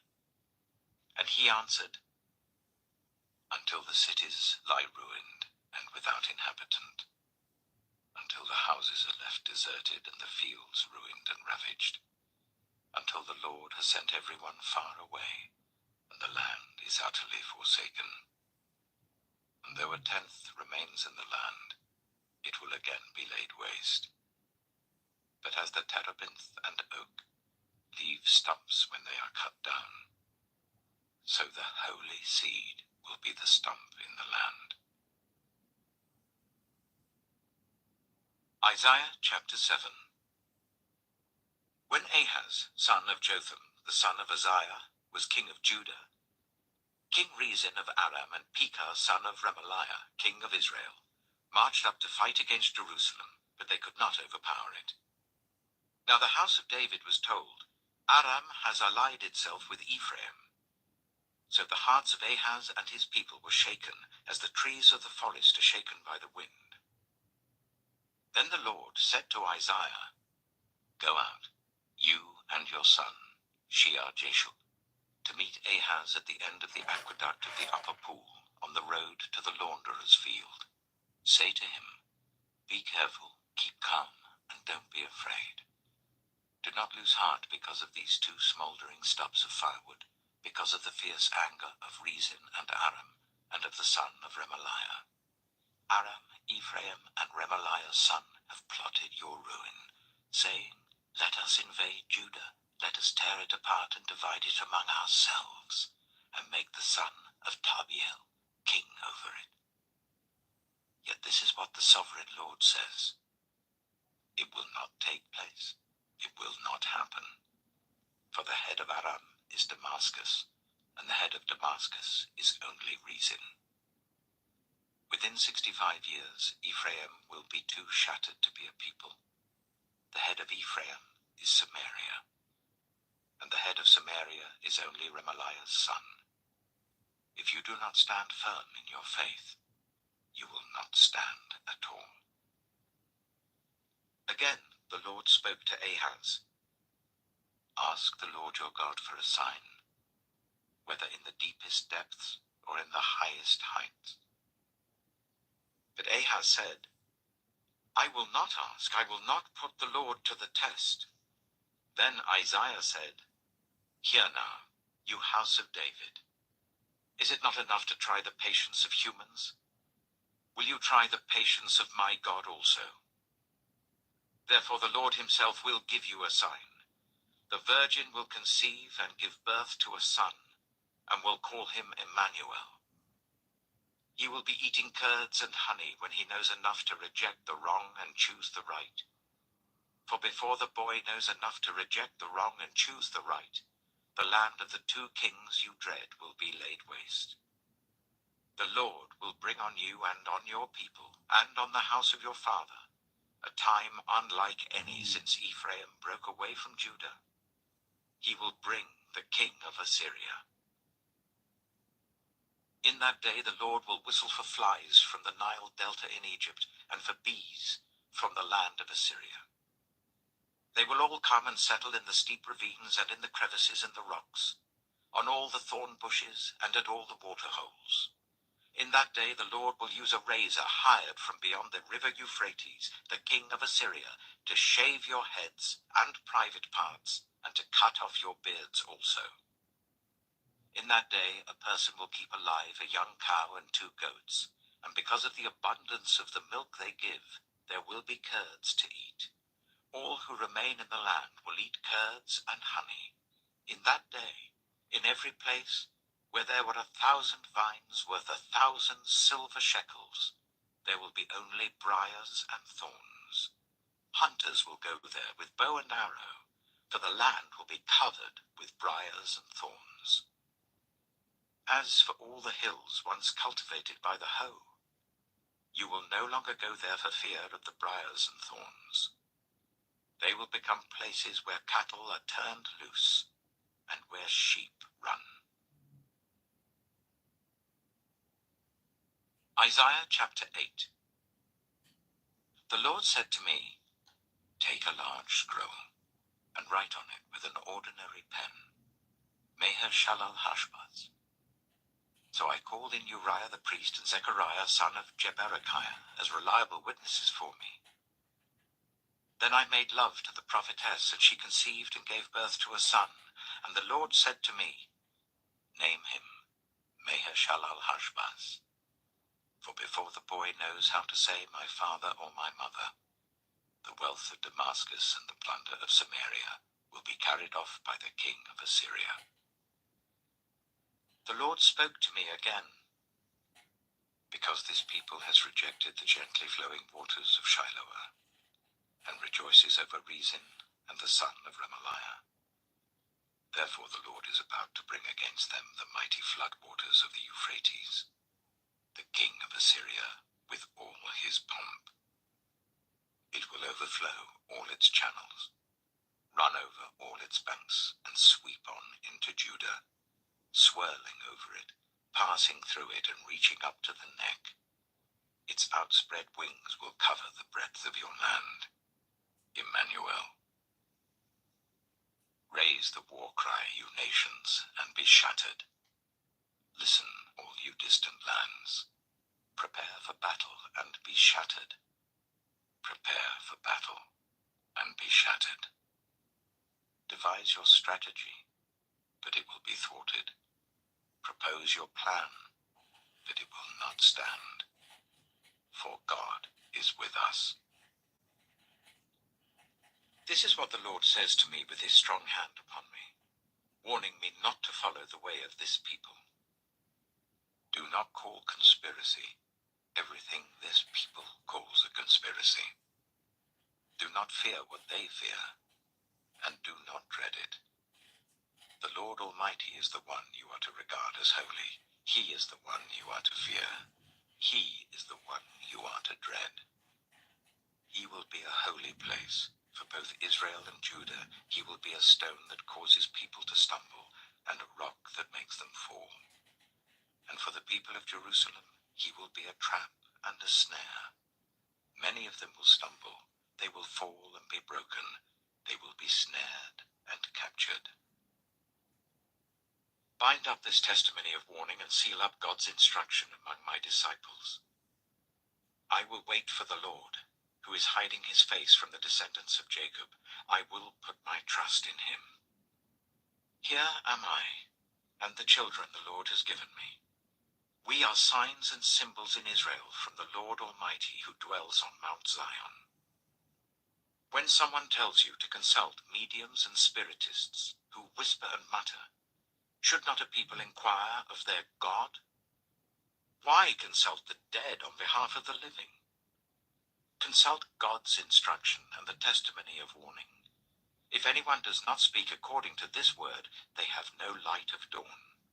Distressed and hungry, they will roam through the land. When they are famished, they will become enraged, and looking upwards will curse their king and their God. Then they will look towards the earth and see only distress and darkness and fearful gloom, and they will be thrust into utter darkness. Isaiah chapter 9. Nevertheless, there will be no more gloom for those who were in distress. In the past, He humbled the land of Zebulun and the land of Naphtali. But in the future he will honor Galilee of the nations, by the way of the sea beyond the Jordan. The people walking in darkness have seen a great light. On those living in the land of deep darkness, a light has dawned. You have enlarged the nation and increased their joy. They rejoice before you as people rejoice at the harvest, as warriors rejoice when dividing the plunder. For as in the day of Midian's defeat, you have shattered the yoke that burdens them, the bar across their shoulders, the rod of their oppressor. Every warrior's boot used in battle, and every garment rolled in blood, will be destined for burning, will be fuel for the fire. For to us a child is born, to us a son is given, and the government will be on his shoulders, and he will be called Wonderful Counselor, Mighty God, Everlasting Father, Prince of Peace. Of the greatness of his government and peace there will be no end.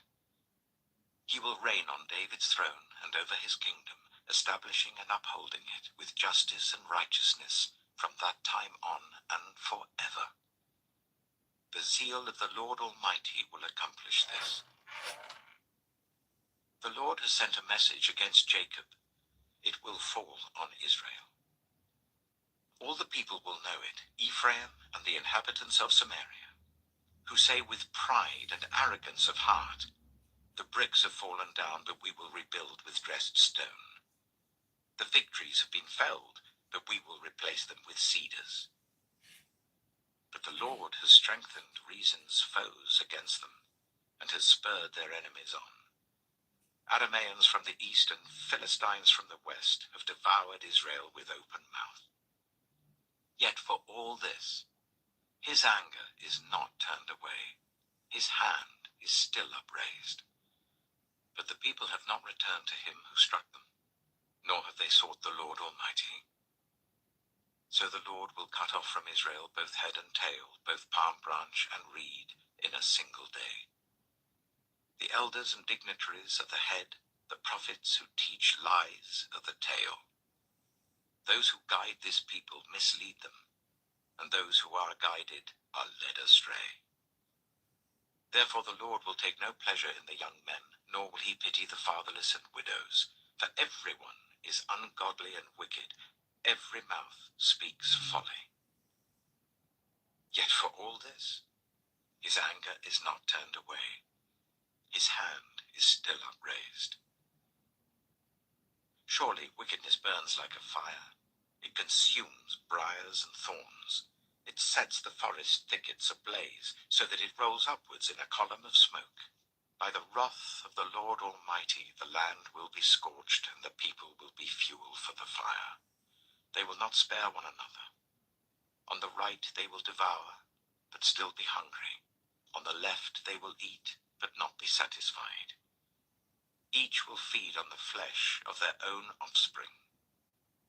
Manasseh will feed on Ephraim, and Ephraim on Manasseh. Together they will turn against Judah. Yet for all this, his anger is not turned away. His hand is still upraised. Isaiah chapter 10. Woe to those who make unjust laws, to those who issue oppressive decrees, to deprive the poor of their rights and withhold justice from the oppressed of my people, making widows their prey and robbing the fatherless. What will you do on the day of reckoning, when disaster comes from afar? To whom will you run for help? Where will you leave your riches? Nothing will remain but to cringe among the captives or fall among the slain. Yet for all this, his anger is not turned away. His hand is still upraised. Woe to the Assyrian, the rod of my anger, in whose hand is the club of my wrath. I send him against a godless nation. I dispatch him against a people who anger me, to seize loot and snatch plunder, and to trample them down like mud in the streets.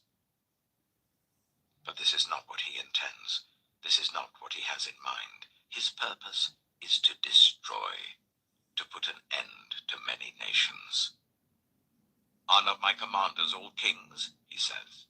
Has not Calno fared like Carchemish? Is not Hamath like Arpad, and Samaria like Damascus? As my hand seized the kingdoms of the idols, kingdoms whose images excelled those of Jerusalem and Samaria, shall I not deal with Jerusalem and her images, as I dealt with Samaria and her idols? When the Lord has finished all his work against Mount Zion and Jerusalem, he will say, I will punish the king of Assyria for the willful pride of his heart and the haughty look in his eyes. For he says, by the strength of my hand I have done this, and by my wisdom, because I have understanding. I removed the boundaries of nations, I plundered their treasures. Like a mighty one, I subdued their kings. As one reaches into a nest, so my hand reached for the wealth of the nations. As people gather abandoned eggs, so I gathered all the countries. Not one flapped a wing or opened its mouth to chirp. Does the axe raise itself above the person who swings it, or the saw boast against the one who uses it? As if a rod were to wield the person who lifts it up, or a club brandish the one who is not wood. Therefore the Lord Almighty, will send a wasting disease upon his sturdy warriors. Under his pomp a fire will be kindled like a blazing flame. The light of Israel will become a fire, the Holy One a flame. In a single day it will burn and consume his thorns and his briars. The splendor of his forests and fertile fields it will completely destroy, as when one who is ill wastes away. And the remaining trees of his forests will be so few that a child could write them down. In that day, the remnant of Israel, the survivors of Jacob, will no longer rely on him who struck them down, but will truly rely on the Lord, the Holy One of Israel. A remnant will return, a remnant of Jacob will return to the mighty God. Though your people be like the sand by the sea, Israel, only a remnant will return. Destruction has been decreed, overwhelming and righteous. The Lord Almighty will carry out the destruction decreed upon the whole land. Therefore this is what the Lord Almighty says. My people who live in Zion, do not be afraid of the Assyrians who beat you with a rod, and lift up a club against you as Egypt did.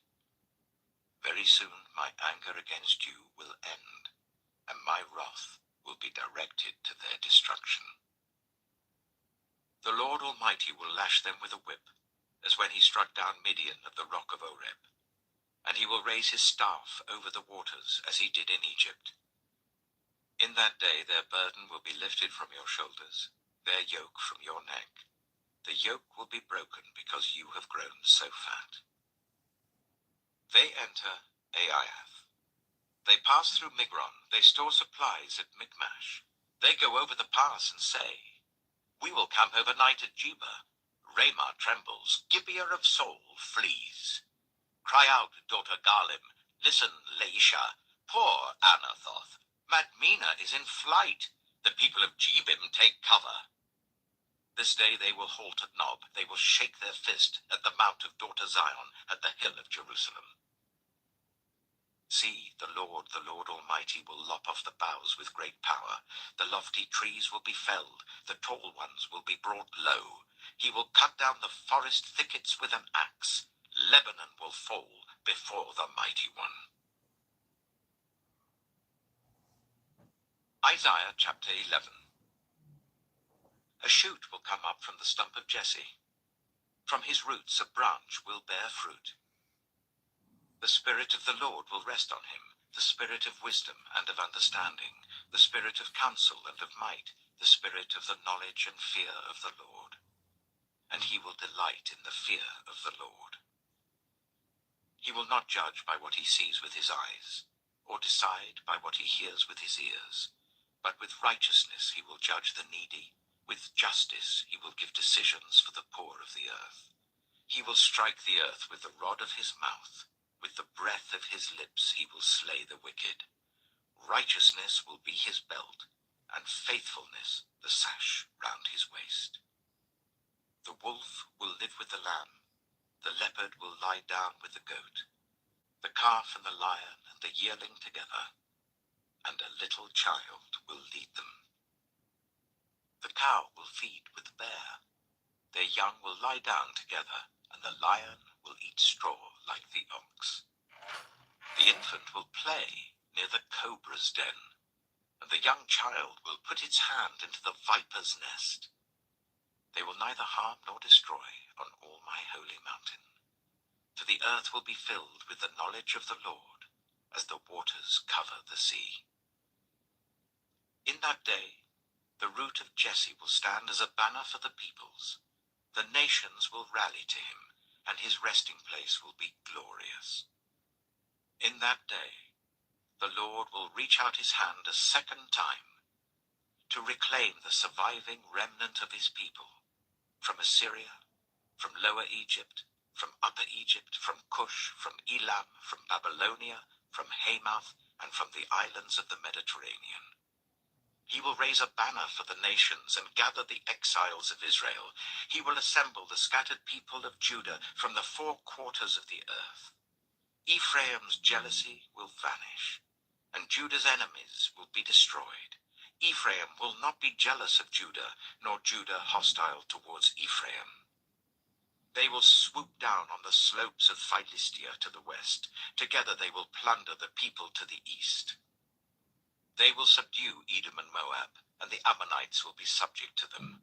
The Lord will dry up the gulf of the Egyptian sea. With a scorching wind he will sweep his hand over the river Euphrates. He will break it up into 7 streams, so that anyone can cross over in sandals. There will be a highway for the remnant of his people that is left from Assyria, as there was for Israel when they came up from Egypt. Isaiah chapter 12. In that day you will say, I will praise you, Lord. Although you were angry with me, your anger has turned away, and you have comforted me. Surely God is my salvation. I will trust and not be afraid. The Lord himself is my strength and my defense. He has become my salvation. With joy you will draw water from the wells of salvation. In that day you will say, give praise to the Lord, proclaim his name. Make known among the nations what he has done, and proclaim that his name is exalted. Sing to the Lord, for he has done glorious things. Let this be known to all the world. Shout aloud and sing for joy, people of Zion, for great is the Holy One of Israel among you. Isaiah chapter 13. A prophecy against Babylon that Isaiah, son of Amos, saw. Raise a banner on a bare hilltop. Shout to them, beckon to them, to enter the gates of the nobles. I have commanded those I prepared for battle. I have summoned my warriors to carry out my wrath, those who rejoice in my triumph. Listen, a noise on the mountains, like that of a great multitude. Listen, an uproar among the kingdoms, like nations massing together. The Lord Almighty is mustering an army for war. They come from faraway lands, from the ends of the heavens, the Lord and the weapons of his wrath, to destroy the whole country. Wail, for the day of the Lord is near. It will come like destruction from the Almighty. Because of this, all hands will go limp, every heart will melt with fear. Terror will seize them, pain and anguish will grip them. They will writhe like a woman in labor. They will look aghast at each other, their faces aflame. See, the day of the Lord is coming, a cruel day, with wrath and fierce anger, to make the land desolate and destroy the sinners within it. The stars of heaven and their constellations will not show their light. The rising sun will be darkened, and the moon will not give its light. I will punish the world for its evil, the wicked for their sins. I will put an end to the arrogance of the haughty, and will humble the pride of the ruthless. I will make people scarcer than pure gold, more rare than the gold of Ophir. Therefore I will make the heavens tremble, and the earth will shake from its place at the wrath of the Lord Almighty in the day of his burning anger. Like a hunted gazelle, like sheep without a shepherd, they will all return to their own people. They will flee to their native land. Whoever is captured will be thrust through. All who are caught will fall by the sword. Their infants will be dashed to pieces before their eyes. Their houses will be looted and their wives violated. See, I will stir up against them the Medes, who do not care for silver and have no delight in gold. Their bows will strike down the young men. They will have no mercy on infants, nor will they look with compassion on children. Babylon, the jewel of kingdoms, the pride and glory of the Babylonians, will be overthrown by God like Sodom and Gomorrah. She will never be inhabited or lived in through all generations. There no nomads will pitch their tents. There no shepherds will rest their flocks. But desert creatures will lie there, jackals will fill her houses. There the owls will dwell, and there the wild goats will leap about. Hyenas will inhabit her strongholds, jackals her luxurious palaces. Her time is at hand, and her days will not be prolonged. Isaiah chapter 14. The Lord will have compassion on Jacob. Once again he will choose Israel, and will settle them in their own land. Foreigners will join them, and unite with the descendants of Jacob. Nations will take them, and bring them to their own place, and Israel will take possession of the nations, and make them male and female servants in the Lord's land. They will make captives of their captors, and rule over their oppressors. On the day the Lord gives you relief from your suffering and turmoil, and from the harsh labor forced on you, you will take up this taunt against the king of Babylon. How the oppressor has come to an end, how his fury has ended.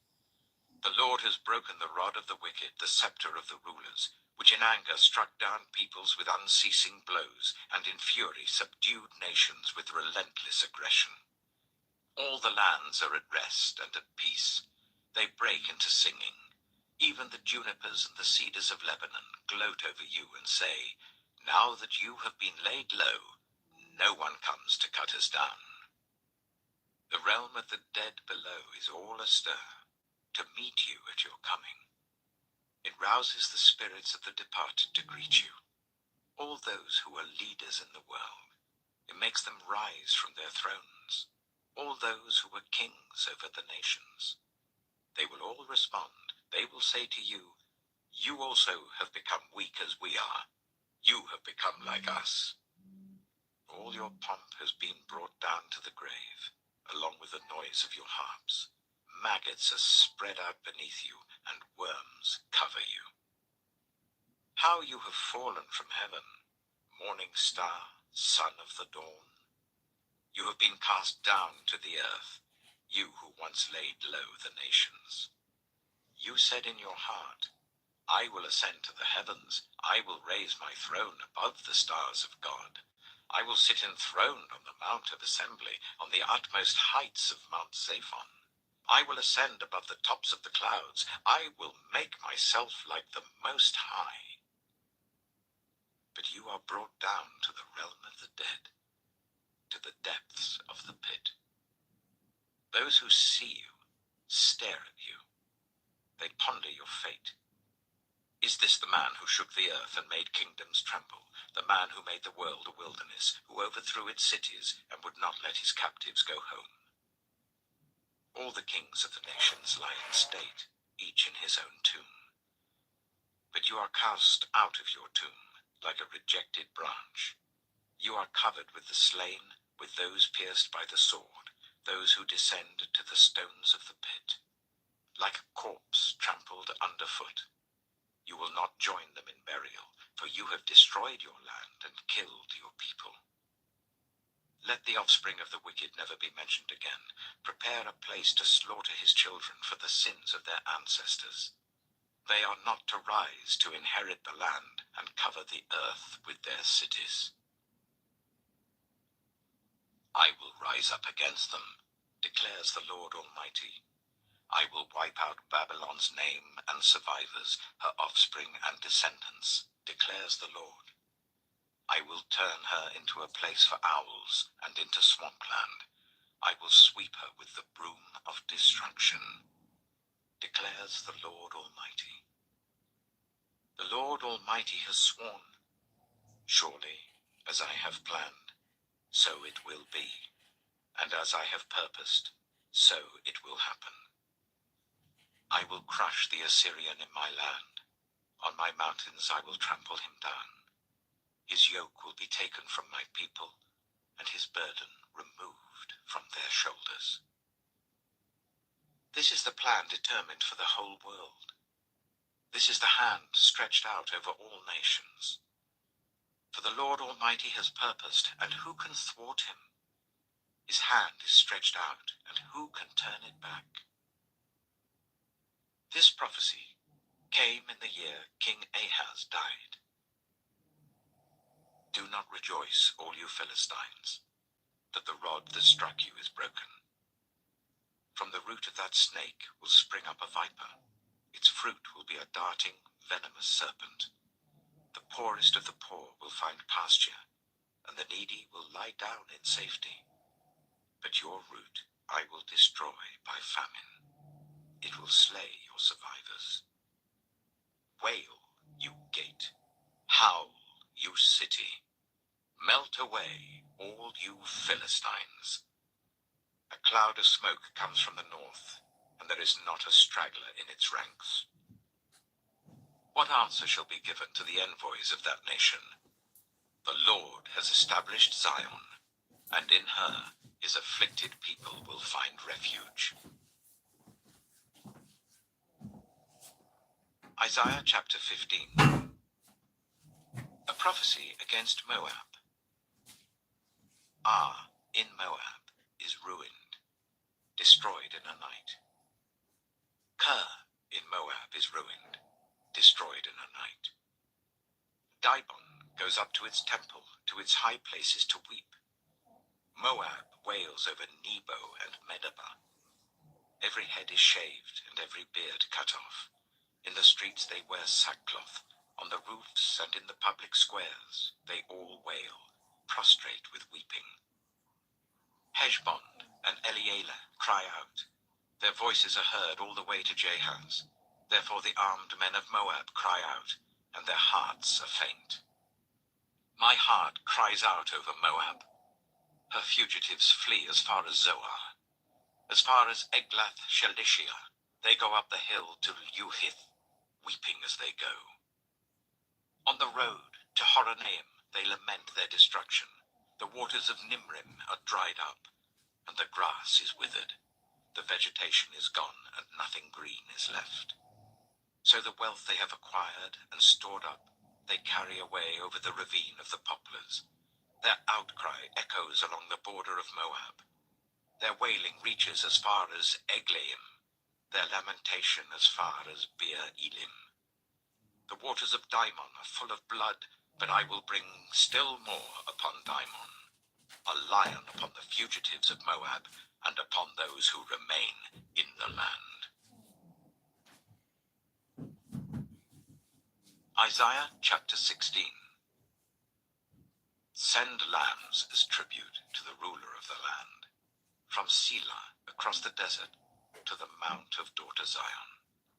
Like fluttering birds pushed from the nest, so are the women of Moab at the fords of the Arnon. Make up your mind, Moab says. Render a decision.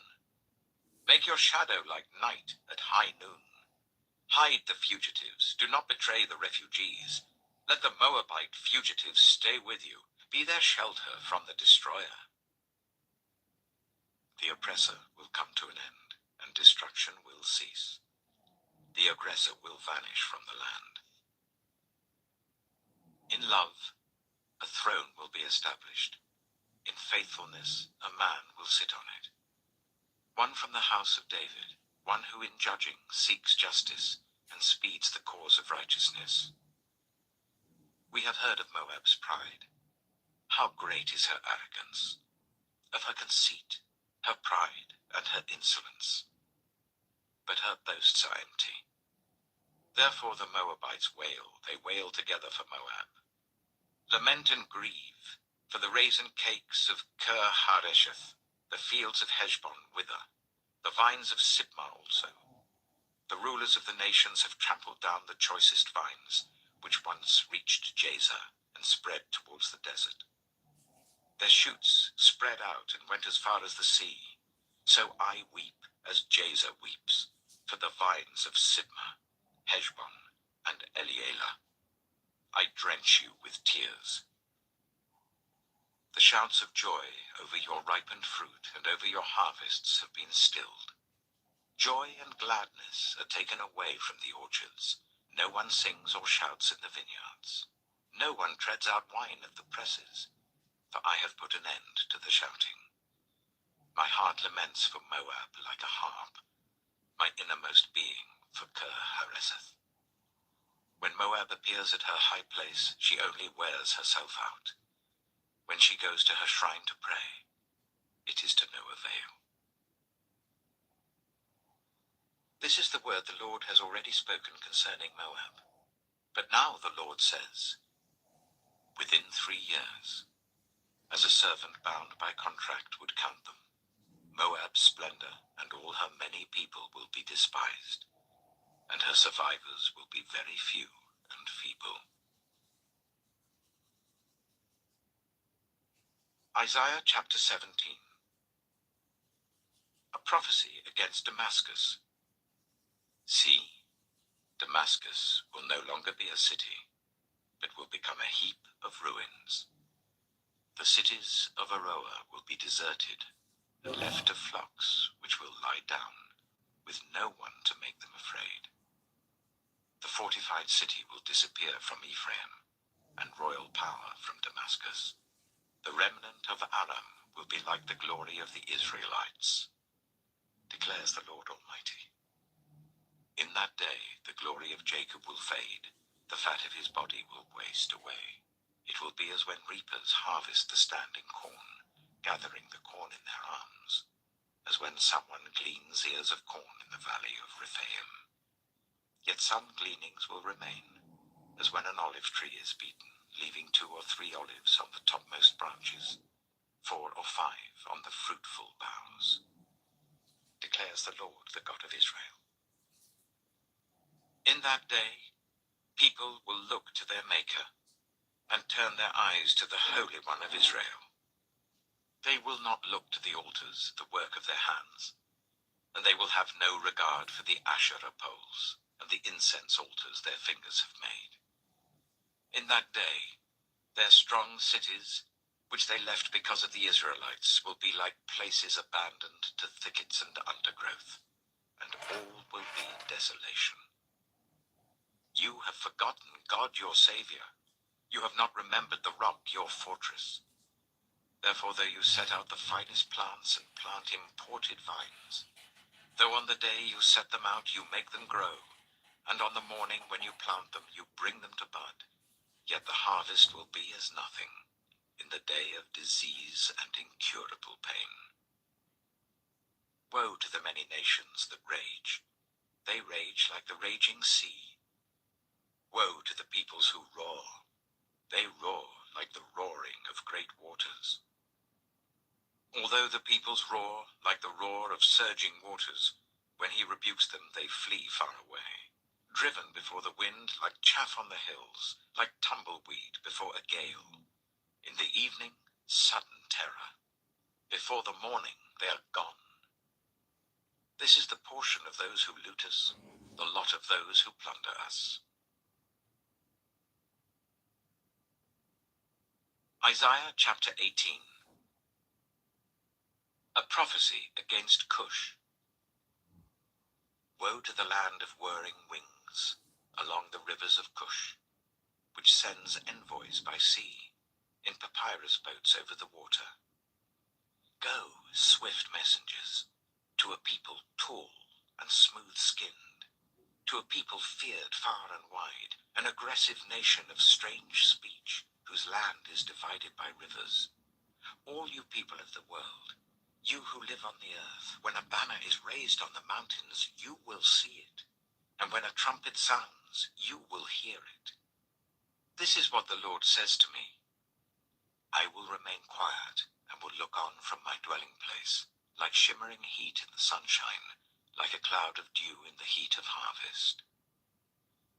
For before the harvest, when the blossom is gone, and the flower becomes a ripening grape, he will cut off the shoots with pruning knives, and cut down and take away the spreading branches. They will all be left to the mountain birds of prey, and to the wild animals. The birds will feed on them all summer, the wild animals all winter. At that time, gifts will be brought to the Lord Almighty, from a people tall and smooth-skinned, from a people feared far and wide, an aggressive nation of strange speech, whose land is divided by rivers. The gifts will be brought to Mount Zion, the place of the name of the Lord Almighty. Isaiah chapter 19. A prophecy against Egypt. See, the Lord rides on a swift cloud and is coming to Egypt. The idols of Egypt tremble before him, and the hearts of the Egyptians melt with fear. I will stir up Egyptian against Egyptian.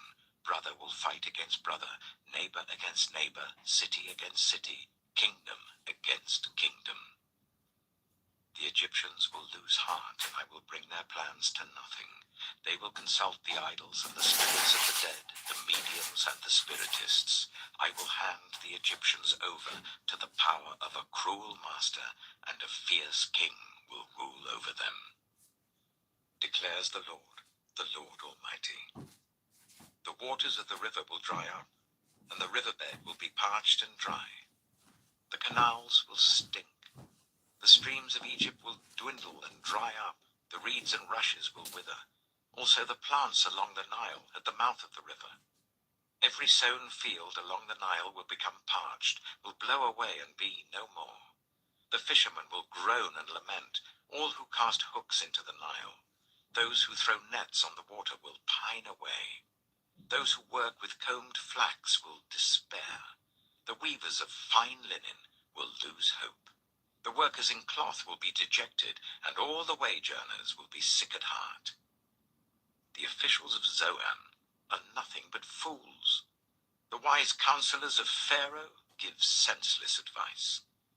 How can you say to Pharaoh, I am one of the wise men, a disciple of the ancient kings? Where are your wise men now? Let them show you and make known what the Lord Almighty has planned against Egypt. The officials of Zoan have become fools. The leaders of Memphis are deceived. The cornerstones of her peoples have led Egypt astray. The Lord has poured into them a spirit of dizziness. They make Egypt stagger in all that she does, as a drunkard staggers around in his vomit. There is nothing Egypt can do, head or tail, palm branch or reed. In that day, the Egyptians will become weaklings. They will shudder with fear at the uplifted hand that the Lord Almighty raises against them. And the land of Judah will bring terror to the Egyptians. Everyone to whom Judah is mentioned will be terrified because of what the Lord Almighty is planning against them. In that day, 5 cities in Egypt will speak the language of Canaan and swear allegiance to the Lord Almighty. One of them will be called the City of the Sun. In that day, there will be an altar to the Lord in the heart of Egypt, and a monument to the Lord at its border. It will be a sign and witness to the Lord Almighty in the land of Egypt. When they cry out to the Lord because of their oppressors, he will send them a savior and defender, and he will rescue them. So the Lord will make himself known to the Egyptians, and in that day they will acknowledge the Lord. They will worship with sacrifices and grain offerings. They will make vows to the Lord and keep them. The Lord will strike Egypt with a plague. He will strike them and heal them. they will turn to the Lord, and he will respond to their pleas and heal them. In that day, there will be a highway from Egypt to Assyria. The Assyrians will go to Egypt, and the Egyptians to Assyria. The Egyptians and Assyrians will worship together. In that day, Israel will be the third, along with Egypt and Assyria, a blessing on the earth. The Lord Almighty will bless them, saying, Blessed be Egypt, my people, Assyria, my handiwork, and Israel, my inheritance. Isaiah chapter 20. A prophecy against Egypt and Cush. In the year that the supreme commander, sent by Sargon, king of Assyria, came to Ashdod and attacked and captured it, at that time the Lord spoke through Isaiah, son of Amos. He said to him, Take off the sackcloth from your body and the sandals from your feet. And he did so, going around stripped and barefoot. Then the Lord said, Just as my servant Isaiah has gone stripped and barefoot for 3 years, as a sign important against Egypt and Cush, so the king of Assyria will lead away stripped and barefoot the Egyptian captives and Cushite exiles, young and old, with buttocks bared, to Egypt's shame. Those who trusted in Cush and boasted in Egypt will be dismayed and put to shame. In that day the people who live on this coast will say, See what has happened to those we relied on, those we fled to for help and deliverance from the king of Assyria. How then can we escape? Isaiah chapter 21. A prophecy against the desert by the sea. Like whirlwinds sweeping through the southland, an invader comes from the desert, from a land of terror. A dire vision has been shown to me. The traitor betrays, the looter takes loot. Elam, attack. Media, lay siege. I will bring to an end all the groaning she caused. At this, my body is racked with pain. Pangs seize me, like those of a woman in labor. I am staggered by what I hear. I am bewildered by what I see. My heart falters. Fear makes me tremble. The twilight I longed for has become a horror to me. They set the tables. They spread the rugs. They eat. They drink. Get up, you officers. Oil the shields. This is what the Lord says to me. Go, post a lookout, and let him report what he sees. When he sees chariots with teams of horses, riders on donkeys or riders on camels, let him be alert, fully alert. And the lookout shouted, Day after day, my lord, I stand on the watchtower. Every night I stay at my post. Look, here comes a man in a chariot with a team of horses. And he gives back the answer, Babylon has fallen, has fallen. All the images of its gods lie shattered on the ground. My people who are crushed on the threshing floor, I tell you what I have heard from the Lord Almighty, from the God of Israel. A prophecy against Duma. Someone calls to me from Seir. Watchman, what is left of the night? Watchman, what is left of the night? The watchman replies, Morning is coming, but also the night. If you would ask, then ask, and come back yet again. A prophecy against Arabia. You caravans of Dedanites who camp in the thickets of Arabia, bring water for the thirsty. You who live in Tema, bring food for the fugitives. They flee from the sword, from the drawn sword, from the bent bow, and from the heat of battle. This is what the Lord says to me. Within 1 year, as a servant bound by contract would count it, all the splendor of Kedar will come to an end. The survivors of the archers, the warriors of Kedar, will be few. The Lord, the God of Israel, has spoken. Isaiah chapter 22. A prophecy against the valley of vision. What troubles you now, that you have all gone up on the roofs? You town so full of commotion, you city of tumult and revelry. Your slain were not killed by the sword, nor did they die in battle. All your leaders have fled together. They have been captured without using the bow. All you who were caught were taken prisoner together, having fled while the enemy was still far away. Therefore I said, turn away from me, let me weep bitterly. Do not try to console me over the destruction of my people. The Lord Almighty, has a day of tumult and trampling and terror in the valley of vision, a day of battering down walls and of crying out to the mountains. Elam takes up the quiver with her charioteers and horses. Kir uncovers the shield. Your choicest valleys are full of chariots, and horsemen are posted at the city gates. The Lord stripped away the defenses of Judah, and you looked in that day to the weapons in the palace of the forest. You saw that the walls of the city of David were broken through in many places. You stored up water in the lower pool. You counted the buildings in Jerusalem and tore down houses to strengthen the wall. You built a reservoir between the two walls for the water of the old pool, but you did not look to the one who made it, or have regard for the one who planned it long ago. The Lord Almighty called you on that day to weep and to wail, to tear out your hair and put on sackcloth. But see, there is joy and revelry, slaughtering of cattle and killing of sheep, eating of meat and drinking of wine. Let us eat and drink, you say, for tomorrow we die. The Lord Almighty has revealed this in my hearing. Till your dying day, this sin will not be atoned for, says the Lord Almighty. This is what the Lord Almighty says. Go, say to this steward, to Shebna, the palace administrator, what are you doing here? And who gave you permission to cut out a grave for yourself here, hewing your grave on the height and chiseling your resting place in the rock? Beware, the Lord is about to take firm hold of you and hurl you away, you mighty man. He will roll you up tightly like a ball and throw you into a large country. There you will die, and there the chariots you were so proud of will become a disgrace to your master's house.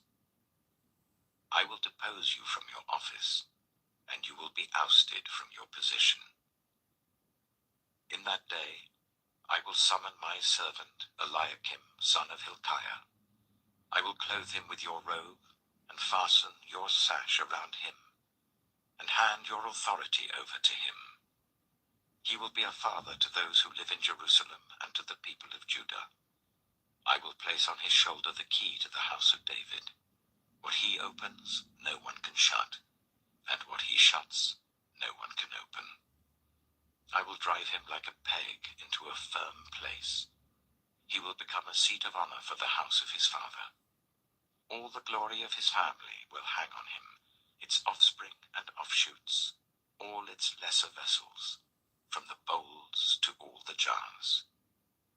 In that day, declares the Lord Almighty, the peg driven into the firm place will give way. It will be sheared off and will fall, and the load hanging on it will be cut down. The Lord has spoken. Isaiah chapter 23. A prophecy against Tyre. Wail, you ships of Tarshish, for Tyre is destroyed and left without house or harbor. From the land of Cyprus word has come to them. Be silent, you people of the island, and you merchants of Sidon, whom the seafarers have enriched. On the great waters came the grain of the Shihor. The harvest of the Nile was the revenue of Tyre, and she became the marketplace of the nations. Be ashamed, Sidon, and you fortress of the sea, for the sea has spoken.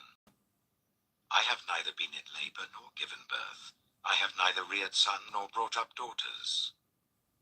When word comes to Egypt, they will be in anguish at the report from Tyre. Cross over to Tarshish. Wail, you people of the island. Is this your city of revelry, the old, old city, whose feet have taken her to settle in far-off lands? Who planned this against Tyre, the bestower of crowns, whose merchants are princes, whose traders are renowned in the earth? The Lord Almighty planned it, to bring down her pride in all her splendor, and to humble all who are renowned on the earth. Till your land, as they do along the Nile, daughter Tarshish, for you no longer have a harbor. The Lord has stretched out his hand over the sea and made its kingdoms tremble. He has given an order concerning Phoenicia, that her fortresses be destroyed. He said, no more of your reveling, virgin daughter Sidon, now crushed. Up, cross over to Cyprus. Even there you will find no rest. Look at the land of the Babylonians, this people that is now of no account. The Assyrians have made it a place for desert creatures. They raised up their siege towers, they stripped its fortresses bare, and turned it into a ruin. Wail, you ships of Tarshish, your fortress is destroyed. At that time Tyre will be forgotten for 70 years, the span of a king's life. But at the end of these 70 years, it will happen to Tyre as in the song of the prostitute. Take up a harp, walk through the city, you forgotten prostitute. Play the harp well, sing many a song, so that you will be remembered. At the end of 70 years, the Lord will deal with Tyre.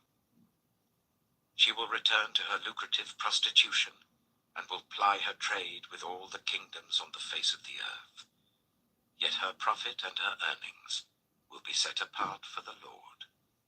They will not be stored up or hoarded. Her profits will go to those who live before the Lord, for abundant food and fine clothes. Isaiah chapter 24. See, the Lord is going to lay waste the earth and devastate it. He will ruin its face and scatter its inhabitants. It will be the same for priest as for people, for the master as for his servant, for the mistress as for her servant, for seller as for buyer, for borrower as for lender, for debtor as for creditor. The earth will be completely laid waste and totally plundered. The Lord has spoken this word. The earth dries up and withers, the world languishes and withers, the heavens languish with the earth. The earth is defiled by its people. They have disobeyed the laws, violated the statutes, and broken the everlasting covenant. Therefore a curse consumes the earth. Its people must bear their guilt. Therefore earth's inhabitants are burned up, and very few are left. The new wine dries up, and the vine withers. All the merrymakers groan. The joyful tambourines are stilled. The noise of the revelers has stopped. The joyful harp is silent. No longer do they drink wine with a song. The beer is bitter to its drinkers. The ruined city lies desolate. The entrance to every house is barred. In the streets they cry out for wine. All joy turns to gloom. All joyful sounds are banished from the earth. The city is left in ruins. Its gate is battered to pieces. So will it be on the earth and among the nations, as when an olive tree is beaten, or as when gleanings are left after the grape harvest. They raise their voices, they shout for joy. From the west they acclaim the Lord's majesty. Therefore in the east give glory to the Lord. Exalt the name of the Lord, the God of Israel, in the islands of the sea. From the ends of the earth we hear singing, glory to the righteous one. But I said, I waste away. I waste away. Woe to me. The treacherous betray. With treachery the treacherous betray. Terror and pit and snare await you, people of the earth. Whoever flees at the sound of terror will fall into a pit. Whoever climbs out of the pit will be caught in a snare. The floodgates of the heavens are opened. The foundations of the earth shake. The earth is broken up. The earth is split asunder. The earth is violently shaken. The earth reels like a drunkard. It sways like a hut in the wind. So heavy upon it is the guilt of its rebellion that it falls, never to rise again. In that day the Lord will punish the powers in the heavens above and the kings on the earth below. They will be herded together, like prisoners bound in a dungeon. They will be shut up in prison and be punished after many days. The moon will be dismayed, the sun ashamed. For the Lord Almighty will reign on Mount Zion and in Jerusalem and before its elders with great glory. Isaiah chapter 25. Lord, you are my God. I will exalt you and praise your name, for in perfect faithfulness you have done wonderful things, things planned long ago. You have made the city a heap of rubble, the fortified town a ruin. The foreigner's stronghold a city no more. It will never be rebuilt.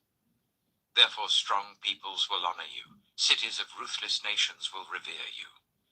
You have been a refuge for the poor, a refuge for the needy in their distress, a shelter from the storm and a shade from the heat. For the breath of the ruthless is like a storm driving against a wall and like the heat of the desert. You silence the uproar of foreigners. As heat is reduced by the shadow of a cloud, so the song of the ruthless is stilled. On this mountain the Lord Almighty will prepare a feast of rich food for all peoples, a banquet of aged wine, the best of meats and the finest of wines. On this mountain he will destroy the shroud that enfolds all peoples, the sheet that covers all nations. He will swallow up death forever. The sovereign Lord will wipe away the tears from all faces.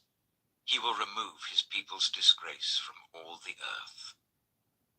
The Lord has spoken.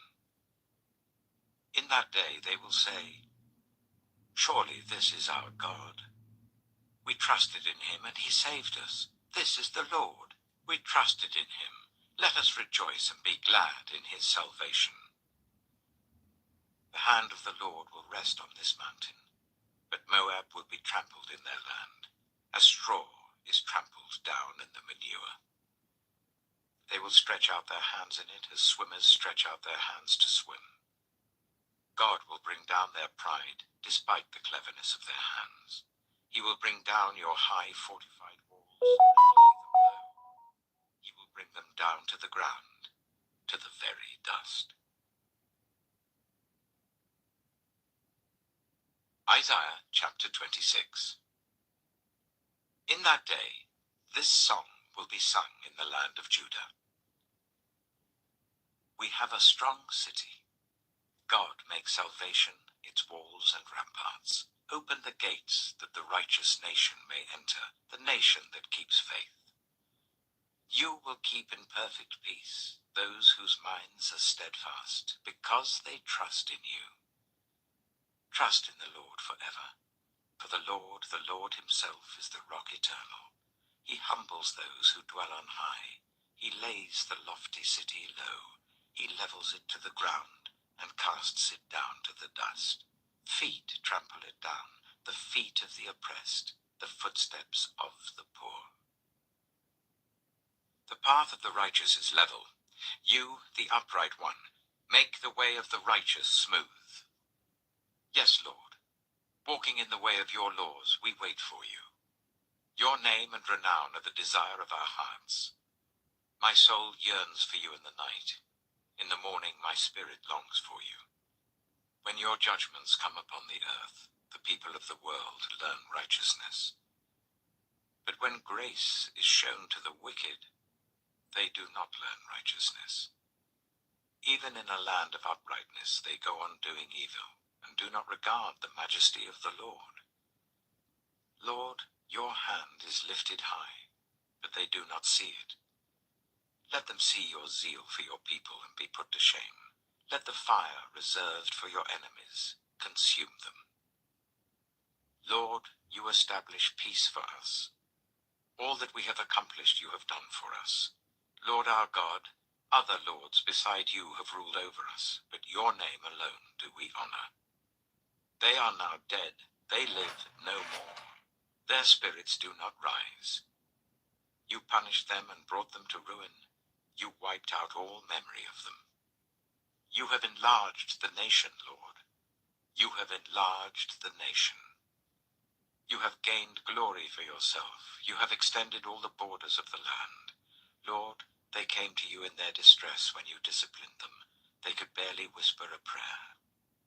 As a pregnant woman about to give birth writhes and cries out in her pain, so were we in your presence, Lord. We were with child. We writhed in labor, but we gave birth to wind. We have not brought salvation to the earth, and the people of the world have not come to life. But your dead will live, Lord. Their bodies will rise. Let those who dwell in the dust wake up and shout for joy. Your dew is like the dew of the morning. The earth will give birth to her dead. Go, my people, enter your rooms, and shut the doors behind you. Hide yourselves for a little while, until his wrath has passed by. See, the Lord is coming out of his dwelling to punish the people of the earth for their sins.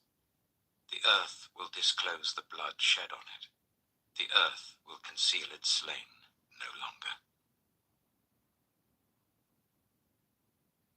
Isaiah chapter 27. In that day, the Lord will punish with his sword, his fierce, great, and powerful sword. Leviathan, the gliding serpent, Leviathan, the coiling serpent. He will slay the monster of the sea. In that day, sing about a fruitful vineyard. I, the Lord, watch over it. I water it continually. I guard it day and night, so that no one may harm it. I am not angry.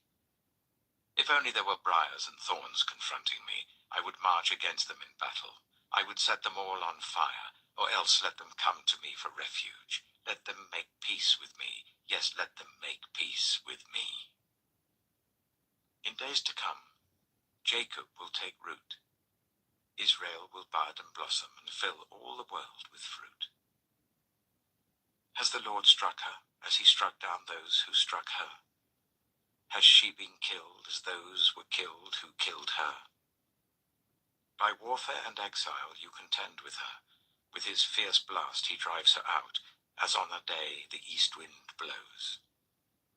By this then will Jacob's guilt be atoned for, and this will be the full fruit of the removal of his sin, when he makes all the altar stones to be like limestone crushed to pieces.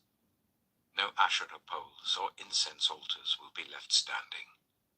The fortified city stands desolate, an abandoned settlement, forsaken like the wilderness. There the calves graze, there they lie down, they strip its branches bare. When its twigs are dry, they're broken off, and women come and make fires with them. For this is a people without understanding, so their Maker has no compassion on them, and their Creator shows them no favor. In that day the Lord will thresh from the flowing Euphrates to the Wadi of Egypt, and you, Israel, will be gathered up one by one, and in that day a great trumpet will sound. Those who were perishing in Assyria and those who were exiled in Egypt will come and worship the Lord on the holy mountain in Jerusalem. Isaiah chapter 28. Woe to that wreath, the pride of Ephraim's drunkards, to the fading flower, his glorious beauty, set on the head of a fertile valley, to that city, the pride of those laid low by wine. See, the Lord has one who is powerful and strong, like a hailstorm and a destructive wind, Like a driving rain and a flooding downpour, he will throw it forcefully to the ground. That wreath, the pride of Ephraim's drunkards, will be trampled underfoot. That fading flower, his glorious beauty, set on the head of a fertile valley, will be like figs ripe before harvest. As soon as people see them and take them in hand, they swallow them. In that day the Lord Almighty will be a glorious crown, a beautiful wreath for the remnant of his people. He will be a spirit of justice to the one who sits in judgment, a source of strength to those who turn back the battle at the gate. And these also stagger from wine and reel from beer. Priests and prophets stagger from beer and are befuddled with wine. They reel from beer, they stagger when seeing visions, they stumble when rendering decisions. All the tables are covered with vomit, and there is not a spot without filth. Who is he trying to teach? To whom is he explaining his message? To children weaned from their milk, to those just taken from the breast? For it is, do this, do that, a rule for this, a rule for that, a little here, a little there. Very well then. With foreign lips and strange tongues, God will speak to this people, to whom he said, this is the resting place, let the weary rest. And this is the place of repose. But they would not listen. So then the word of the Lord to them will become, do this, do that. A rule for this, a rule for that, a little here, a little there. So that as they go, they will fall backwards. They will be injured and snared and captured. Therefore hear the word of the Lord, you scoffers who rule this people in Jerusalem. You boast, we have entered into a covenant with death. With the realm of the dead we have made an agreement. When an overwhelming scourge sweeps by, it cannot touch us, for we have made a lie our refuge, and falsehood our hiding place. So this is what the sovereign Lord says. See, I lay a stone in Zion, a tested stone, a precious cornerstone for a sure foundation. The one who relies on it will never be stricken with panic. I will make justice the measuring line, and righteousness the plumb line. Hail will sweep away your refuge, the lie, and water will overflow your hiding place. Your covenant with death will be annulled. Your agreement with the realm of the dead will not stand. When the overwhelming scourge sweeps by, you will be beaten down by it. As often as it comes, it will carry you away. Morning after morning, by day and by night, it will sweep through. The understanding of this message will bring sheer terror. The bed is too short to stretch out on, the blanket too narrow to wrap around you. The Lord will rise up as he did at Mount Perazim. He will rouse himself as in the valley of Gibeon, to do his work, his strange work, and perform his task, his alien task. Now, stop your mocking, or your chains will become heavier. The Lord Almighty has told me of the destruction decreed against the whole land. Listen and hear my voice. Pay attention and hear what I say. When a farmer plows for planting, does he plow continually? Does he keep on breaking up and working the soil? When he has leveled the surface, does he not sow caraway and scatter cumin? Does he not plant wheat in its place, barley in its plot, and spelt in its field? His God instructs him and teaches him the right way. Caraway is not threshed with a sledge, nor is the cartwheel rolled over cumin. Caraway is beaten out with a rod and cumin with a stick. Grain must be ground to make bread. So one does not go on threshing it forever. The wheels of a threshing cart may be rolled over it, but one does not use horses to grind grain. All this comes from the Lord Almighty, whose plan is wonderful, whose wisdom is magnificent. Isaiah chapter 29. Woe to you, Ariel, Ariel, the city where David settled. Add year to year, and let your cycle of festivals go on.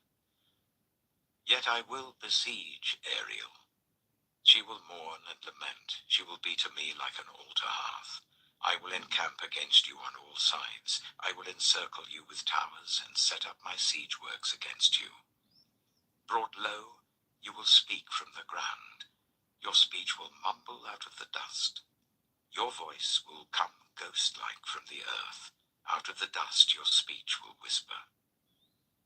But your many enemies will become like fine dust, the ruthless hordes like blown chaff.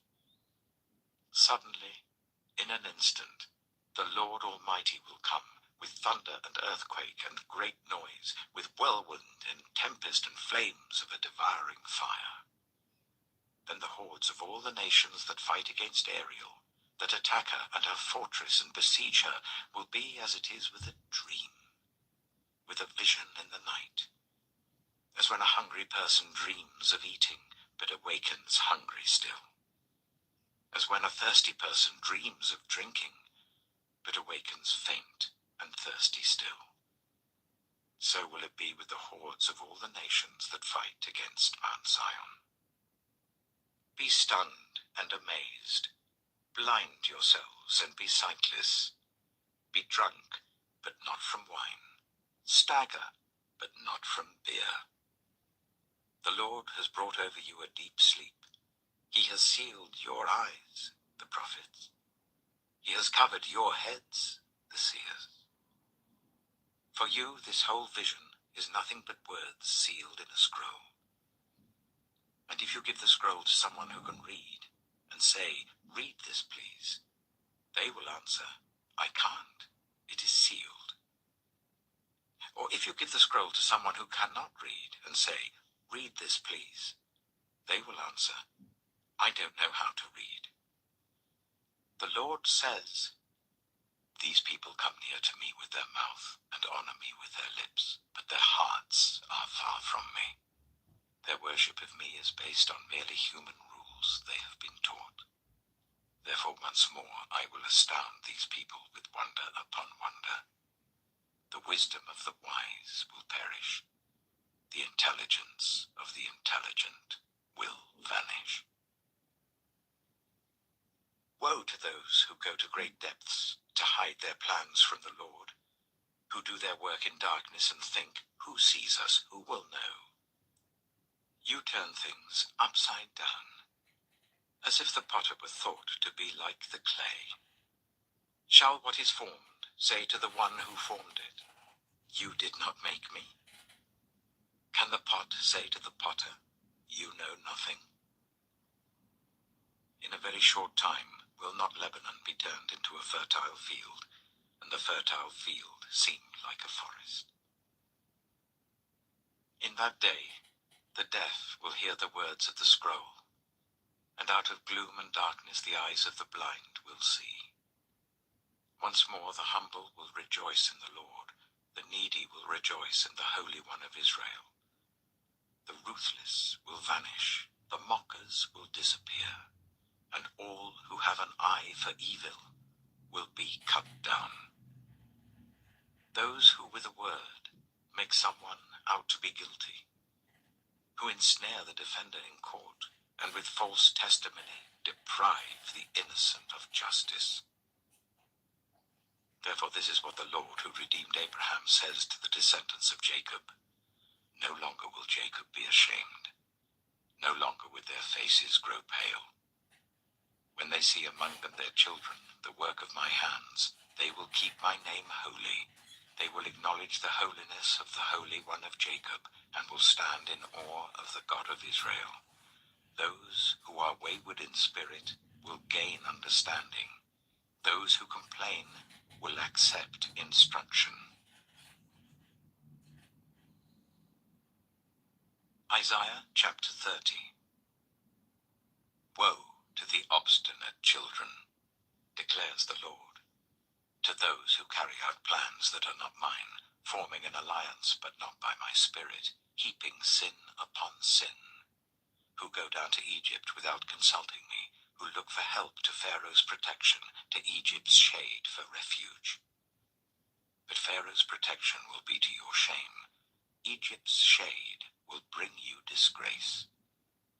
Though they have officials in Zoan, and their envoys have arrived in Hades, everyone will be put to shame because of a people useless to them, who bring neither help nor advantage, but only shame and disgrace. A prophecy concerning the animals of the Negev. Through a land of hardship and distress, of lions and lionesses, of adders and darting snakes, the envoys carry their riches on donkeys' backs, their treasures on the humps of camels, to that unprofitable nation, to Egypt, whose help is utterly useless. Therefore I call her Rahab the Do-Nothing. Go now, write it on a tablet for them, inscribe it on a scroll, that for the days to come it may be an everlasting witness. For these are rebellious people, deceitful children, children unwilling to listen to the Lord's instruction. They say to the seers, see no more visions, and to the prophets, give us no more visions of what is right.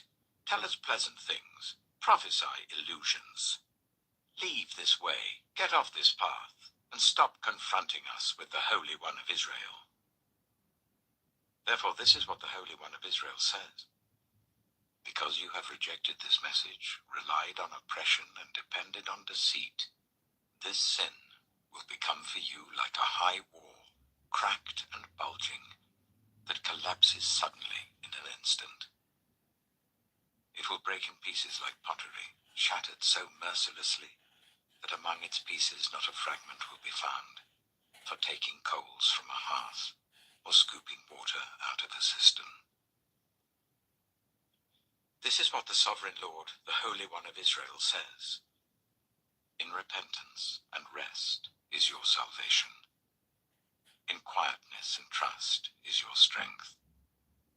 But you would have none of it.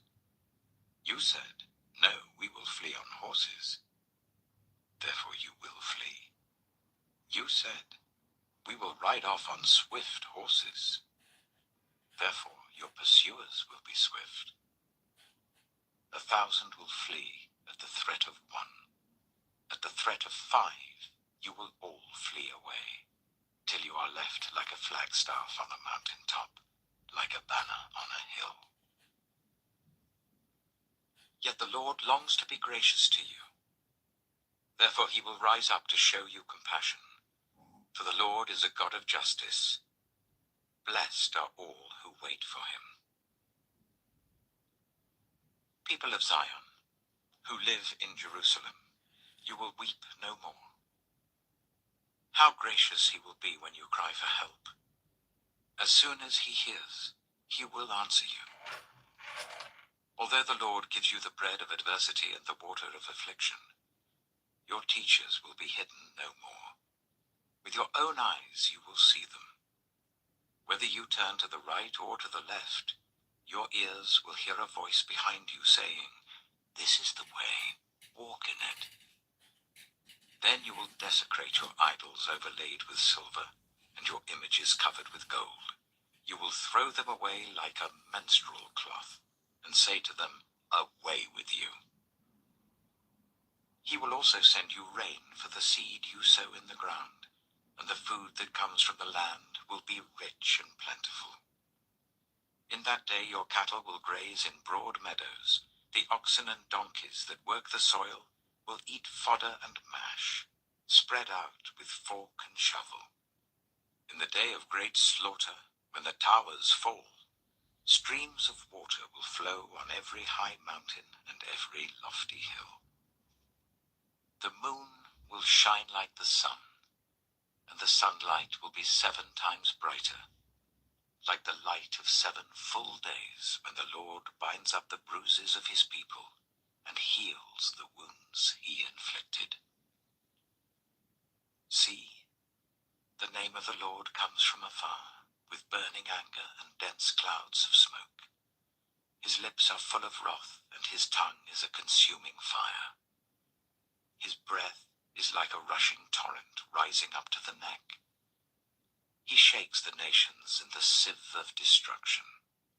He places in the jaws of the peoples a bit that leads them astray. And you will sing, as on the night you celebrate a holy festival. Your hearts will rejoice as when people playing pipes go up to the mountain of the Lord, to the rock of Israel. The Lord will cause people to hear his majestic voice, and will make them see his arm coming down with raging anger and consuming fire, with cloudburst, thunderstorm, and hail. The voice of the Lord will shatter Assyria. With his rod he will strike them down. Every stroke the Lord lays on them, with his punishing club, will be to the music of tambourines and harps, as he fights them in battle with the blows of his arm. Topheth has long been prepared. It has been made ready for the king. Its fire pit has been made deep and wide, with an abundance of fire and wood. The breath of the Lord, like a stream of burning sulfur, sets it ablaze. Isaiah chapter 31. Woe to those who go down to Egypt for help, who rely on horses, who trust in the multitude of their chariots and in the great strength of their horsemen. But do not look to the Holy One of Israel, or seek help from the Lord. Yet he too is wise and can bring disaster. He does not take back his words. He will rise up against that wicked nation, against those who help evildoers.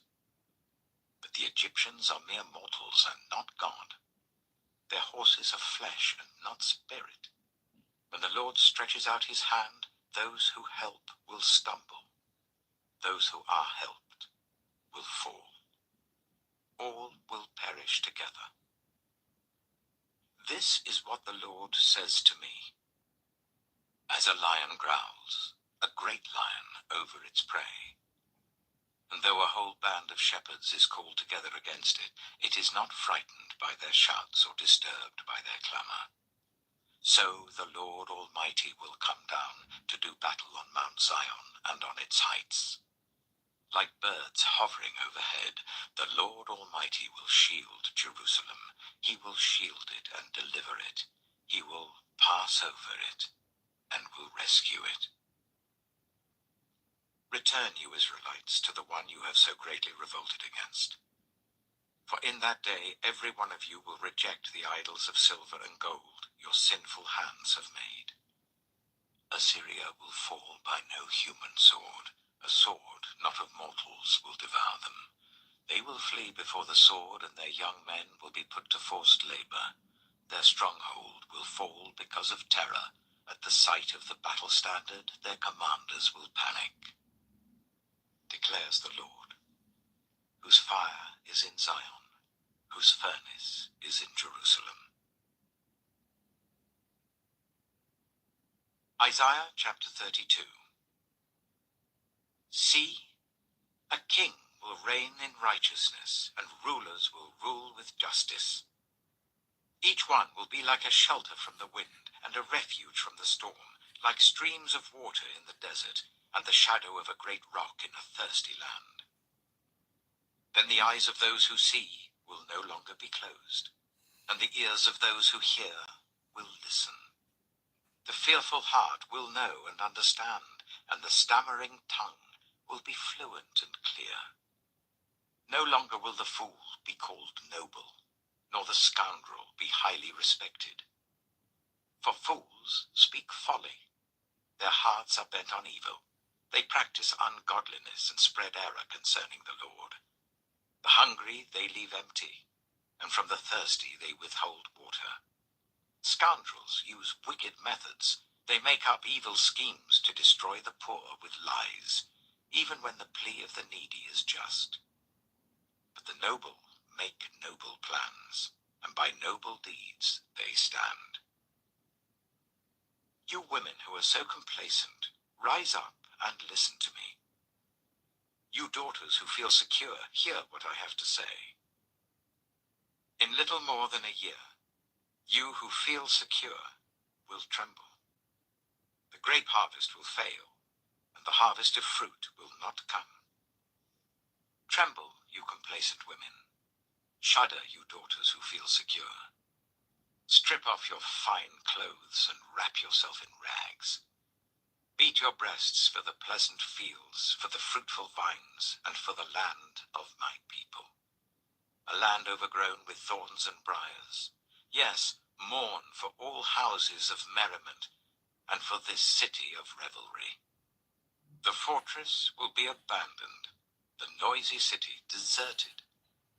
Citadel and watchtower will become a wasteland forever, the delight of donkeys, a pasture for flocks, till the Spirit is poured on us from on high, and the desert becomes a fertile field, and the fertile field seems like a forest.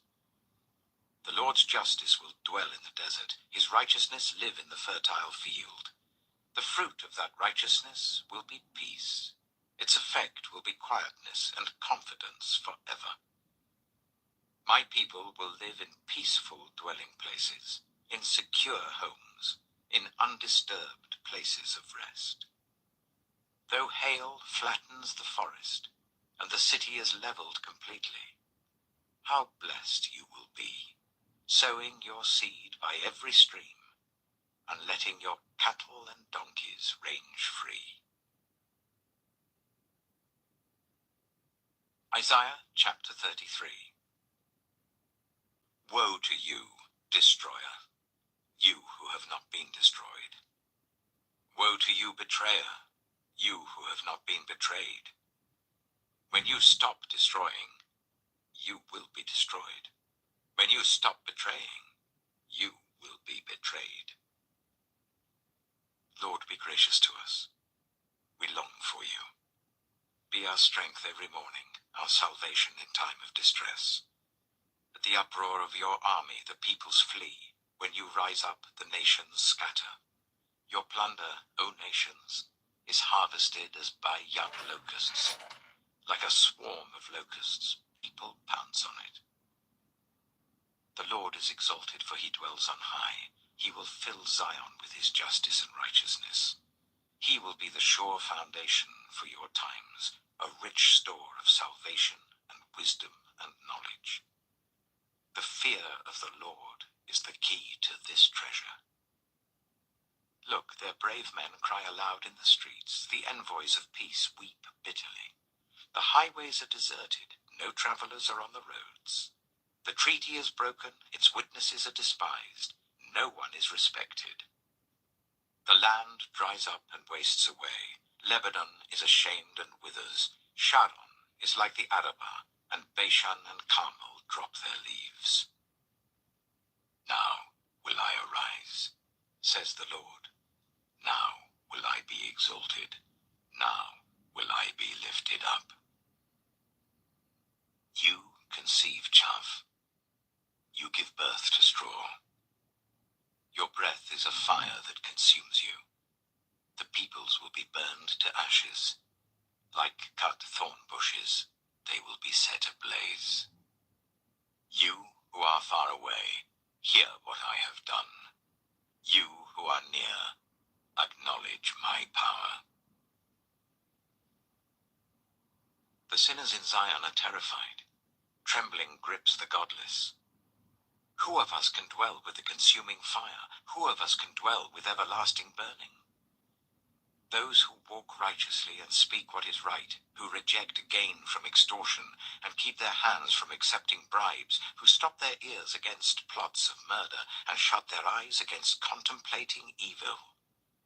They are the ones who will dwell on the heights, whose refuge will be the mountain fortress. Their bread will be supplied, and water will not fail them. Your eyes will see the King in his beauty, and view a land that stretches afar. In your thoughts you will ponder the former terror. Where is that chief officer? Where is the one who took the revenue? Where is the officer in charge of the towers? You will see those arrogant people no more. People whose speech is obscure, whose language is strange and incomprehensible. Look on Zion, the city of our festivals. Your eyes will see Jerusalem, a peaceful abode, a tent that will not be moved. Its stakes will never be pulled up, nor any of its ropes broken. There, the Lord will be our mighty one. It will be like a place of broad rivers and streams. No galley with oars will ride them. No mighty ship will sail them. For the Lord is our judge. The Lord is our lawgiver. The Lord is our King. It is he who will save us. Your rigging hangs loose. The mast is not held secure. The sail is not spread. Then an abundance of spoils will be divided, and even the lame will carry off plunder. No one living in Zion will say, I am ill, and the sins of those who dwell there will be forgiven. Isaiah chapter 34. Come near, you nations, and listen. Pay attention, you peoples. Let the earth hear, and all that is in it, the world and all that comes out of it. The Lord is angry with all nations. His wrath is on all their armies. He will totally destroy them. He will give them over to slaughter. Their slain will be thrown out. Their dead bodies will stink. The mountains will be soaked with their blood. All the stars in the sky will be dissolved, and the heavens rolled up like a scroll. All the starry host will fall like withered leaves from the vine, like shriveled figs from the fig tree. My sword has drunk its fill in the heavens. See, it descends in judgment on Edom, the people I have totally destroyed. The sword of the Lord is bathed in blood. It is covered with fat. The blood of lambs and goats, fat from the kidneys of rams. For the Lord has a sacrifice in Bozrah, and a great slaughter in the land of Edom. And the wild oxen will fall with them, the bull calves and the great bulls. Their land will be drenched with blood, and the dust will be soaked with fat. For the Lord has a day of vengeance, a year of retribution, to uphold Zion's cause. Edom's streams will be turned into pitch, her dust into burning sulfur. Her land will become blazing pitch. It will not be quenched night or day. Its smoke will rise forever. From generation to generation it will lie desolate. No one will ever pass through it again. The desert owl and screech owl will possess it. The great owl and the raven will nest there. God will stretch out over Edom the measuring line of chaos and the plumb line of desolation. Her nobles will have nothing there to be called a kingdom. All her princes will vanish away. Thorns will overrun her citadels, nettles and brambles her strongholds. She will become a haunt for jackals, a home for owls. Desert creatures will meet with hyenas, and wild goats will bleat to each other. There the night creatures will also lie down and find for themselves places of rest. The owl will nest there and lay eggs. She will hatch them and care for her young under the shadow of her wings. There also the falcons will gather, each with its mate. Look in the scroll of the Lord and read. None of these will be missing. Not one will lack her mate. For it is his mouth that has given the order, and his spirit will gather them together. He allots their portions. His hand distributes them by measure. They will possess it forever and dwell there from generation to generation. Isaiah chapter 35. The desert and the parched land will be glad. The wilderness will rejoice and blossom. Like the crocus, it will burst into bloom. It will rejoice greatly and shout for joy. The glory of Lebanon will be given to it, the splendor of Carmel and Sharon. They will see the glory of the Lord, the splendor of our God. Strengthen the feeble hands. Steady the knees that give way. Say to those with fearful hearts, be strong, do not fear. Your God will come. He will come with vengeance, with divine retribution. He will come to save you. Then will the eyes of the blind be opened, and the ears of the deaf unstopped. Then will the lame leap like a deer, and the mute tongue shout for joy. Water will gush forth in the wilderness and streams in the desert. The burning sand will become a pool, the thirsty ground bubbling springs. In the haunts where jackals once lay, grass and reeds and papyrus will grow. And a highway will be there. It will be called the Way of Holiness. It will be for those who walk on that way. The unclean will not journey on it. Wicked fools will not go about on it. No lion will be there, nor any ravenous beast. They will not be found there. But only the redeemed will walk there, and those the Lord has rescued will return. They will enter Zion with singing. Everlasting joy will crown their heads.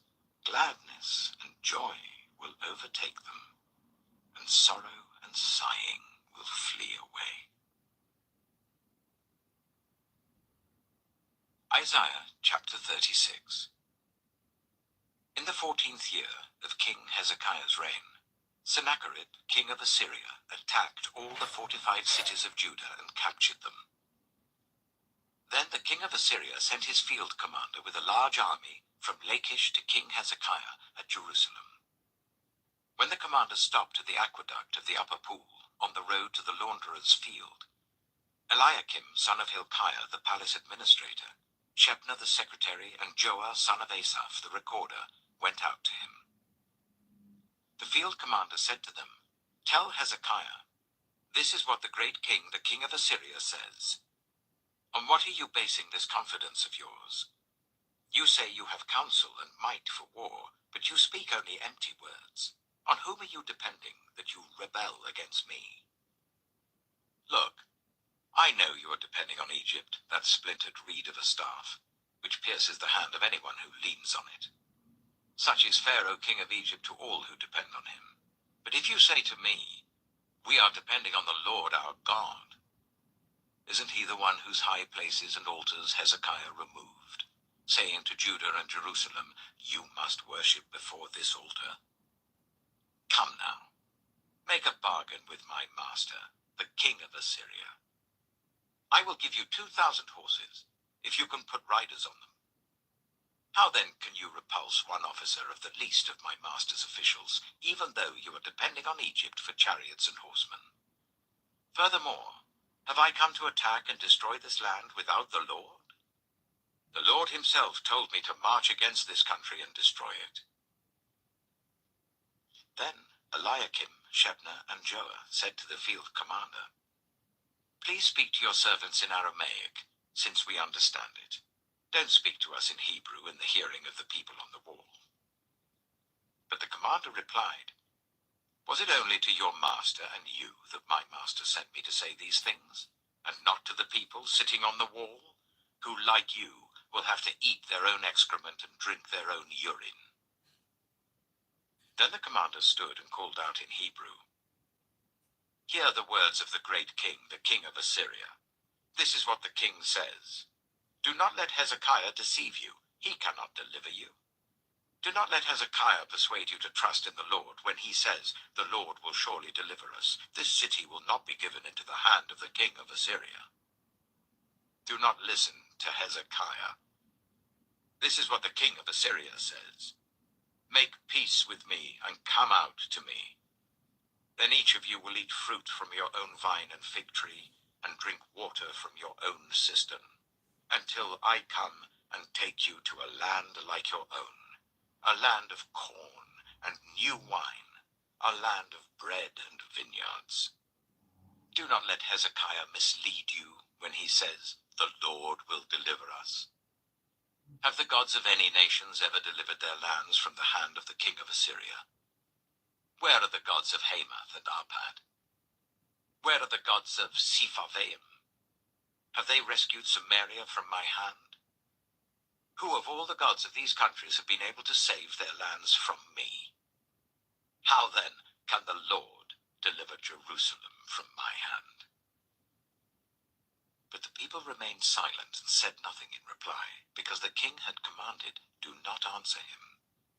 Then Eliakim, son of Hilkiah the palace administrator, Shebna the secretary, and Joah, son of Asaph the recorder, went to Hezekiah with their clothes torn, and told him what the field commander had said. Isaiah chapter 37. When King Hezekiah heard this, he tore his clothes and put on sackcloth, and went into the temple of the Lord. He sent Eliakim the palace administrator, Shebna the secretary, and the leading priests, all wearing sackcloth, to the prophet Isaiah, son of Amos. They told him, "This is what Hezekiah says. This day is a day of distress and rebuke and disgrace, as when children come to the moment of birth and there is no strength to deliver them. It may be that the Lord your God will hear the words of the field commander, whom his master the king of Assyria has sent to ridicule the living God, and that he will rebuke him for the words the Lord your God has heard. Therefore pray for the remnant that still survives." When King Hezekiah's officials came to Isaiah, Isaiah said to them, "Tell your master, this is what the Lord says. Do not be afraid of what you have heard, those words with which the underlings of the king of Assyria have blasphemed me. Listen, when he hears a certain report, I will make him want to return to his own country, and there I will have him cut down with the sword." When the field commander heard that the king of Assyria had left Lachish, he withdrew and found the king fighting against Libnah. Now Sennacherib received a report that Tirhakah, the king of Cush, was marching out to fight against him. When he heard it, he sent messengers to Hezekiah with this word: "Say to Hezekiah, king of Judah, do not let the God you depend on deceive you when he says, 'Jerusalem will not be given into the hands of the king of Assyria.' Surely you have heard what the kings of Assyria have done to all the countries, destroying them completely. And will you be delivered? Did the gods of the nations that were destroyed by my predecessors deliver them? The gods of Gozan, Haran, Reseph, and the people of Eden, who were in Tel Azar? Where is the king of Hamath or the king of Arpad? Where are the kings of Lair, Sepharvaim, Hena, and Ivah?" Hezekiah received the letter from the messengers and read it. Then he went up to the temple of the Lord and spread it out before the Lord. And Hezekiah prayed to the Lord, "Lord Almighty, the God of Israel, enthroned between the cherubim, you alone are God over all the kingdoms of the earth. You have made heaven and earth. Give ear, Lord, and hear. Open your eyes, Lord, and see. Listen to all the words Sennacherib has sent to ridicule the living God. It is true, Lord, that the Assyrian kings have laid waste all these peoples and their lands. They have thrown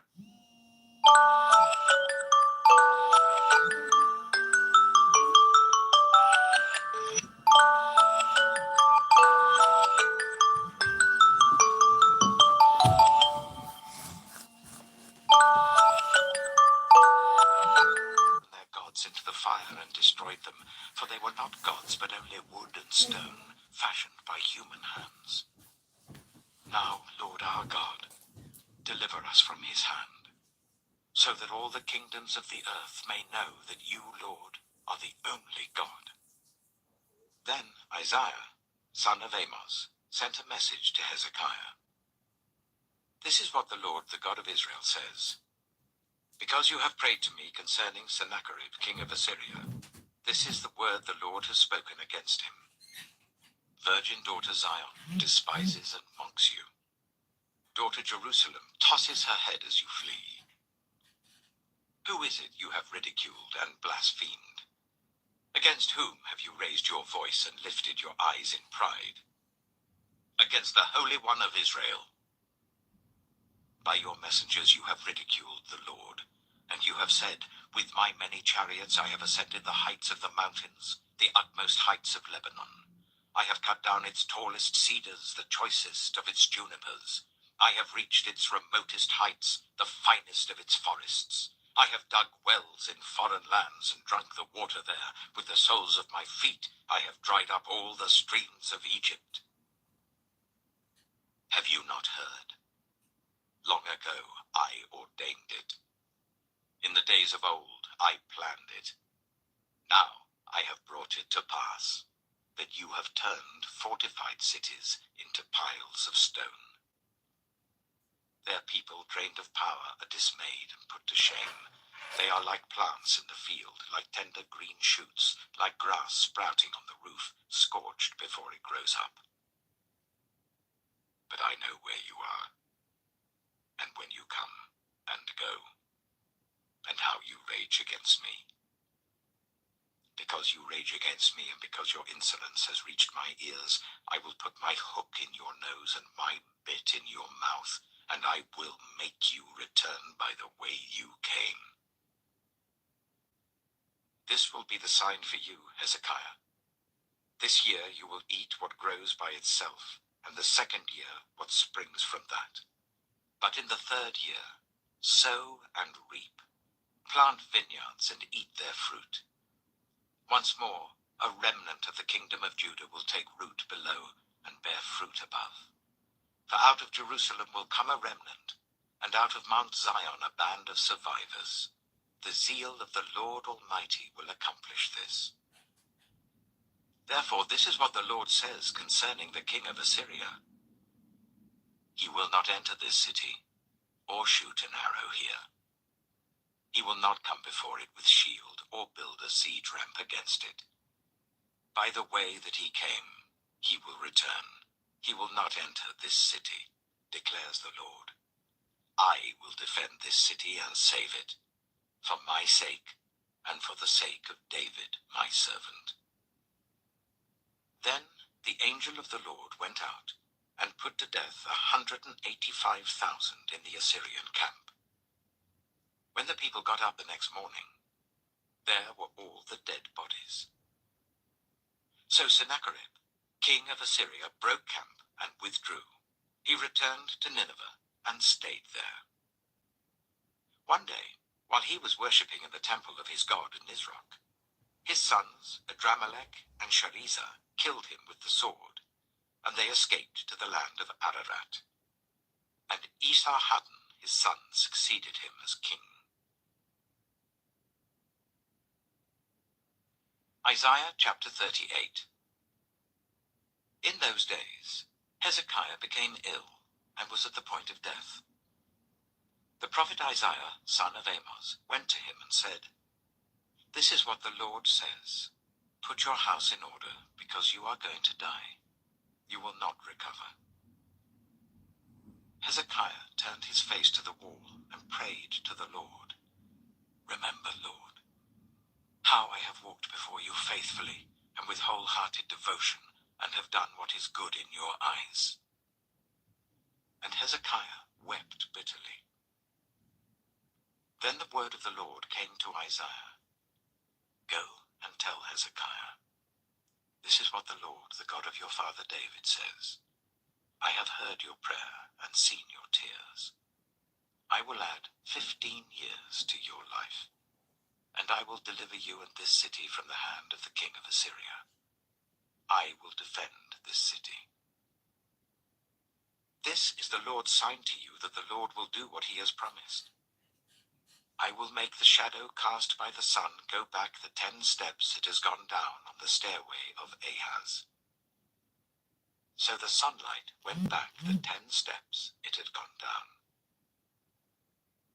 A writing of Hezekiah, king of Judah, after his illness and recovery. I said, in the prime of my life, must I go through the gates of death and be robbed of the rest of my years? I said, I will not again see the Lord himself in the land of the living. No longer will I look on my fellow man, or be with those who now dwell in this world. Like a shepherd's tent, my house has been pulled down and taken from me.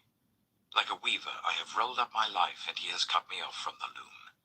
Day and night you made an end of me.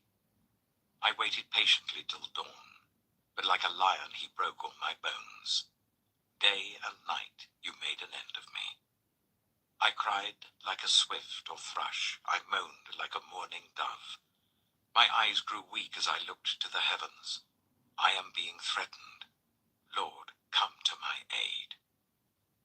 But what can I say? He has spoken to me, and he himself has done this. I will walk humbly all my years because of this anguish of my soul. Lord, by such things people live, and my spirit finds life in them too. You restored me to health and let me live. Surely it was for my benefit that I suffered such anguish. In your love you kept me from the pit of destruction. You have put all my sins behind your back. For the grave cannot praise you, death cannot sing your praise. Those who go down to the pit cannot hope for your faithfulness. The living, they praise you, as I am doing today. Parents tell their children about your faithfulness. The Lord will save me, and we will sing with stringed instruments all the days of our lives in the temple of the Lord. Isaiah had said, "Prepare a poultice of figs and apply it to the boil, and he will recover." Hezekiah had asked, "What will be the sign that I will go up to the temple of the Lord?" Isaiah chapter 39. At that time, Marduk-Baladan, son of Baladan, king of Babylon, sent Hezekiah letters and a gift, because he had heard of his illness and recovery. Hezekiah received the envoys gladly and showed them what was in his storehouses, the silver, the gold, the spices, the fine olive oil, his entire armory, and everything found among his treasures. There was nothing in his palace or in all his kingdom that Hezekiah did not show them. Then Isaiah the prophet went to King Hezekiah and asked, "What did those men say, and where did they come from?"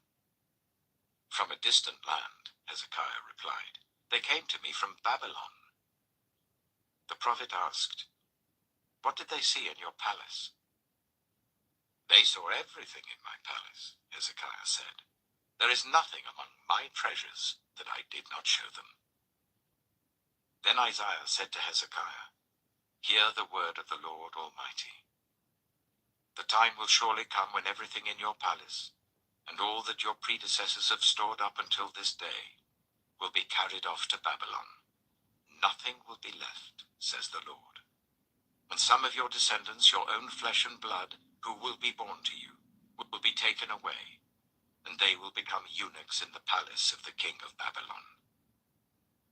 The word of the Lord you have spoken is good." Hezekiah replied, for he thought, "There will be peace and security in my lifetime." Isaiah chapter 40.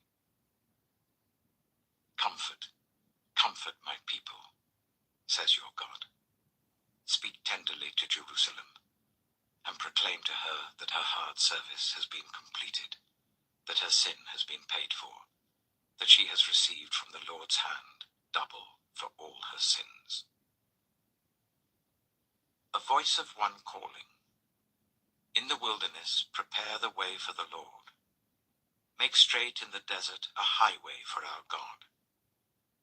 Every valley shall be raised up, every mountain and hill made low. The rough ground shall become level, the rugged places a plain. And the glory of the Lord will be revealed, and all people will see it together. For the mouth of the Lord has spoken." A voice says, "Cry out." And I said, "What shall I cry?" All people are like grass, and all their faithfulness is like the flowers of the field. The grass withers and the flowers fall, because the breath of the Lord blows on them. Surely the people are grass. The grass withers and the flowers fall, but the word of our God endures forever. You who bring good news to Zion, go up on a high mountain. You who bring good news to Jerusalem, lift up your voice with a shout. Lift it up, do not be afraid.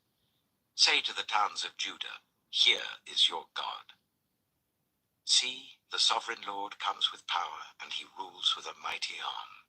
See, his reward is with him, and his recompense accompanies him. He tends his flock like a shepherd. He gathers the lambs in his arms, and carries them close to his heart. He gently leads those that have young. Who has measured the waters in the hollow of his hand, or with the breadth of his hand marked off the heavens? Who has held the dust of the earth in a basket, or weighed the mountains on the scales and the hills in a balance? Who can fathom the spirit of the Lord, or instruct the Lord as his counselor? Whom did the Lord consult to enlighten him? And who taught him the right way? Who was it that taught him knowledge, or showed him the path of understanding? Surely the nations are like a drop in a bucket.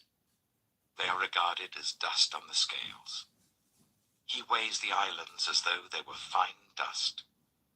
Lebanon is not sufficient for altar fires, nor its animals enough for burnt offerings. Before him, all the nations are as nothing. They are regarded by him as worthless and less than nothing. With whom, then, will you compare God? To what image will you liken him? As for an idol, a metal worker casts it, and a goldsmith overlays it with gold and fashions silver chains for it. A person too poor to present such an offering selects wood that will not rot. They look for a skilled worker to set up an idol that will not topple. Do you not know? Have you not heard? Has it not been told you from the beginning? Have you not understood since the earth was founded? He sits enthroned above the circle of the earth, and its people are like grasshoppers. He stretches out the heavens like a canopy and spreads them out like a tent to live in. He brings princes to naught and reduces the rulers of this world to nothing. No sooner are they planted, no sooner are they sown, no sooner do they take root in the ground, than he blows on them and they wither, and a whirlwind sweeps them away like chaff. To whom will you compare me, or who is my equal? Says the Holy One. Lift up your eyes and look to the heavens. Who created all these? He who brings out the starry host one by one, and calls forth each of them by name. Because of his great power and mighty strength, not one of them is missing. Why do you complain, Jacob? Why do you say, Israel, my way is hidden from the Lord, my cause is disregarded by my God? Do you not know? Have you not heard? The Lord is the everlasting God, the creator of the ends of the earth. He will not grow tired or weary, and his understanding no one can fathom. He gives strength to the weary and increases the power of the weak. Even youths grow tired and weary, and young men stumble and fall. But those who hope in the Lord will renew their strength. They will soar on wings like eagles. They will run and not grow weary. They will walk and not be faint. Isaiah chapter 41. Be silent before me, you islands. Let the nations renew their strength. Let them come forward and speak. Let us meet together at the place of judgment. Who has stirred up one from the east, calling him in righteousness to his service? He hands nations over to him and subdues kings before him. He turns them to dust with his sword, to wind-blown chaff with his bow. He pursues them and moves on unscathed by a path his feet have not traveled before. Who has done this and carried it through, calling forth the generations from the beginning? I, the Lord. With the first of them past. I am he. The islands have seen it and fear. The ends of the earth tremble. They approach and come forward. They help each other and say to their companions, "Be strong." The metalworker encourages the goldsmith, and the one who smooths with the hammer spurs on the one who strikes the anvil. One says of the welding, "It is good." The other nails down the idol so that it will not topple. But you, Israel, my servant, Jacob, whom I have chosen, you descendants of Abraham, my friend, I took you from the ends of the earth, from its farthest corners I called you. I said, "You are my servant." I have chosen you and have not rejected you, so do not fear, for I am with you. Do not be dismayed, for I am your God. I will strengthen you and help you. I will uphold you with my righteous right hand. All who rage against you will surely be ashamed and disgraced. Those who oppose you will be as nothing and perish. Though you search for your enemies, you will not find them. Those who wage war against you will be as nothing at all. For I am the Lord your God, who takes hold of your right hand and says to you, "Do not fear, I will help you. Do not be afraid, you worm Jacob, little Israel. Do not fear, for I myself will help you, declares the Lord, your Redeemer, the Holy One of Israel. See, I will make you into a threshing sledge, new and sharp, with many teeth. You will thresh the mountains and crush them, and reduce the hills to chaff. You will winnow them, the wind will pick them up, and a gale will blow them away. But you will rejoice in the Lord, and glory in the Holy One of Israel. The poor and needy search for water, but there is none. Their tongues are parched with thirst. But I, the Lord, will answer them. I, the God of Israel, will not forsake them. I will make rivers flow on barren heights, and springs within the valleys. I will turn the desert into pools of water, and the parched ground into springs. I will put in the desert the cedar and the acacia, the myrtle and the olive. I will set junipers in the wasteland, the fir and the cypress together, so that people may see and know, may consider and understand that the hand of the Lord has done this, that the Holy One of Israel has created it. Present your case, says the Lord. Set forth your arguments, says Jacob's king. Tell us, you idols, what is going to happen. Tell us what the former things were, so that we may consider them and know their final outcome. Or declare to us the things to come. Tell us what the future holds, so that we may know you are gods. Do something, whether good or bad, so that we will be dismayed and filled with fear. But you are less than nothing, and your works are utterly worthless. Whoever chooses you is detestable. I have stirred up one from the north, and he comes, one from the rising sun who calls on my name.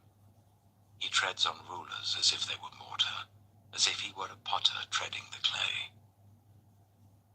Who told of this from the beginning, so that we could know, or beforehand, so that we could say, he was right? No one told of this. No one foretold it. No one heard any words from you. I was the first to tell Zion, look, here they are. I gave to Jerusalem a messenger of good news. I look, but there is no one. No one among the gods to give counsel, no one to give answer when I ask them. See, they are all false. Their deeds amount to nothing. Their images are but wind and confusion. Isaiah chapter 42. Here is my servant whom I uphold, my chosen one in whom I delight. I will put my spirit on him, and he will bring justice to the nations. He will not shout or cry out, or raise his voice in the streets. A bruised reed he will not break, and a smouldering wick he will not snuff out. In faithfulness he will bring forth justice. He will not falter or be discouraged till he establishes justice on earth. In his teaching, the islands will put their hope. This is what God the Lord says, the creator of the heavens, who stretches them out, who spreads out the earth with all that springs from it, who gives breath to its people and life to those who walk on it. I, the Lord, have called you in righteousness. I will take hold of your hand. I will keep you and will make you to be a covenant for the people and a light for the Gentiles, to open eyes that are blind, to free captives from prison, and to release from the dungeon those who sit in darkness. I am the Lord. That is my name. I will not yield my glory to another, or my praise to idols. See, the former things have taken place, and new things I declare. Before they spring into being, I announce them to you. Sing to the Lord a new song, his praise from the ends of the earth. You who go down to the sea, and all that is in it, you islands and all who live in them. Let the wilderness and its towns raise their voices. Let the settlements where Kedar lives rejoice. Let the people of Selah sing for joy. Let them shout from the mountain tops. Let them give glory to the Lord and proclaim his praise in the islands. The Lord will march out like a champion. Like a warrior he will stir up his zeal. With a shout he will raise the battle cry and will triumph over his enemies. For a long time I have kept silent. I have been quiet and held myself back. But now, like a woman in childbirth, I cry out, I gasp and pant. I will lay waste the mountains and hills and dry up all their vegetation. I will turn rivers into islands and dry up the pools. I will lead the blind by ways they have not known. Along unfamiliar paths I will guide them. I will turn the darkness into light before them and make the rough places smooth. These are the things I will do. I will not forsake them. But those who trust in idols, who say to images, you are our gods, will be turned back in utter shame. Hear, you deaf. Look, you blind, and see. Who is blind but my servant, and deaf like the messenger I send? Who is blind like the one in covenant with me, blind like the servant of the Lord? You have seen many things, but you pay no attention. Your ears are open, but you do not listen. It pleased the Lord, for the sake of his righteousness, to make his law great and glorious. But this is a people plundered and looted, all of them trapped in pits or hidden away in prisons. They have become plunder with no one to rescue them. They have been made loot with no one to say, send them back. Which of you will listen to this, or pay close attention in time to come? Who handed Jacob over to become loot and Israel to the plunderers? Was it not the Lord against whom we have sinned? For they would not follow his ways. They did not obey his law. So he poured out on them his burning anger, the violence of war. It enveloped them in flames, yet they did not understand. It consumed them, but they did not take it to heart. Isaiah chapter 43. But now, this is what the Lord says. He who created you, Jacob, he who formed you, Israel. Do not fear, for I have redeemed you. I have summoned you by name. You are mine. When you pass through the waters, I will be with you, and when you pass through the rivers, they will not sweep over you. When you walk through the fire, you will not be burned. The flames will not set you ablaze. For I am the Lord your God, the Holy One of Israel, your Savior. I give Egypt for your ransom, Cush and Seba in your stead. Since you are precious and honored in my sight, and because I love you, I will give people in exchange for you, nations in exchange for your life. Do not be afraid, for I am with you. I will bring your children from the east and gather you from the west. I will say to the north, give them up, and to the south, do not hold them back. Bring my sons from afar and my daughters from the ends of the earth, everyone who is called by my name, who I created for my glory, whom I formed and made. Lead out those who have eyes but are blind, who have ears but are deaf. All the nations gather together, all the peoples assemble.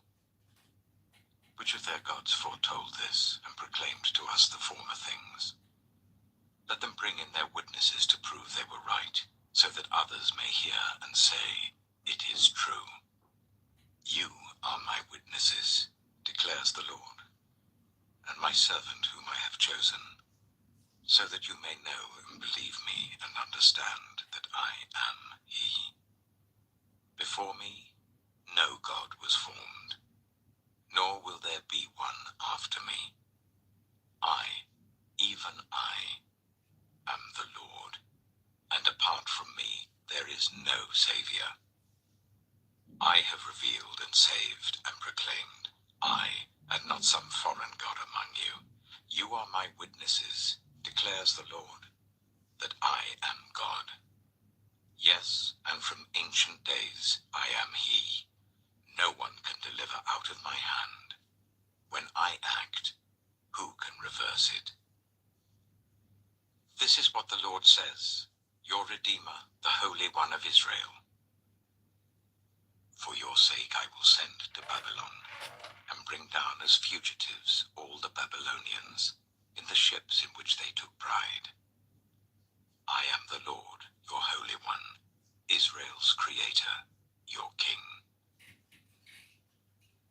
This is what the Lord says, he who made a way through the sea, a path through the mighty waters, who drew out the chariots and horses, the army and reinforcements together, and they lay there, never to rise again, extinguished, snuffed out like a wick. Forget the former things. Do not dwell on the past. See, I am doing a new thing. It now springs up. Do you not perceive it? I am making a way in the wilderness and streams in the wasteland. The wild animals honor me, the jackals and the owls, because I provide water in the wilderness and streams in the wasteland, to give drink to my people, my chosen, the people I formed for myself, that they may proclaim my praise. Yet you have not called on me, Jacob. You have not wearied yourselves for me, Israel. You have not brought me sheep for burnt offerings, nor honored me with your sacrifices. I have not burdened you with grain offerings, nor wearied you with demands for incense. You have not bought any fragrant calamus for me, or lavished on me the fat of your sacrifices. But you have burdened me with your sins, and wearied me with your offenses. I, even I, am he who blots out your transgressions for my own sake, and remembers your sins no more. Review the past for me, let us argue the matter together, state the case for your innocence. Your first father sinned. Those I sent to teach you rebelled against me. So I disgraced the dignitaries of your temple. I consigned Jacob to destruction, and Israel to scorn. Isaiah chapter 44. But now listen, Jacob, my servant, Israel, whom I have chosen. This is what the Lord says. He who made you, who formed you in the womb, and who will help you. Do not be afraid, Jacob, my servant, Jeshurun, whom I have chosen. For I will pour water on the thirsty land and streams on the dry ground. I will pour out my spirit on your offspring and my blessing on your descendants. They will spring up like grass in a meadow, like poplar trees by flowing streams. Some will say, I belong to the Lord. Others will call themselves by the name of Jacob. Still others will write on their hand, the Lord's, and will take the name Israel.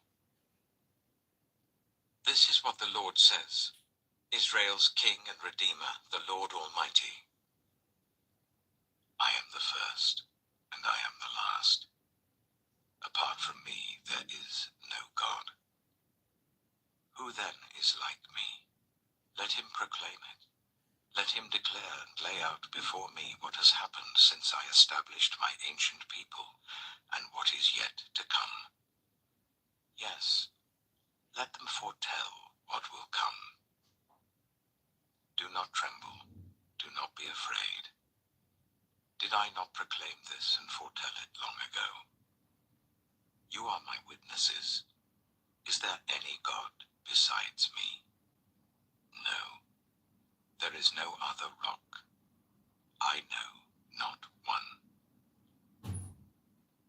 All who make idols are nothing, and the things they treasure are worthless. Those who would speak up for them are blind. They are ignorant to their own shame. Who shapes a god and casts an idol, which can profit nothing? People who do that will be put to shame. Such craftsmen are only human beings. Let them all come together and take their stand. They will be brought down to terror and shame. The blacksmith takes a tool